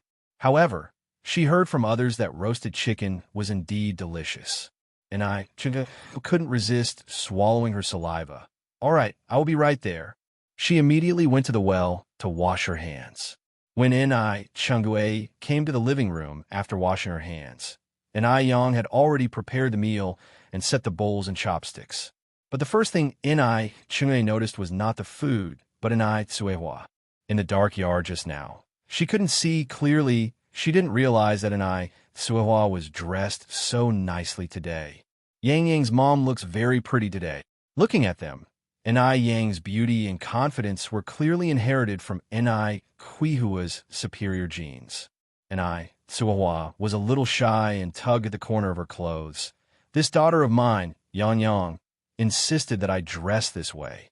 Chang'e laughed. This dress suits you very well. You should have worn it long time ago. Chang'e looked at the shiny roasted chicken on the table with astonishment. Yang, how did you roast this chicken? Yang explained, it was roasted in the oven. Chang'e nodded, sighing, Yang, you're truly amazing. Even if I had an oven, I wouldn't be able to roast this. You were just being modest. Anyone could learn it as long as they are willing to spend their heart on it. Yang tore off 2 chicken legs and put them in Quihua's and Chang'e's bowls respectively. Mom, let's start eating. A chicken only has 2 legs, which are among the most precious parts of the chicken's body. Both Chang'e and Suehua refused the chicken legs Yang passed to them. Yang had been busy all day and had worked hard all day. Therefore, the one who should enjoy the chicken legs should have been Yang. Yang smiled and tore off a piece of chicken wing. Mom, you guys eat. I'm fine with a chicken wing. Seeing Yang being so sensible, Quihua's eyes were full of comfort and relief. Chang'e was also full of feelings in her heart. Yang was indeed a good girl. She was really envious of Suehua. The roasted chicken was crispy on the outside and tender on the inside. With every bite, the rich, savory chicken juice exploded in the mouth. The delicate, succulent meat got more flavorful with every bite. Coupled with the two side dishes stir-fried by N.I. Yang, it wasn't greasy at all. They tasted delicious and satisfied their cravings. Both N.I. Tsuehua and N.I. Chang'e were tasting such delicious roasted chicken for the first time. They wished they could swallow their tongues too. Yang Yang, this is simply delicious.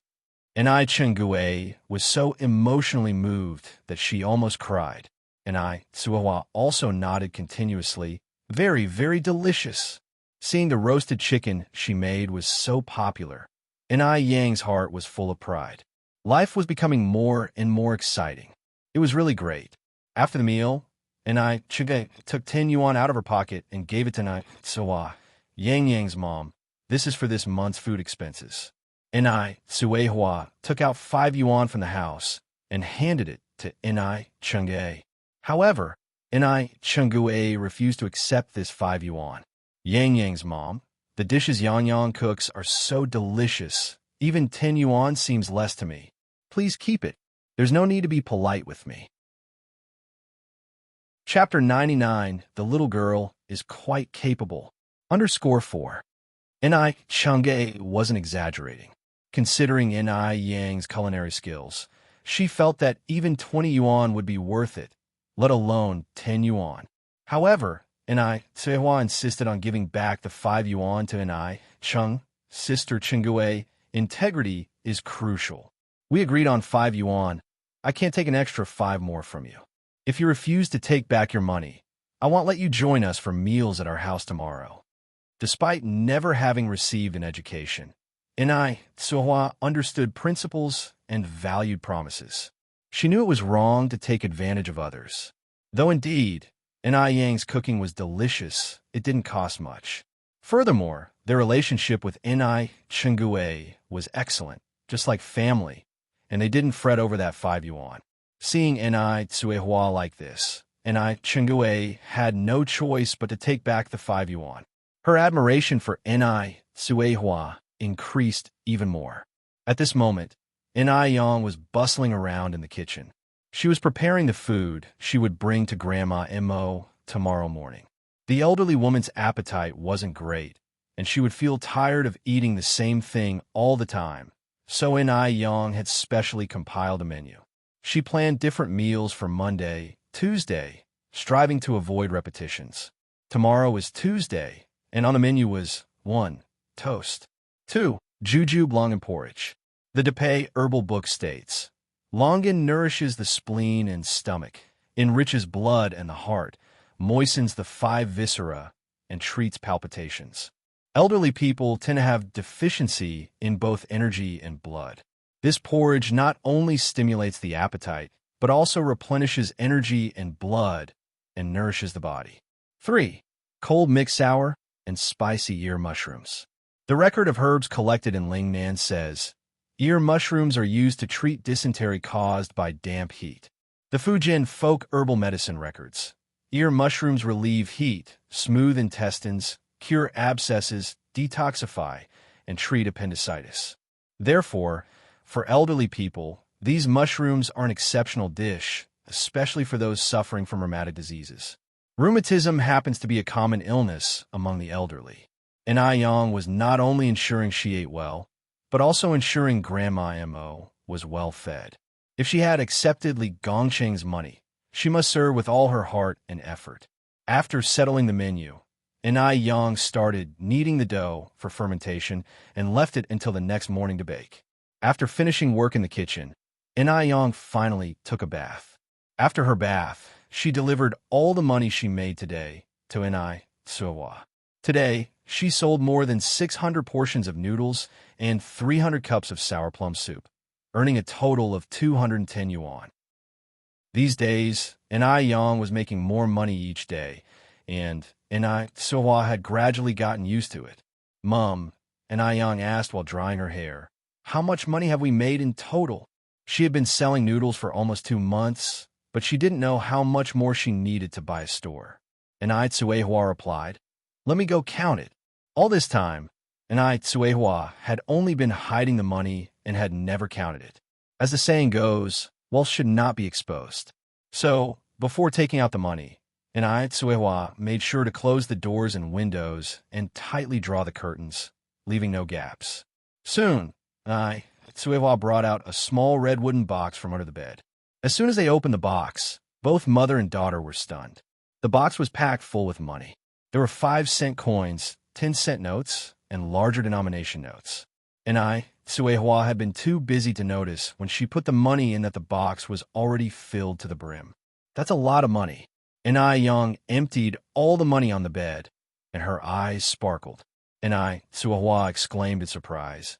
I've never seen so much money in my entire life. Thinking that her daughter earned all this money made I, Tsuehua, swell with pride. Her daughter was truly amazing. Mom, let's count how much we have. Okay. And I, Tsuehua, nodded her head. Mother and daughter sat down on the bed and began counting money. About 15 minutes later, after counting all the money on the bed, and I, Yang, said, I have 4,965 yuan and 3 cents. How much do you have, Mom? Suppressing her surprise, and I, Tsuehua, replied, I have 3,035 yuan and 97 cents. How much is that in total? Without hesitation, I, Yang, said, that's 8,001 yuan in total. And I, Tsuehua, swallowed hard and said incredulously, 8,000 yuan? Oh my God, how could it be so much money? And I, Tsuehua, could never have imagined she would have so much money. 8,000 yuan. This sum was more than what an average person would earn in several years. That's terrifying. In contrast to I, Qihu's shock, I, Yang's face didn't show any particular expression. Earning 8,000 yuan was within her expectations. Chapter 100. The little girl is quite capable. _5. It was precisely because the 80s were full of business opportunities that money came in fast. And I, Yang, laughed and said, Mom, don't be surprised. Actually, 8,000 yuan isn't much. The shop I'm interested in is 508 yuan per square meter, and it's a total of 50 square meters, requiring more than 20,000 yuan. The money we have right now isn't even half of that amount. All calculations done, she realized that if she worked hard, she could buy a store by the end of the year. In the future, the price of real estate in Beijing had already risen to astronomical heights, especially for retail spaces. Therefore, Yang decided to buy more shops and houses to hold on to. When she no longer needed to do the noodle business in the future, I, Tsuehua, could just sit at home and collect rent. When she thought of a promising future, Yang couldn't help but smile. I, Chingue, exclaimed in surprise, why are stores so expensive? Yang laughed and said, because the location is not bad. This price is already a bargain.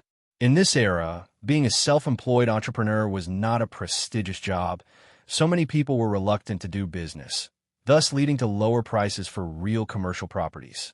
Although Yang thought it was a bargain, others perceived it as expensive.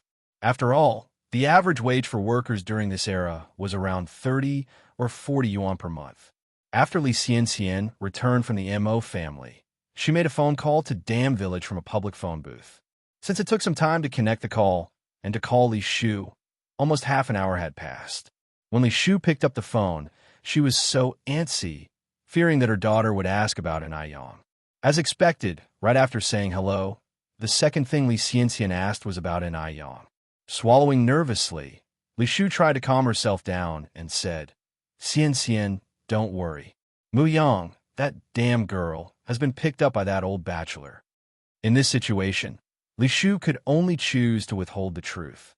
If she were to reveal the truth to Li Xianxian would surely blame her for not being able to handle such a simple task. She didn't want her daughter to be disappointed in her for being an incompetent mother. Yang left Dam Village with her incapable mother, 2 women with a burden, penniless. They may have already starved to death by now. They were no threat to Li Xianxian, who was far away in Beijing. Moreover, Yang was just a country bumpkin. Her daughter Li Xianxian was a university student and a lifesaver of a person of high status, with a promising future ahead of her. Yang was nothing in comparison to Li Xianxian. Thinking like this helped Li Shu feel much reassured. Fearing any oversights, Li Xianxian asked, by the way, Mom, Is Mu Yang's mother surnamed Ni? Li Xianxian remembered that the reason why Ni Yang was called Ni Yang was because, like herself, she took her mother's surname. In fact, Li Xianxian and Ni Yang came from similar family backgrounds. Fortunately, she got out of that cage early on. Yes, that's right. Mu Yang's mother is called Ni Suehua, Li Shu replied. Upon hearing this, Li Xianxian felt a lot more assured. It appeared that she was overthinking. Mu Yang was Ni Yang. The little Ni who cooked for Mrs. Mo had nothing to do with Ni Yang. Li Xianxian continued, Mom, be sure to keep an eye on Mu Yang. Don't let her have any chance to escape or rebound. Saying this, a malicious glint flashed in Li Xianxian's eyes. Li Shu originally wanted to ask Li Xianxian why she was so wary of Ni Yang, but fearing that her daughter would detect something, she held back her question. Xianxian, rest assured, I will not let her escape.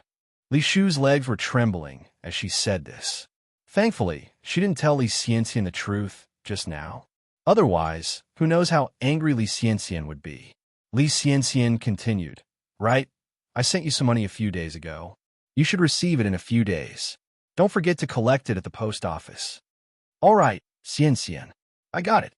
Li Shu replied, Take good care of yourself out there. Don't let me worry about you. Li Xianxian casually replied a few sentences before hanging up. At the same time, the rock hanging in her heart finally fell to the ground. Li Shu, having hung up the phone on her end, also breathed a sigh of relief. No, she needed to go back and pray to the Bodhisattva, hoping that the Bodhisattva would bless that little wretch, Ni Yang, to die early. Otherwise, she would always feel restless. Chapter 101 The little girl is quite capable. _6. Mo family. While tidying up the living room, Mrs. Mo suddenly discovered a glass bottle in the bag that Li Gongsheng had sent over in the morning. The bottle held a deep purple-red liquid that looked very appealing. So, Mrs. Mo placed a call to Li Gongsheng to inquire. Upon hearing his explanation, Mrs. Mo asked puzzledly, Sour plum soup? The kind that you can drink? Li Gongsheng responded, Yes, exactly. This was made by Boss Xiaoni. It tastes good. You could give it a try, madam. Having full trust in Ni Yang's cooking skills, after hanging up the phone, Mrs. Mo opened the bottle of sour plum soup, poured a cup, took a small sip, and then couldn't help but drink all the soup in the cup in one gulp. It was delicious. Mrs. Mo had never tasted such good sour plum soup before. Just then, Mo Qishan walked in from outside. Mrs. Mo beckoned to Mo Qishan, saying, Old Six, come here. Mom has something good for you. What is it? Mo Qishan approached curiously. Mrs. Mo poured the last bit of sour plum soup into the cup and passed it to Mo Qishan. Try this. I guarantee you've never had such delicious sour plum soup. Sour plum soup? Sweet? Mo Qishan frowned. In his life, he despised sweet things the most. Just as he was about to turn it down, Mrs. Mo continued, Go ahead, give it a try. It really tastes good. Wouldn't your mother deceive you? Dubious, Mo Qishan took over the cup and tentatively took a small sip. The flavor was surprisingly good. It was sour and sweet, delightful to the taste, and it carried with it a hint of osmanthus fragrance. Tasted better than any other beverage he had ever had. Gulp, gulp, and Mo Qishan finished the sour plum soup in the cup in one gulp, and even had a lingering taste for it. Mrs. Mo chuckled. See, didn't I tell you it's delicious? Mo Qishan nodded. Indeed, it's pretty good. Mom, where'd you get such a treasure? Upon hearing this, Mrs. Mo immediately told Mo Qishan about the pickled vegetable noodles and praised Ni Yang from start to finish. And I? For some reason, whenever he heard this name, Ni Yang's beautiful face appeared in Mo Qishan's mind. The little girl was talented. Having only met her once, she made him feel head over heels. It seemed he had to start dealing with a few things. It shouldn't affect his pursuit of his future wife. What are you laughing at? Mrs. Mo asked in curiosity as she watched Mo Qishan. Mo Qishan replied with a serious face. I'm happy, Mom. You've got an appetite, everything tastes good, and you're incredibly healthy. Why wouldn't I, as your son, be happy? You rascal. Only think of amusing your mom. Mrs. Mo patted Mo Kishin's shoulder cheerfully. Then Mo Chishin took out a high-end gift box. Mom, I also have a gift for you. Open it and see. Mrs. Mo was stunned at first, then opened the box. Inside, it was a set of emerald jewelry in excellent condition. The magnificent green shade of the jade was clear and unblemished, reminiscent of a pure jade spring, tranquil and elegant with a vibrant verdant luster, without a trace of flaws, dazzling yet exuding a soft, dignified aura. One could tell at a glance that it was worth a fortune. Mo Chishin asked, Mom, do you like it? Satisfied with her son's filial piety, Mrs. Mo burst into laughter. Like it. Like it. Anything given by her son, even if it's a useless piece of stone, she would also love it. She promptly had the maid store away the set of jewelry, then took out 2 cards from her pocket and handed them to Mo Chishin. You rascal, keep these cards. Deep down, Mrs. Mo was aware of the value of that jade jewelry set. Probably, this rascal spent all his money just to cheer her up. What a rascal. At least he's filial. It was worthwhile doting on him so much. Mo Chishin declined. I'm so grown up now, do I still need money from you? I do have money. You don't have to worry about me. You're tuning in to the Romance Rendezvous YouTube channel. We're so grateful for your support, and don't forget to subscribe to join us on this incredible journey through captivating stories. Your generosity through donations truly makes a world of difference, as it's the primary source of revenue that allows me to expand and enhance this channel for you. Thank you from the bottom of my heart for being a part of this adventure.